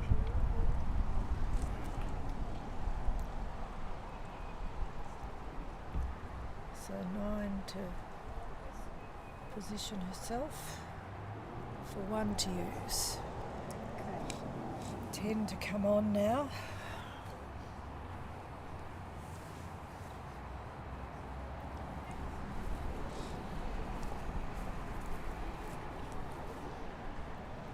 And let's see what happens. Oh, so I don't think that's through. it has to have cleared the. It's not through. Hadn't cleared the hoop from completely, which it has to do. I assume that was a soft shot so they could go up to 8 at gate 3. Unsuccessful. Oops, and we're having a swap. Substitution. A substitution in the Moreton Bay team. 10 is substituting. Warren is 10's coming on and 10 is on. yeah. What's Emma's coming on. substituting for Warren. Well, he's had a few attempts at gate 1, hasn't he? Yeah, Unsuccessful a lot of teams ones. have that kind of rule that if you've missed, depending on sometimes 2 or 3 times to come on gate 1, then you sub out and let someone come in. Yep. And it seems to work mostly. Well, they're halfway through their time, aren't they? So can't really afford any more attempts. That's right. Did you get that? 2 Unsuccessful. gate. 2? Number 2. Yeah. So fresh eyes for player 10. Yes. And also sometimes you get yourself so convinced that you've not been able to come through. Yep. You cause a problem. That's right. So it's often a good thing. So let's see what happens.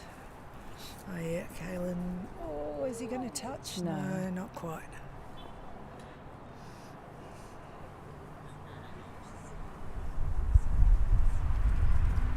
Yeah, everybody's starting to look at their timers, which we don't have.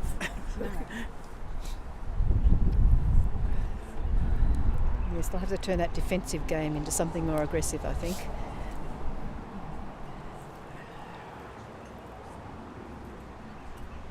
Well, that's fairly. What's she picking up?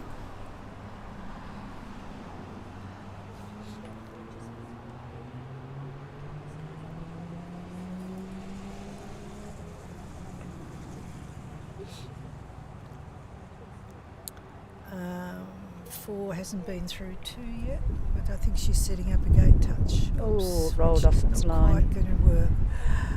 So that was not a gate because 4 hasn't been through gate 2 yet.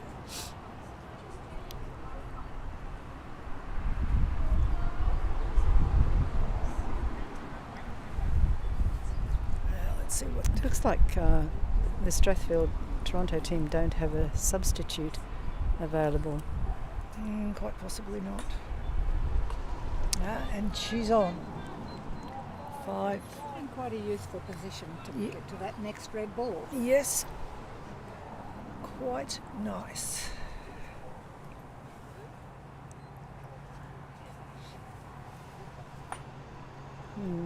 Oh, just needed an extra coat of paint. Yes. Possibly needed to stay closer, I think. Down towards the white ball now. That red ball on the line's quite tight, I think, so she'll have to be gentle. And I think she managed it. I know it's an out ball, but that's a good result.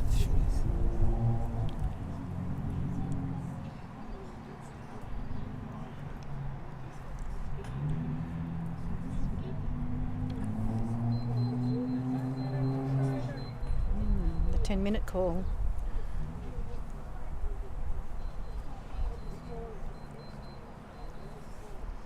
This will be close. Oh, no. Ball 8, gate 3. Julie, did you get Yes, I've got that one. You're just too quick.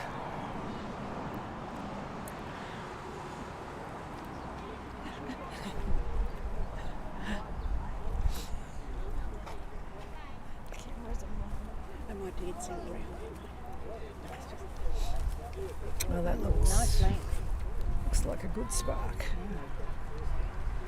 And 8. What's 8 then?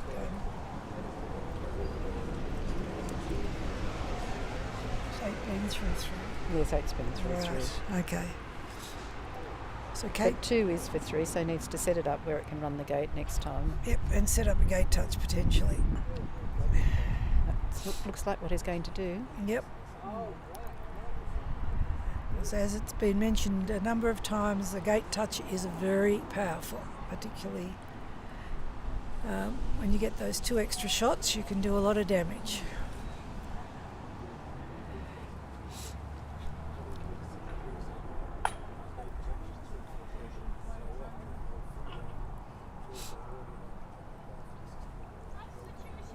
Oh, they have got a substitute.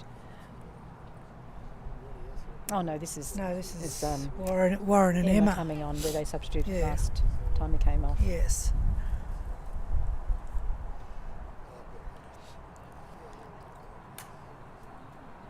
Emma also does the side Not golf. a lot of as many Australians use the side stance. No, but Warren and Emma use it to Yes. great effect usually. But not on this number 10 ball. Not today. Okay, red's starting to load up again.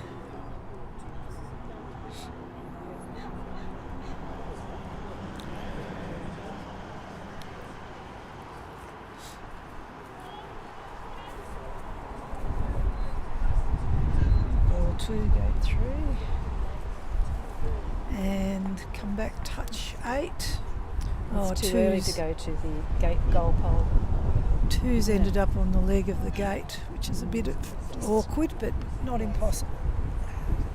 Just guarding gate 3. And what to do with the ball 2?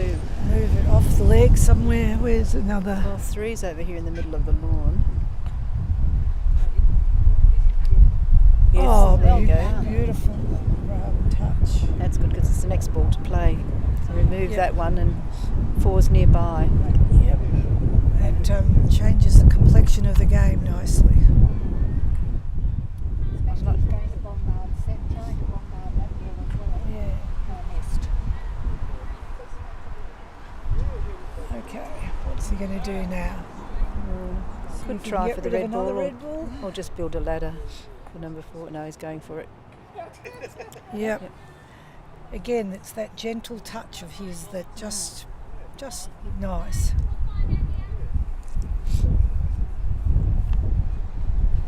Yeah, he's going to spread the balls around the lawn.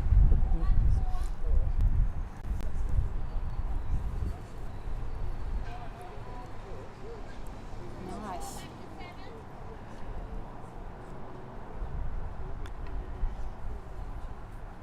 Yep.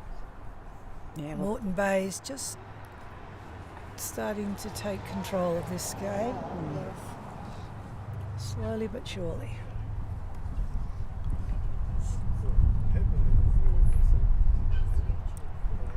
yeah, it's just And- helping out 6 who hasn't run gate 2 yet. Yep, just for a straightener. Very nice turn.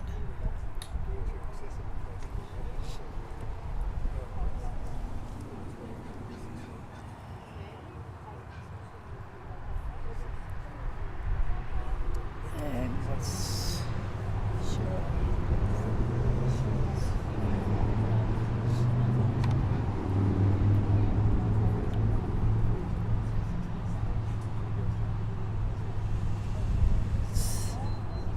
all those 5 minutes remaining in this game, with Moreton Bay ahead at the moment. And I with only think. 4 balls on. And with, yes, that's right.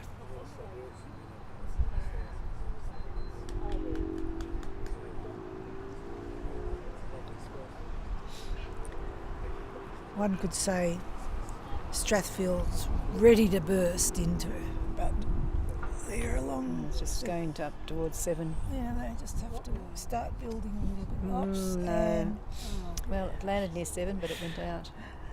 It's fast lawn. Yeah. And very slightly downhill this way. It's so annoying when you're an out ball and then you put it out on another line. So Kathy just put that Yeah, an opportunity just to slide nicely into position to get 2 balls through gate 2.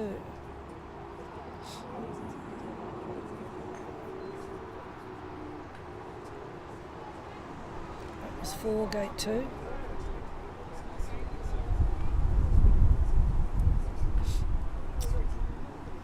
And 6 gate 2. There's not a lot set up on the lawn though. No. I should go across and help the ball at Well, gate yeah. 3, but it's already been through, so It's a quite bit spread closer. out, so Yeah, it's needed to a be bit closer. tricky. But times are ticking though. Well, 7 can't do anything. Go across to the far Seven's an line. out ball, so it can Oh, just she's just come on. tapping on. I thought she And might she's move come up on tight closer. to the line, which is always good.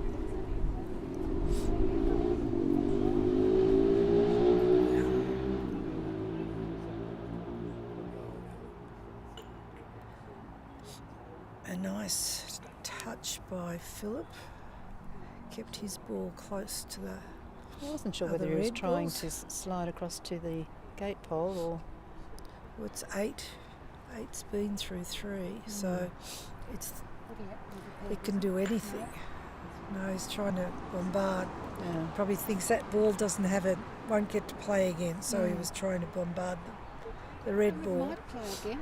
They've got 3 minutes or something. Oh, that's all right. That's That'll be okay. I thought fine. it might have gone out, but no, that's good. I think someone was saying earlier on in the day that it takes roughly 6 minutes for one round Oh, okay. for everyone to play. Now, if So you can get this next ball. if he can get this red ball, then I think is that 9 that he's trying to hit? I think so. Yeah. Yeah. Makes it very difficult for the other team, the Yeah. red team now. Is that? So It doesn't give red much of a chance to. No, they all have to come bombard the back only on. remaining Yes. red ball on the lawn. And they'll be all out of play. He's going to try and bombard that red ball over on the far boundary. Let's see if he has any. No, no. Worth having a go. Yeah, You go for the goal pole, is he? yeah, I think so. And No. Staying on, it might be a reception ball for 10. that's right. Might be just the perfect ball. I've seen Emma come on and do magic things. This could be it. Yes. This could be it.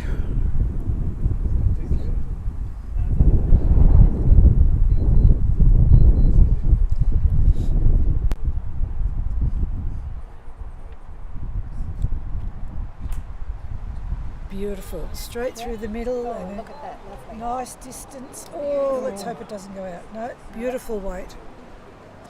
A beautiful weight. She'll come back on She to needs to 8. pick that 8 up because there's an in ball that plays before it. Very, very close. Oh no. And it's Mm. an out ball. It's the wrong angle. Yep. It was a nice touch, but Let's see. it didn't work. Is there only 2 red balls on Well, the... one's Or an 3. in Oh no, ball. there's 3 on at the moment. Yeah. Can't be long to go.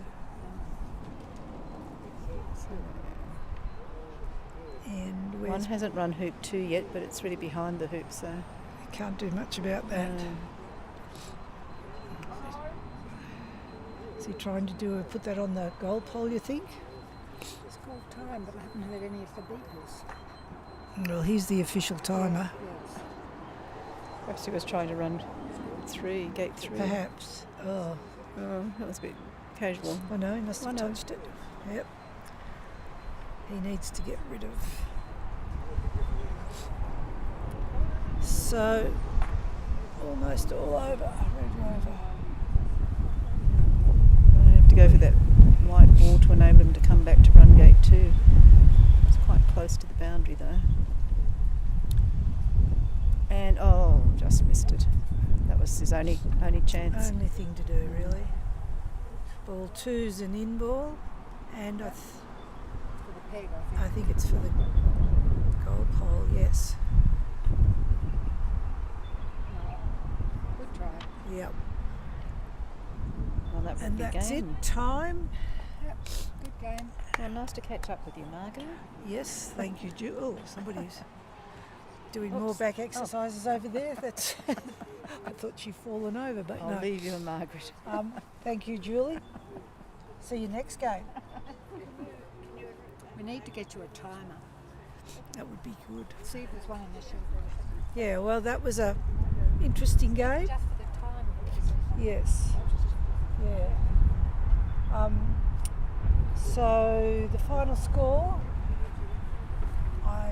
it's not official yet, but I think Moreton Bay defeated Strathfield 11-6 is the unofficial scoreline. Moreton Bay definitely winners. They were in control of a well-controlled game.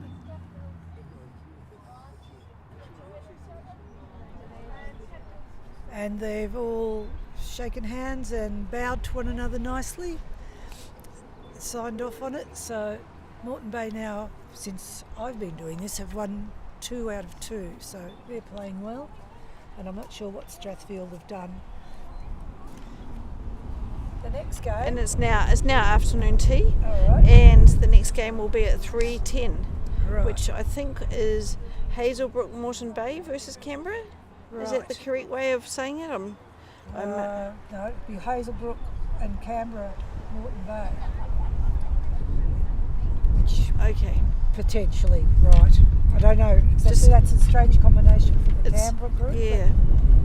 But not impossible. We will wait and find out, and we'll Yes. go from there. Yeah. Okay. Okay, so that next time is at approximately 3:10. We'll be heading off again in the next game. Okay. Go get a cup of tea and we'll see.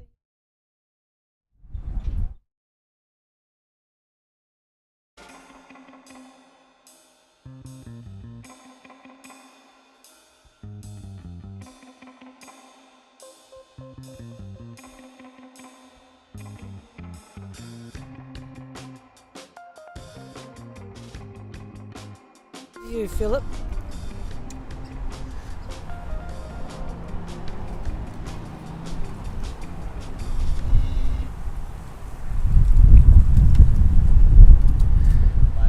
Okay, here we are on game 3 for the teams.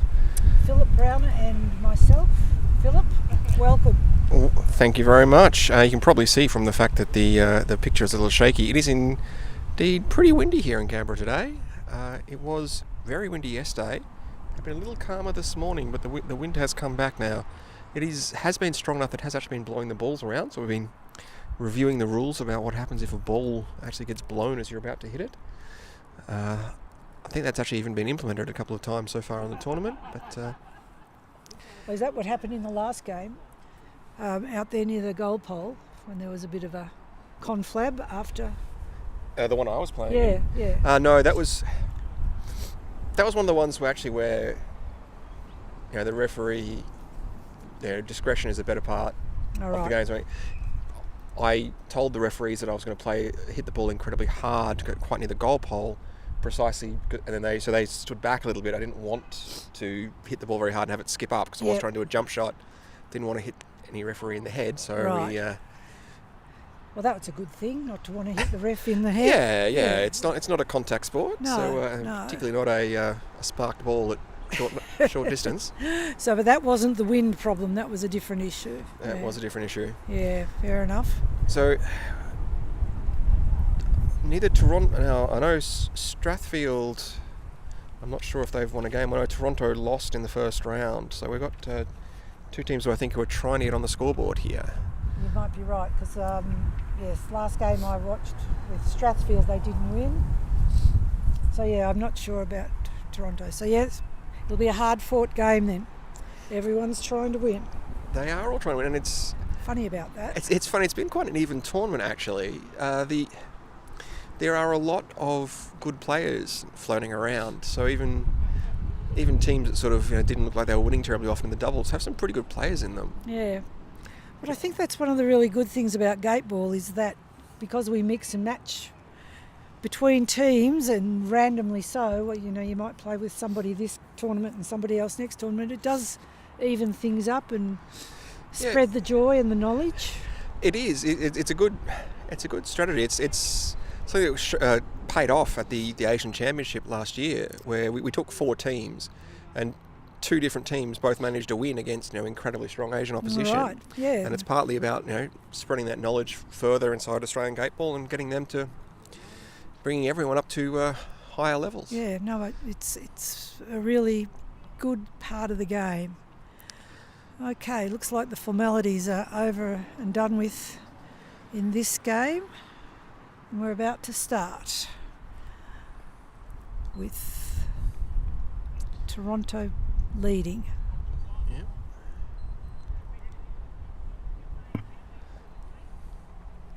And play ball. The shadows are lengthening on the lawns. Indeed.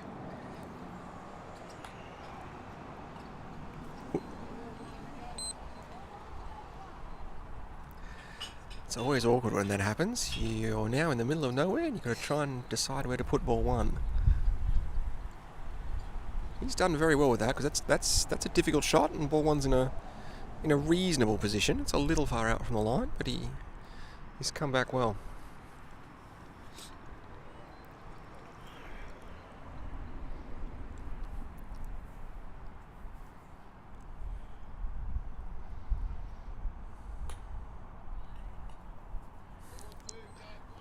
Like it's the preferred method of getting on. Yeah, an exact carbon copy. Yeah. A little bit easier if you're going over to gate 3 though. The angles are a bit more forgiving over that way.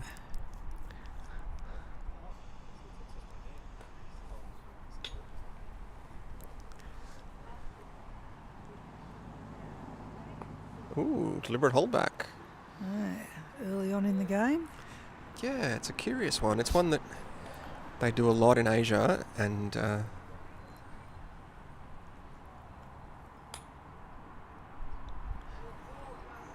ball 4, gate 1. A lot of the better teams in Australia are just on that kind of break point of where the best strategies change from what you might call typical Australian strategies to these kind of hold-back international strategies. We're just on the cusp, a lot of the better teams here. Overhit that one, unfortunately. It's a little bit hard.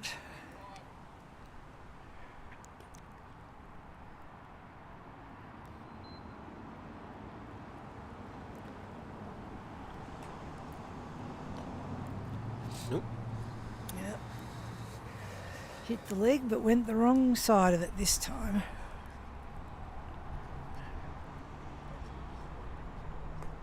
Yep. Now White's forced to hold back as well, otherwise Red gets too many balls in a row through gate 1.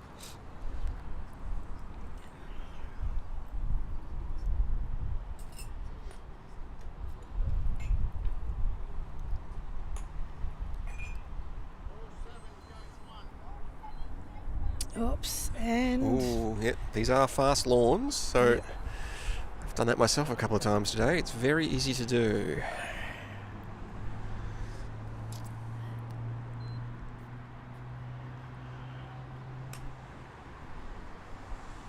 Maybe another carbon copy. And Indeed it is. It even hits ball 7. Just have to pull back. With every gust of wind, it dries out a little bit more.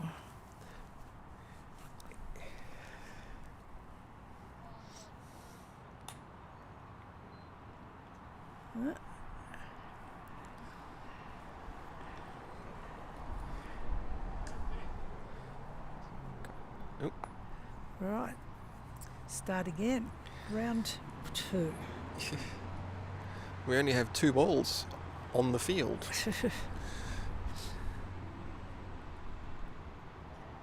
Whew, it was nearly only 1. Close. There's really not much for her to do either. She'll need to just hide this. We've now got opposing boundaries, well guarded. Yeah, and then there's not a lot. I don't think either team really has the advantage coming through gate 1 yet. What you want when you're sort of holding back, what you're trying to achieve, is to have 3 or 4 balls in a row of the same colour coming through. Even better if you have the ability to place a ball as a pivot ball behind gate 1. Right. But with so many balls kept off from both teams, and then the fact that 1 had to hide that boundary, so if you couldn't put 1 there for 3, you've now got sort of alternating colours coming through. Which is why once the first team starts holding back, the second team is kind of obliged to. 5 has come on the field now. Yes, a long touch ball. It's being positioned for ball 1 next round, indeed. That used to be a frequent tactic, but doesn't seem to be used that much anymore. Do you find? It's curious. It does still work. When I'm another miss, gate 1. When I'm playing red, I like to have, if I can, have 2 balls near that sort of guard position to gate 2. So I'd have 1 and 3 up there, and then 5 Maybe over put down 5 there. down where that was. Yeah, right. Ooh, it's quite an aggressive move actually, because that means 7 is now available for. Where are the other? For ball 10. Because 8's an out ball, but 10 can. 10 still could come on, yeah. Yeah, and it's Ruth Mulvaney. Oh no, sorry, Ruth was playing 9. Who's playing 10? 10 is Jenny. Jenny.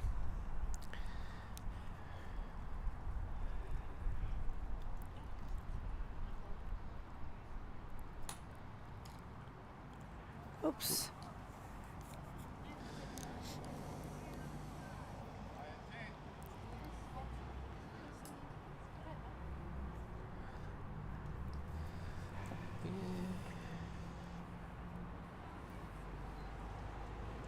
Now we'll see what 10 does. Oops. So we're back to ball 1, round 3.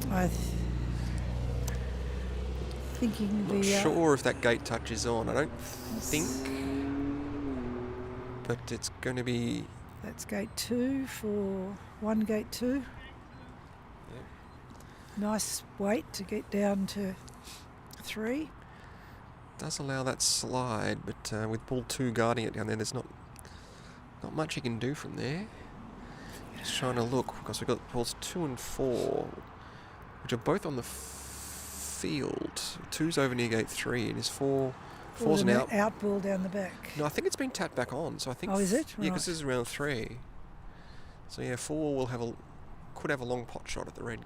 Right. Reds near gate 1, gate 2.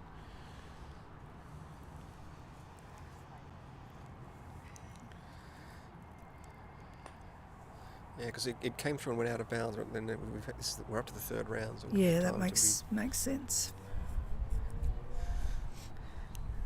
Tucking in again. A very cagey game so far.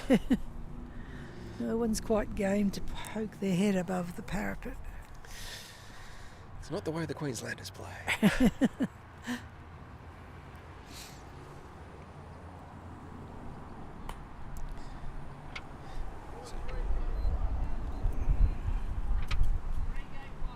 Now this is an interesting one, because he can't really go for gate 2, because if he goes for gate 2 and misses, all he does is invite ball 4 to come back towards the gate. So he's going over near ball 1. which is safe enough from ball 2, because obviously ball 1 has control over that area, for the moment at least. A nice weighted ball.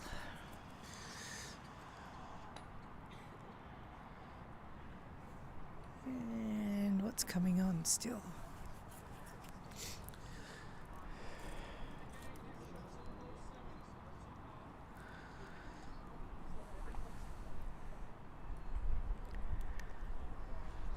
Nice gentle touch through gate 2. Yeah. 7's the curious one, because you could put it back for ball 4. We've got 6 coming on. Yeah, so he put his indicating near the line.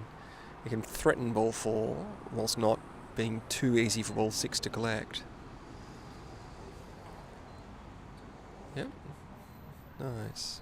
But you can't. Yeah, you gotta. This is why you hold the balls back. You got ball 6 coming through this gate now. It's preventing red from sort of securing it the way they want. Oof. Oh. That was very close. It'd be really beneficial if they could touch one of those balls, because obviously you could then put 1 to 2, which would be incredibly valuable.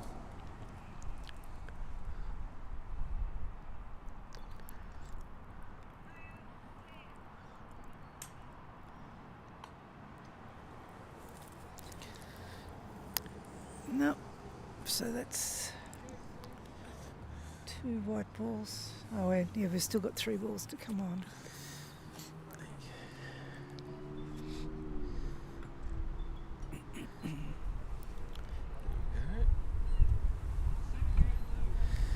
Now we're curious, we've got ball 8 is an on ball. You can't quite see it on the screen. It's deep behind gate 1, right in this top corner. So it can see gate 2, but it is an incredibly long shot. And then, of course, if you do happen to make it, you get all 4 red ones down there. Is it worth the risk? Would you have a go at it? I don't think so. I think I'd go for 4. No. So that paid off? Yeah. Just trying to think, because you got...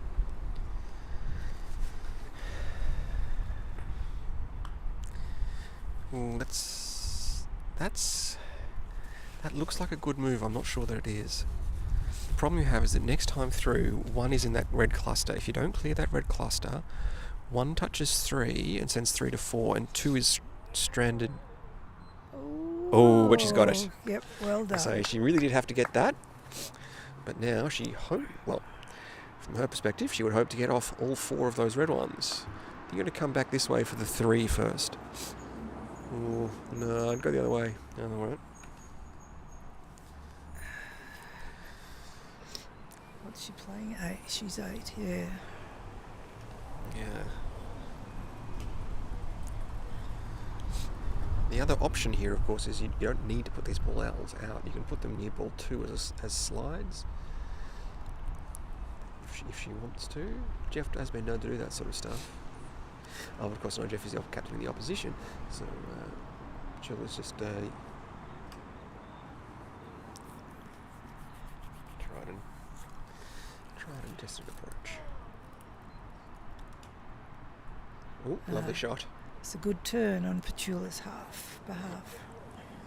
There we go. So red has no balls on the field. 4 balls our ball, and of course ball 9 still to come on.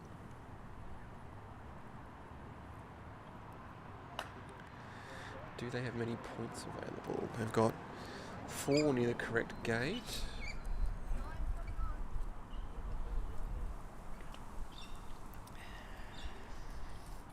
Yeah. So they've just got to live through. What the white team needs to do now is just, live through ball 9. Ooh, there we go. Now you can put everything near gate 2, because ball 4 can tidy everything up.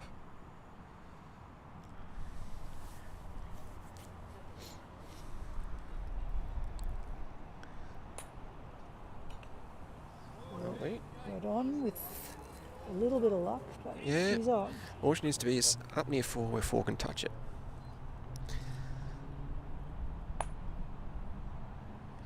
Yeah, excellent shot. Exactly. Ooh. Yeah, no, brilliant. helping ball 4 get to gate 2, and of course you don't need to hide tight to the line yet because the first live ball is ball 9.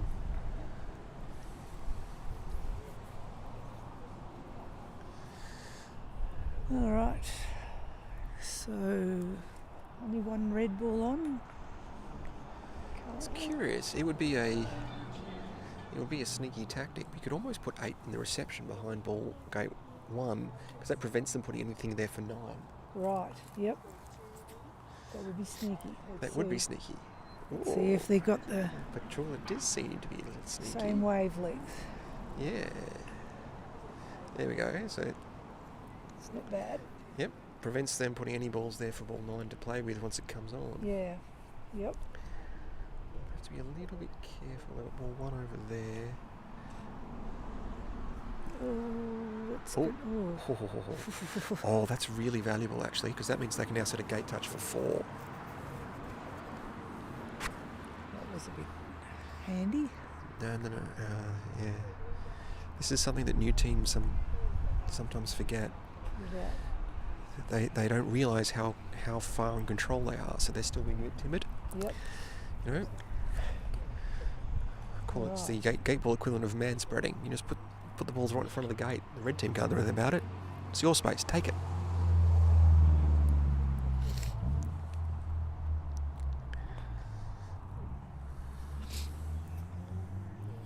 Okay, what's this? Alfred's.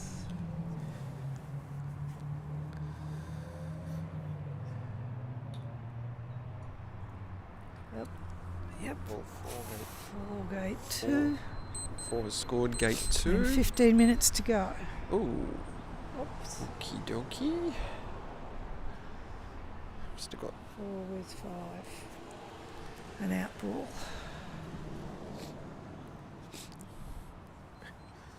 may have been overcomplicated. I think 8 was there for 6. Okay. Let's see what 6 can do.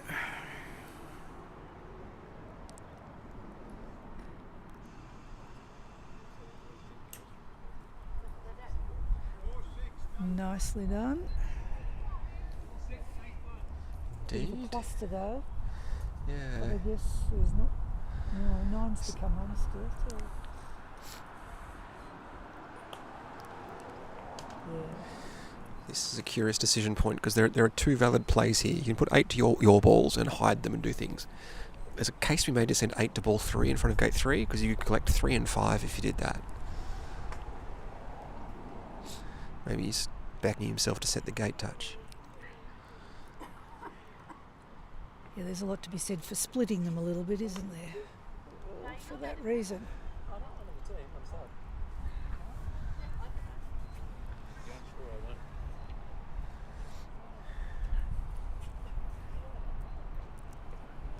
Us people in Canberra sometimes call that white ball cluster over there a Gillen cluster. He used to do that a little bit. Yeah, well, it's perfectly safe for the moment. At the moment. Although this is the last turn for which it is safe. Yep. Ball 9 is coming on. Yep. And then. So and it is Ruth, so.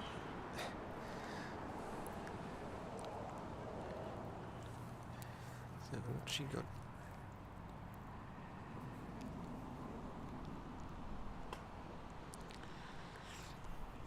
That was ball 4, which had already made the gate, of course. Ooh, that's a bit hard. Not really what she wanted. No.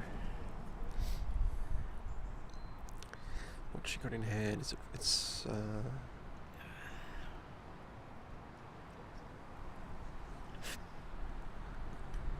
oh, that was far too hard as well. And the Canberra speed has got her again.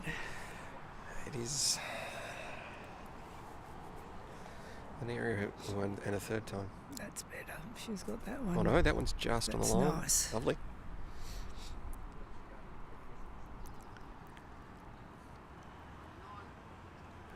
I think white probably still has the better position just, but there's not much in it. They've failed to use that cluster to create a gate touch, and I think she missed it again. now we've got a She's not. That was.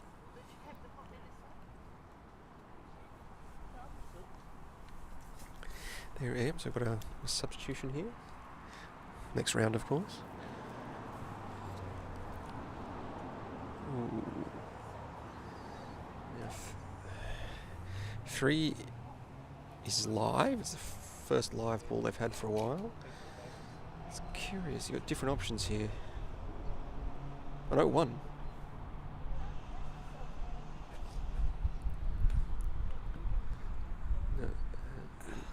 Oh, hit the sprinkler. There's a sprinkler head just there. I assume that's what he hit because he definitely jumped bounced off the side.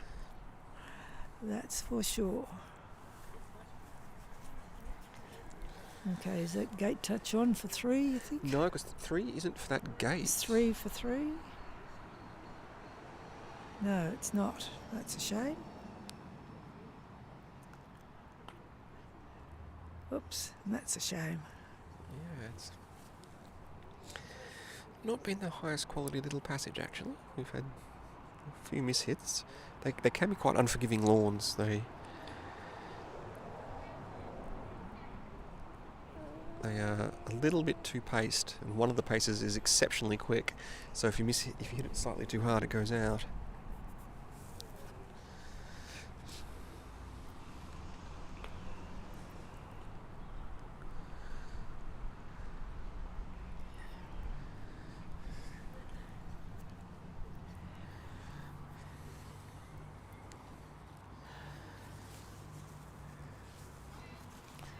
The wind seems to have dropped a little bit, which is not a bad thing. Yeah.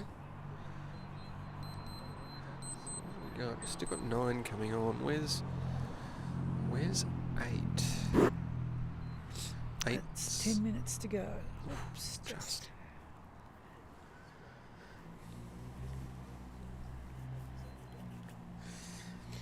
That is a dangerous place to leave the ball. Ooh.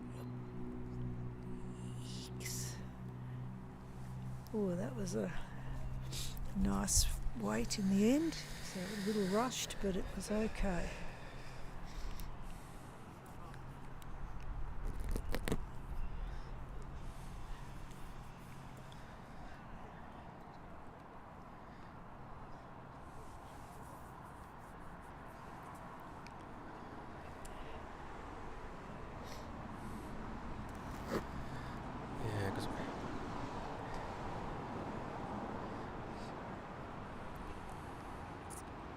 Well, it's anyone's game at this point in time. It is. It's when the score's only 7-6. Yeah. It's only 9 minutes to go. It feels like it's still only early in the game, but it's not. No, it's nearly done. Somebody's going to have to take control.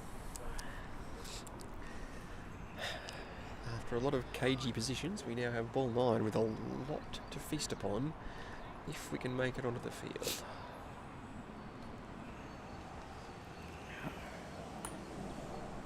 There we go. Bit hard though. On, but it could go. No, she's on the field, which is a little far from 7. Yeah, but it's not out. I wonder what the lines are like there, because you've got 10 near gate 2 and that other white ball in between it. Almost might have just.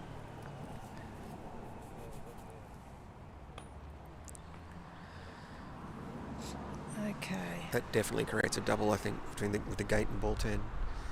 So she'll take a shot for that once she's done the spark, I would expect. That could be a very important shot. If she makes that, either the gate or ball 10, clear out definitely 2, maybe 3 white balls. Okay.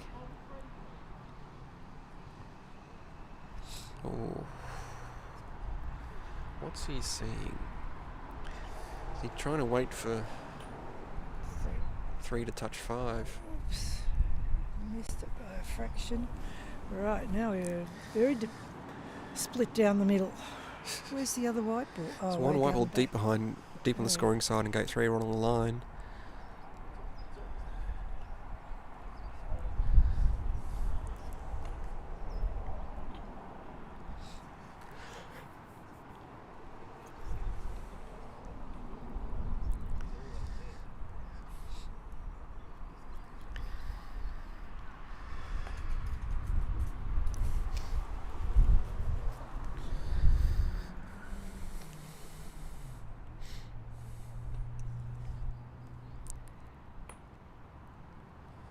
we go. Yep. Nice shot. 10 through gate 2 is very nice.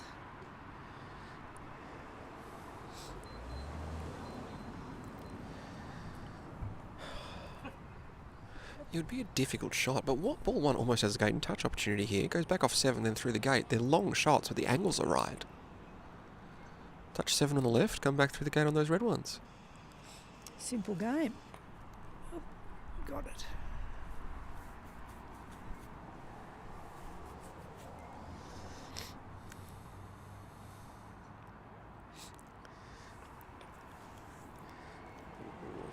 Not sure I would have done that.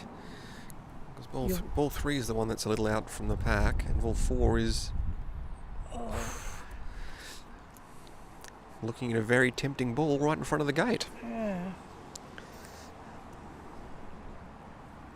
So that was 1. Yeah.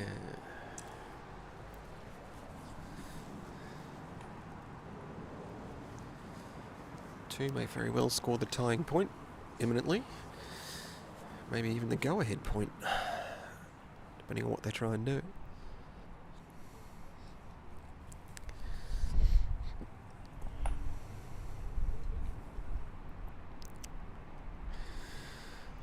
They're a bit lucky because there are 4 red balls in one group.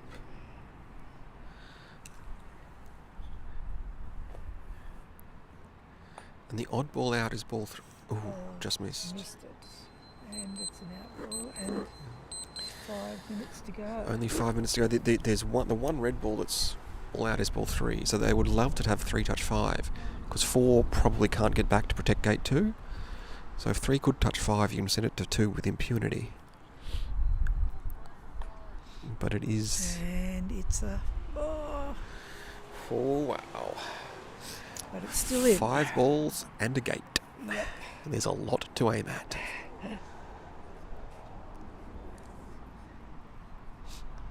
We'll see what... I think she's got the gate. Oh, and it's going to go Oh, that out. is unfortunate. That was unfortunate. But the Reds... So that is the go-ahead point. Scores are level, but with a gate 3, White would now win on countback. Of course, Red may well put a bunch of points on right now. Maybe very short-lived. Yep. Only 4 minutes to go. You wouldn't normally spark balls through like this, but with 4 minutes to go, ball one will get a turn. Right, we're going 5 gate 3. No, that was 1 gate 3, wasn't it? Yeah. Now it's 5. Now 5 gate 3. Set up for a gate touch. Ooh, hit that. Maybe. Hit that a bit hard, I think. Yeah, I don't think it's quite right. But what does that put it? 10-8. Yeah, so... With 3 and a bit minutes to go. Yeah, it does. Which White balls are up there? They've got 6, 10 and 8 up there. You hit that a little hard, probably.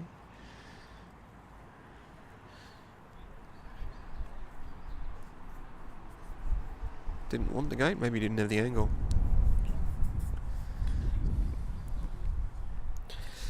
Okay. I don't think he has a gate touch line there. We'll see. Well, certainly not on the 5, but maybe, don't know, on the other one.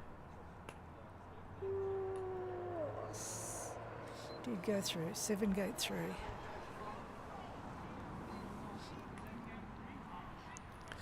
So he's touched 5. There's only 2 minutes to play. You'd almost...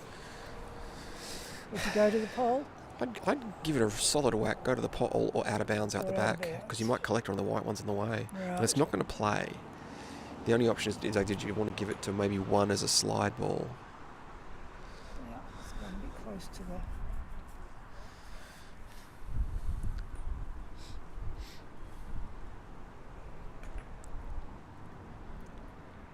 Not a bad effort, but...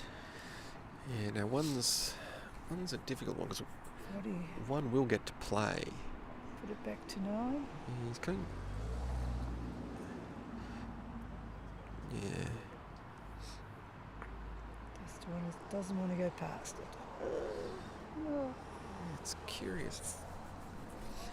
not really useful. I would have gone down to 9 personally, because 8's an out ball. So if 7 touches 9, you can put 9 over there. And even though 9's not for the goal pole.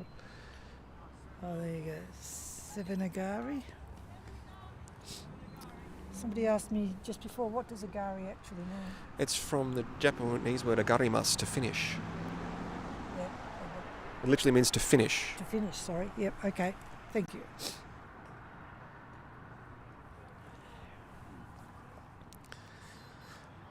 I got the Japanese bit, but I didn't actually know what it meant. But now I do.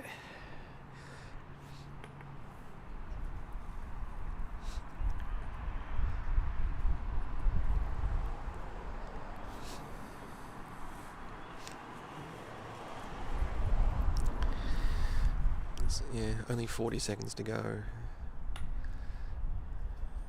Where's 10? Is 10 on or off? 10 is on, and it's over near gate 2, so Oh, yes. Yeah.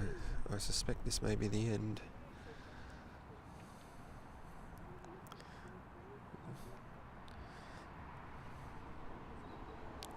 Not a lot of point doing it this way, because now 10 is definitely going to be the last ball.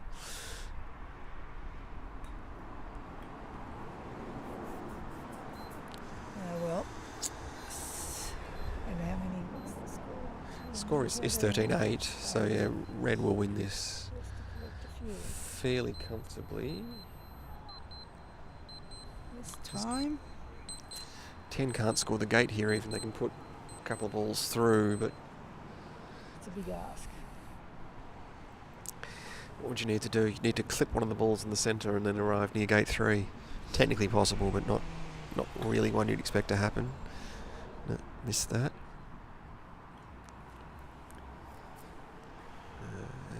Yeah.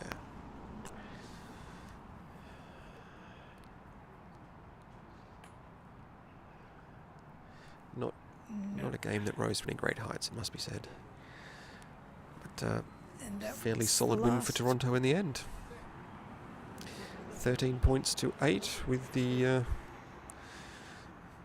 control of gate 3 really proving decisive at the end there. Yep.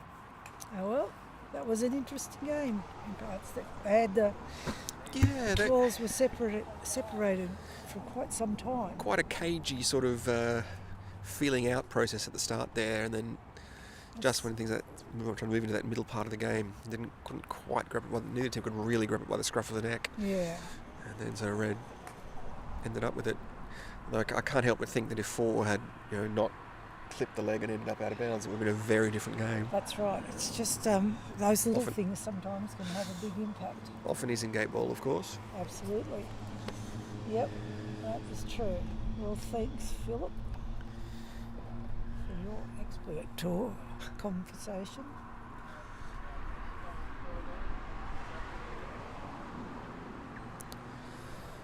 There we go. And they bow to one another, and it's all over.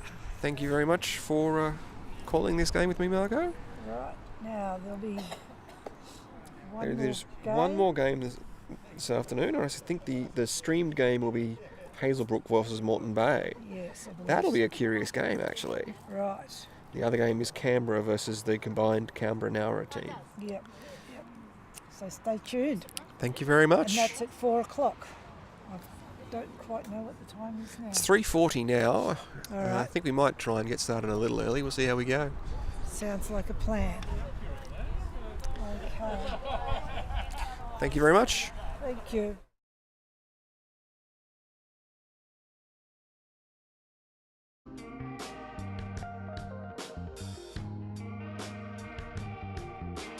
You're on, Peter. Welcome to the last game of the afternoon on Saturday the 27th of September. This is a match to be played between Hazelbrook and Moreton Bay.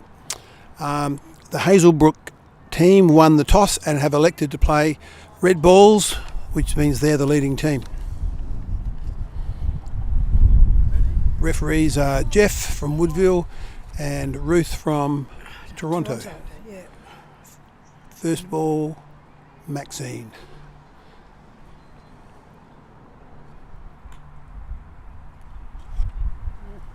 think it didn't go through.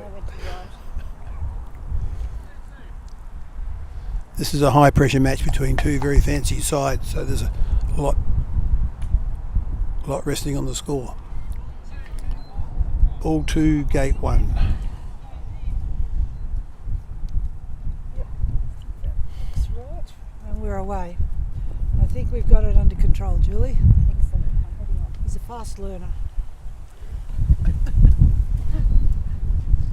And the wind is picking up. Just what we need for the last game of the day.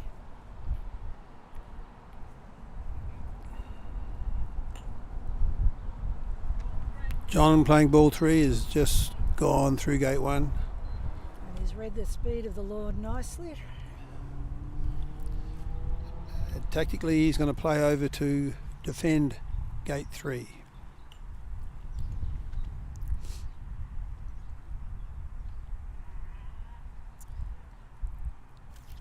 That's all right. Ball 4, Cheryl.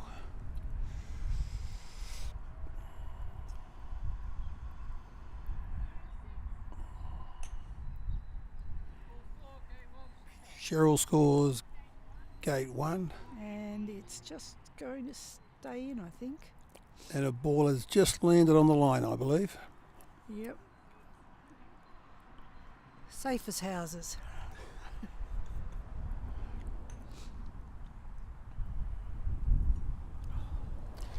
Very close, but missed gate 2. Cheryl was one of the finalists in the doubles.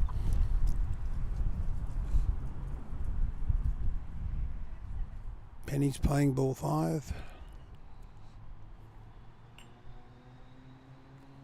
Scores gate 1. Oops, we forgot to do this. 5 gate 1. I forgot to do that. Did we get the other ones?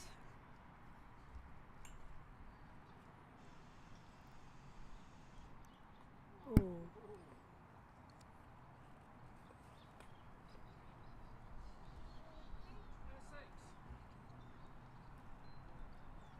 Two.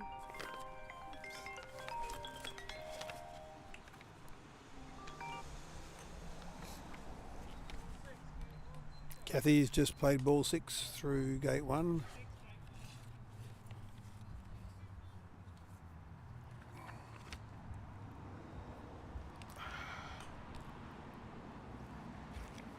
Oops. Something's gone horribly wrong here.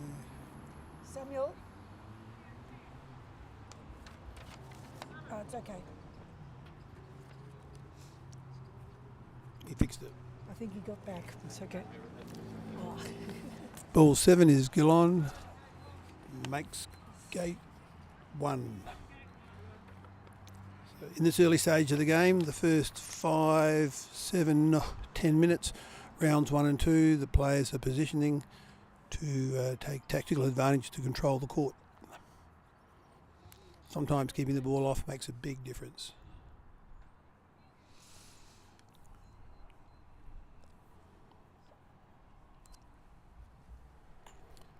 Phillips just played ball 8 through gate 1.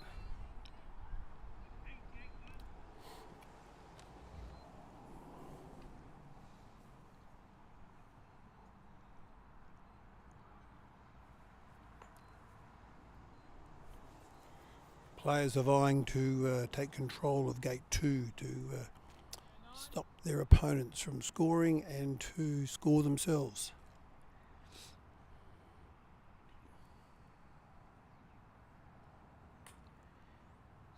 Ball 9, played by Jude, has scored gate 1. Yep. And stayed on nicely. John's asking her to have a go at gate 2, I think. So, oh. Powerful stroke, missed the gate, but it stays in. Nice weight. So this is the last ball of the first round. Warren playing ball 10.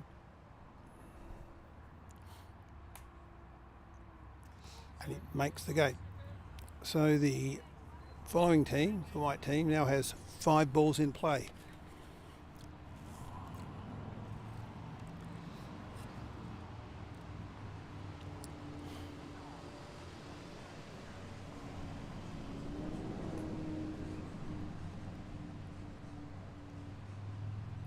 And he missed Warren gate took 2. a long shot for gate 2 and didn't make it. He didn't quite make it. But the ball's well positioned. Yep. Maxine's playing the first ball of the second round, ball 1. Quite a few targets sitting there around gate 2. And she's made gate 1. Should stay in. I think the weight was good. Yep. Yep. Now she's got a few targets. Lots of targets.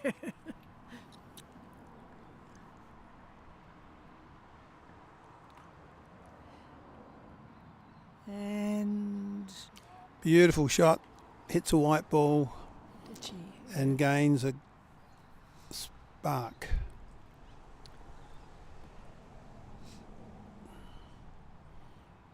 Sends that white ball out.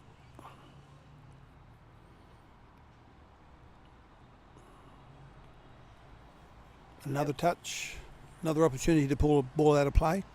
When the balls get put out of play, then in the next round they return to the field. They're unable to score and unable to touch another ball and stay in the game. So really it's a turn to get back into the game. So it's strategic advantage to get your opponent's balls off the court at this stage. It helps you maintain control of areas. Maxine's Try just and bombard that. got another touch. And will attempt to bombard and take 2 balls out with 1 stroke. And She's I think done she it. managed it nicely. Yes. Bombarded successfully, took 2 balls out with 1 spark.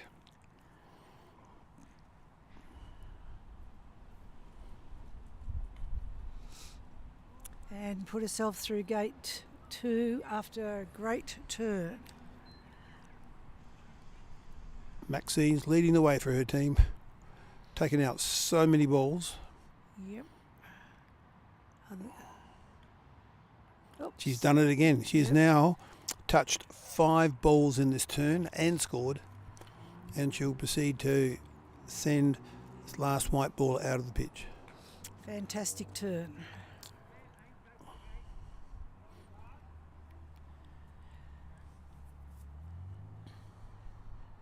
That's put the Reds in a nice position this early on. Oop. Stay in. And the ball stays in. Yep.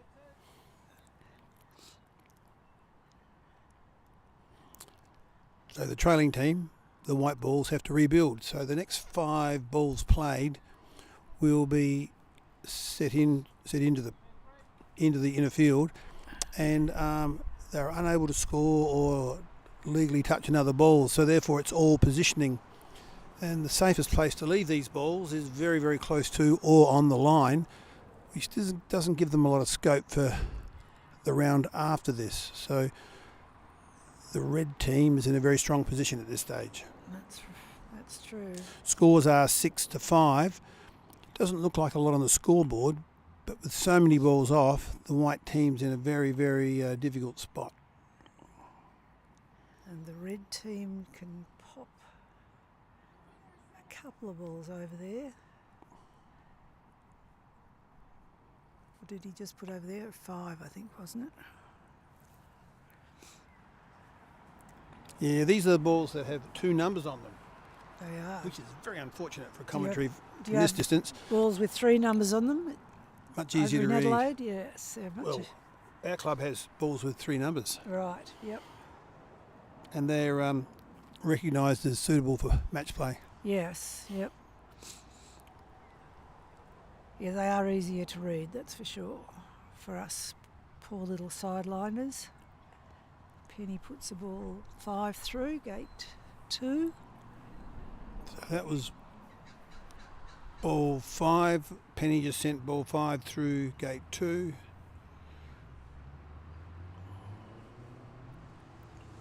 And put herself and out. shooting for the white ball, she's missed. So her ball Not now, it's an ideal. out ball. But are all balls on now? They are, aren't they? Yeah. I mean, they're off, but they're all through gate 1. Yeah, all balls have gone through gate 1. Yeah.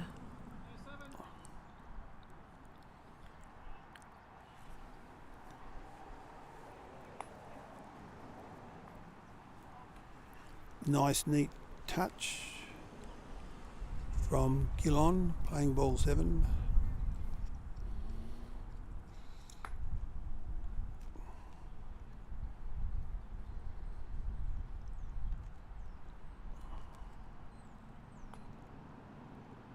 Another neat, fine touch. Very gentle.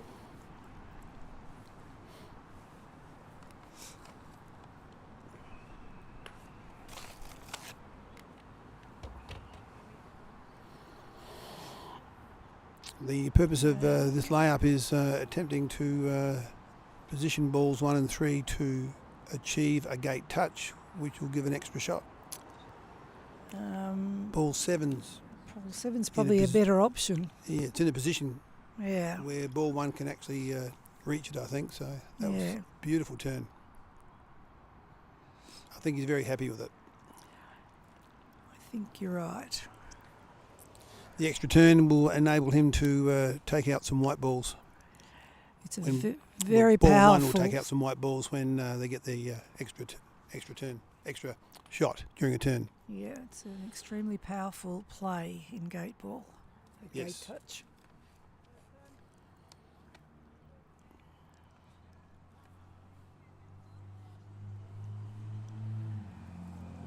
Today so far I think we've seen more people scoring gate touches on gate 3 than gate 2. All right. There's been quite a lot of gate ball played, and that's what I reckon we've seen. Seen more, yeah. Yeah, I've watched a few games, and there have been a lot of gate touches. But more at gate 3 than gate 2. Yeah. No, I didn't notice that statistic, but now I think about it, I'm sure you're right.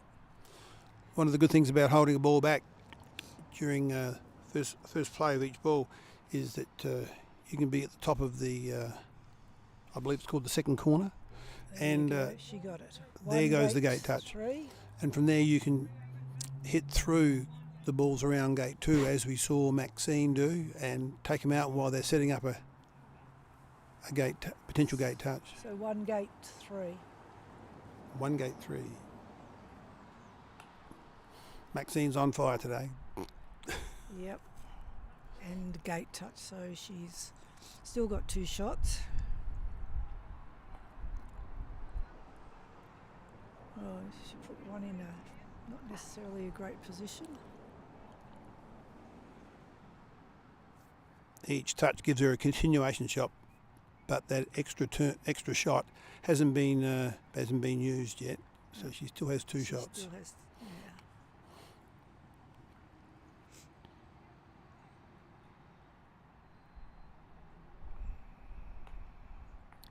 And she Another still touch. has 2 shots.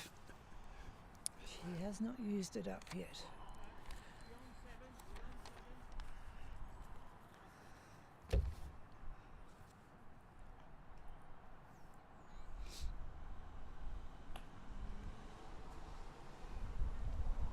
Nice spark.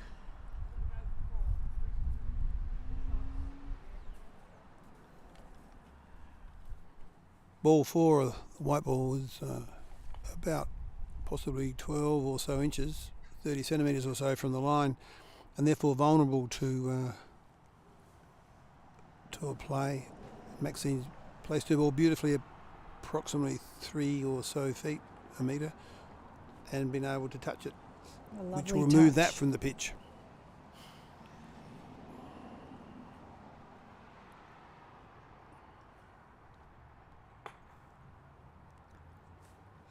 Yep.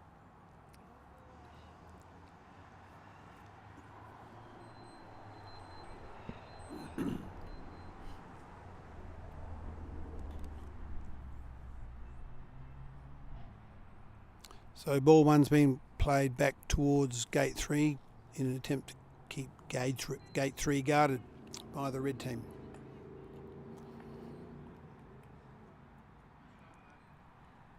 Kalen playing ball 2's now on the warpath, and he's decided to even things up a little bit. He's going to have a bombard at that ball in front of or behind gate 3. That's ball 1, yes. Ball 1, yep. And missed it by a smidge, which is a technical term for not very much. Oops, and he missed that by a smidge. Very unfortunate miss there. There's a bobble in the ground. It's bad luck. Yeah.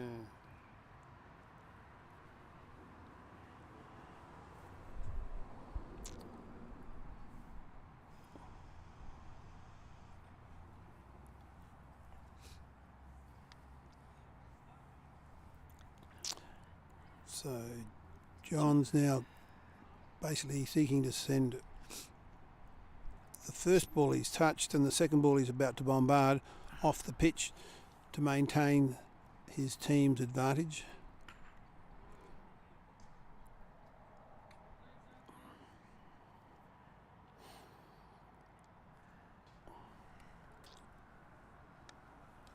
Nearly 50, yeah, just on 15 minutes will be up soon.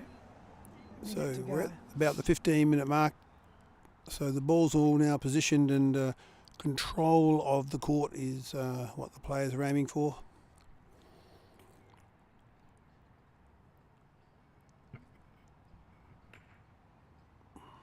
And another white ball off the court. So they've got white's got one ball on the court. Only.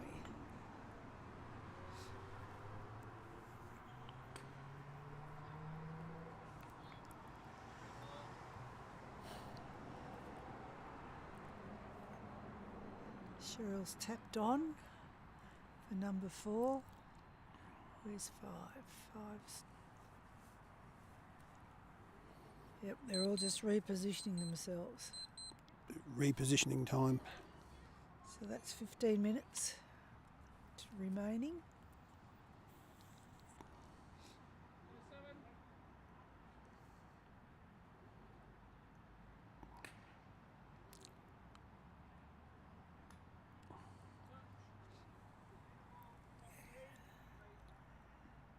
Gillon has just used his ball to touch ball 3 and is now positioning it for tactical advantage. Is he going to go for 5? 5 has scored gate 2. 5's already been. He could flick it over to. But it could be very handy if it was positioned What's he gonna near do? something. Flick it over to. No, he's going to use it back up here.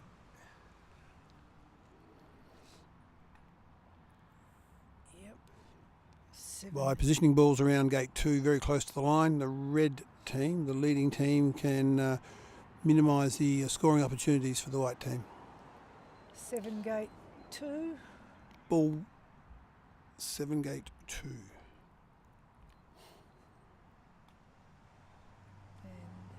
Another white ball will be sparked out of the court.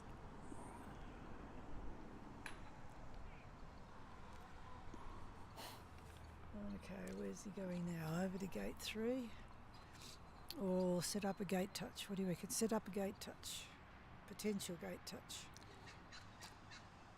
Ball 3 and ball 9 are both looking for gate 2, so there's an opportunity. All the white balls, I think, are off the court, so there's very little to impede them. They can leave balls near gates. Yeah. Fairly safely, I think.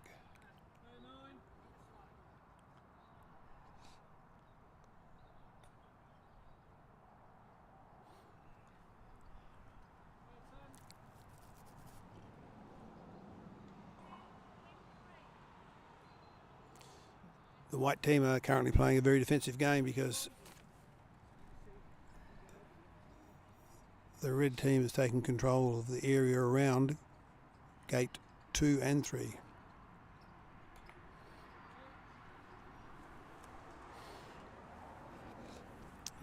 one done. One's done 3, hasn't it? Yep. So Maxine playing ball 1 has touched ball 9 and is positioning for it. Ball 9's going for gate 2. and come back That's to in reasonably defend good gate position. 3.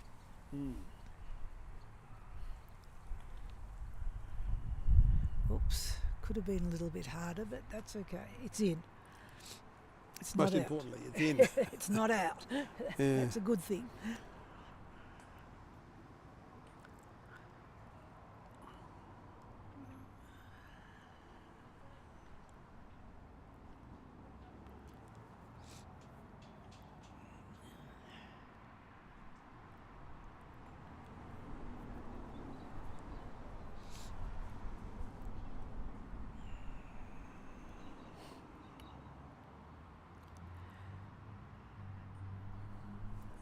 What's John going to do with this? He's putting it somewhere far away by the look of it.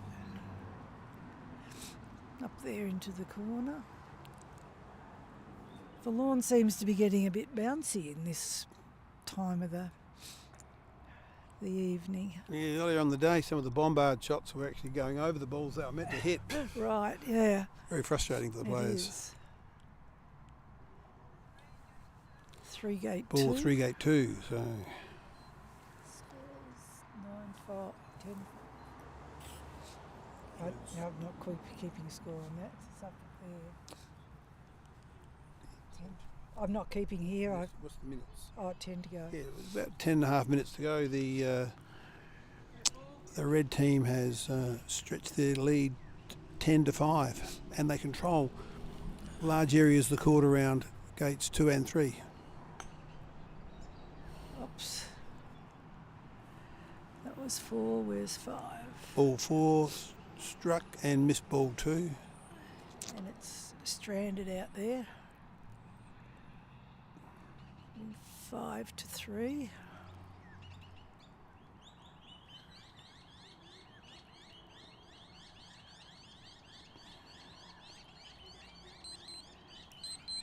That's the 10-minute mark. That's just the 10-minute mark.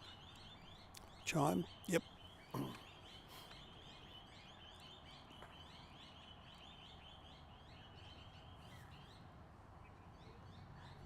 That looks pretty handy, actually. I think those white balls have been positioned in such a way that they offer her a opportunity for a double. Balls next to each other in the same line. Yes, quite possible. And she's hit the first of them. So white in further trouble. Yep.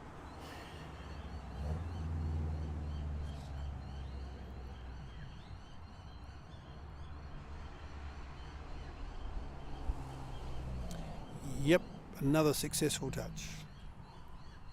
Yeah, it's hard to get ahead when they keep putting you out all the time.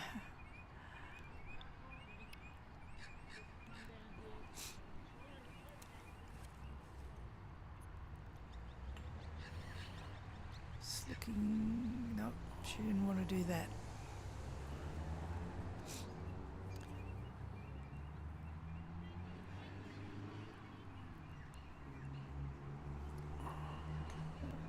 Well, if you want to call the position of ball 5 an opportunity, it basically creates a bridge towards ball 2. That's true. So missing the gate isn't necessarily... It's not necessarily a bad thing. It can be very helpful for getting rid of ball 2. Ball 2 is looking to go towards gate 2 at this stage. If it's sent off with 9 minutes left to play... It's a long way to... May not get a chance to score. Yeah, no, that's all true.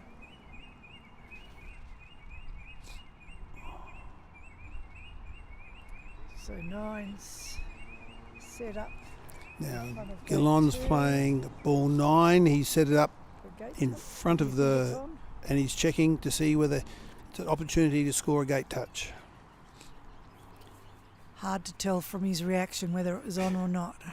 Yeah, very difficult. There's something to play with anyway once he gets through. Now, 2 white balls are being placed next to each other. There's an opportunity to take 2 white balls out if you get the gate touch. Yep.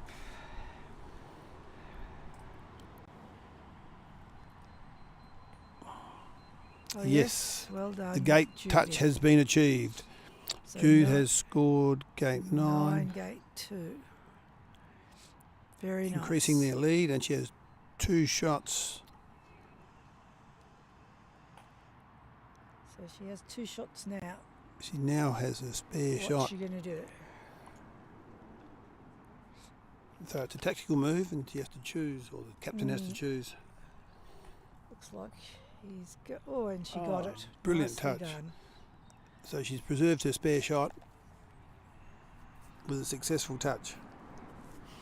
And she's going to have a bombard on 2 or 10. Is it 10 there on the line, perhaps? Ball 2's on the line, isn't it? I think it is. Yeah, is that 2? Yeah, well, she's going to have a bombard at it. Oh, missed it. Her teammates are pointing out she's still got 2 shots. 2 shots still, yes. So she's still in the box seat. And that looks pretty handy. Yeah. So in this turn, Jude will send 3 white balls off the court and further enhance her team's position. Yeah, nice touch. With a sight slide closer to 8.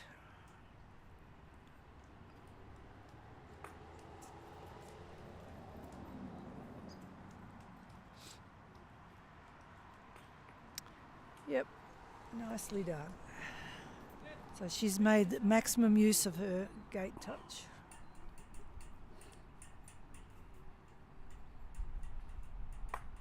Another white ball leaves the court, becomes an out ball.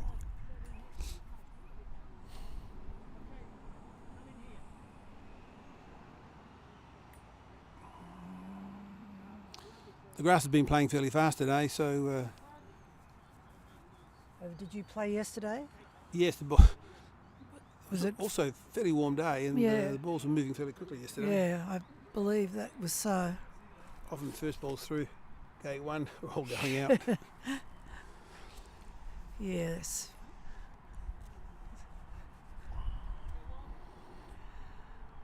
Okay, let's see what Maxine can do this time. Maxine's chasing that white ball number 2.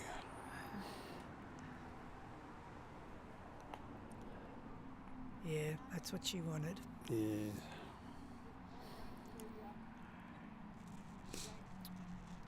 So Just under 5 minutes to go. Just under 5 minutes, and scores are 11-5. No red balls are around gate 2. No, 2. they've all been through to. They're all hovering around gate 3, looking for that extra score. Yeah, that's the shot.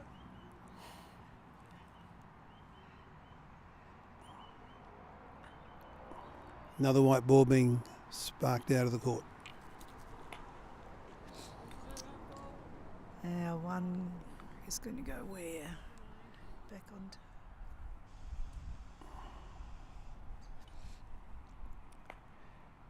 Beautiful touch. Nice and gentle.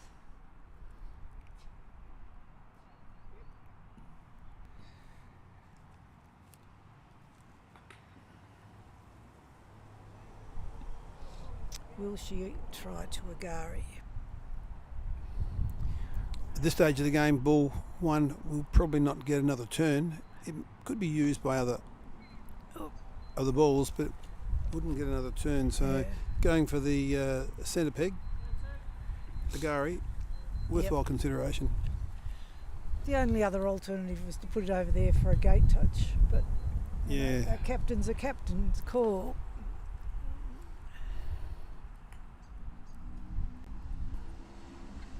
That's a captain's call, yeah.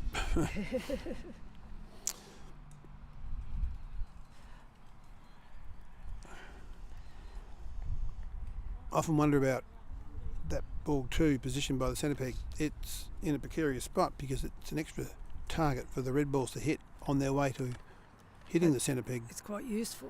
What do they call that in AC? Could be sucker ball or something? Yes.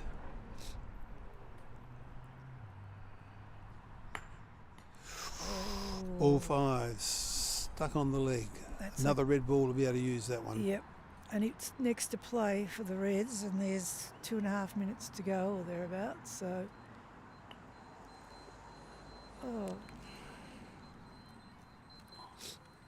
or is my clock wrong? Is that time? We've Because the next ball must not have been an calculated our times very well. The game has sorry, just finished. Yep. There wasn't 2.5 minutes left. No, just when I got you all excited. And the red team has basically kept the white balls off the court for a large part of the game and succeeded in scoring 11, defeating the white team 5. Right. It was the Hazelbrook took control pretty much, didn't they? early Yes. on in the piece and just kept them out of the game. I think it all started when Maxine chewed them all up. Yeah. In the first ball of the second round. Yep. Ball 1. Yep. She hit 5. I think she hit 5 balls out. I think you're right. So And yeah, then, hard to come back from that. Yeah. Yeah. So.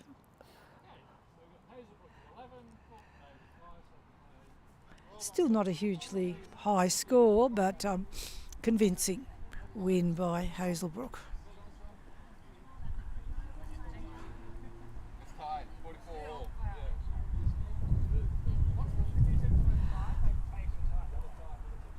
And the talk has turned to AFL. Yeah.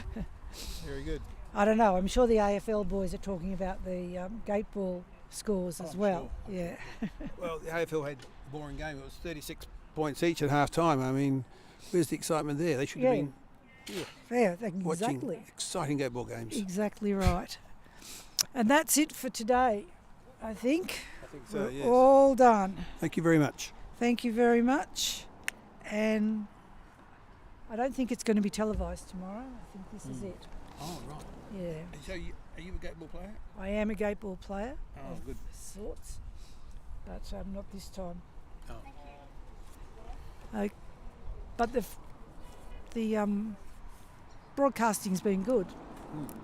Yeah, I'm from Brighton in South Australia. We're going to be hosting the South Australian State Championships. Right. It's at the end of November. Yep. Oh, that's right. I saw that email come round. Yes. Yeah. So that's good. So Good thing is we're on the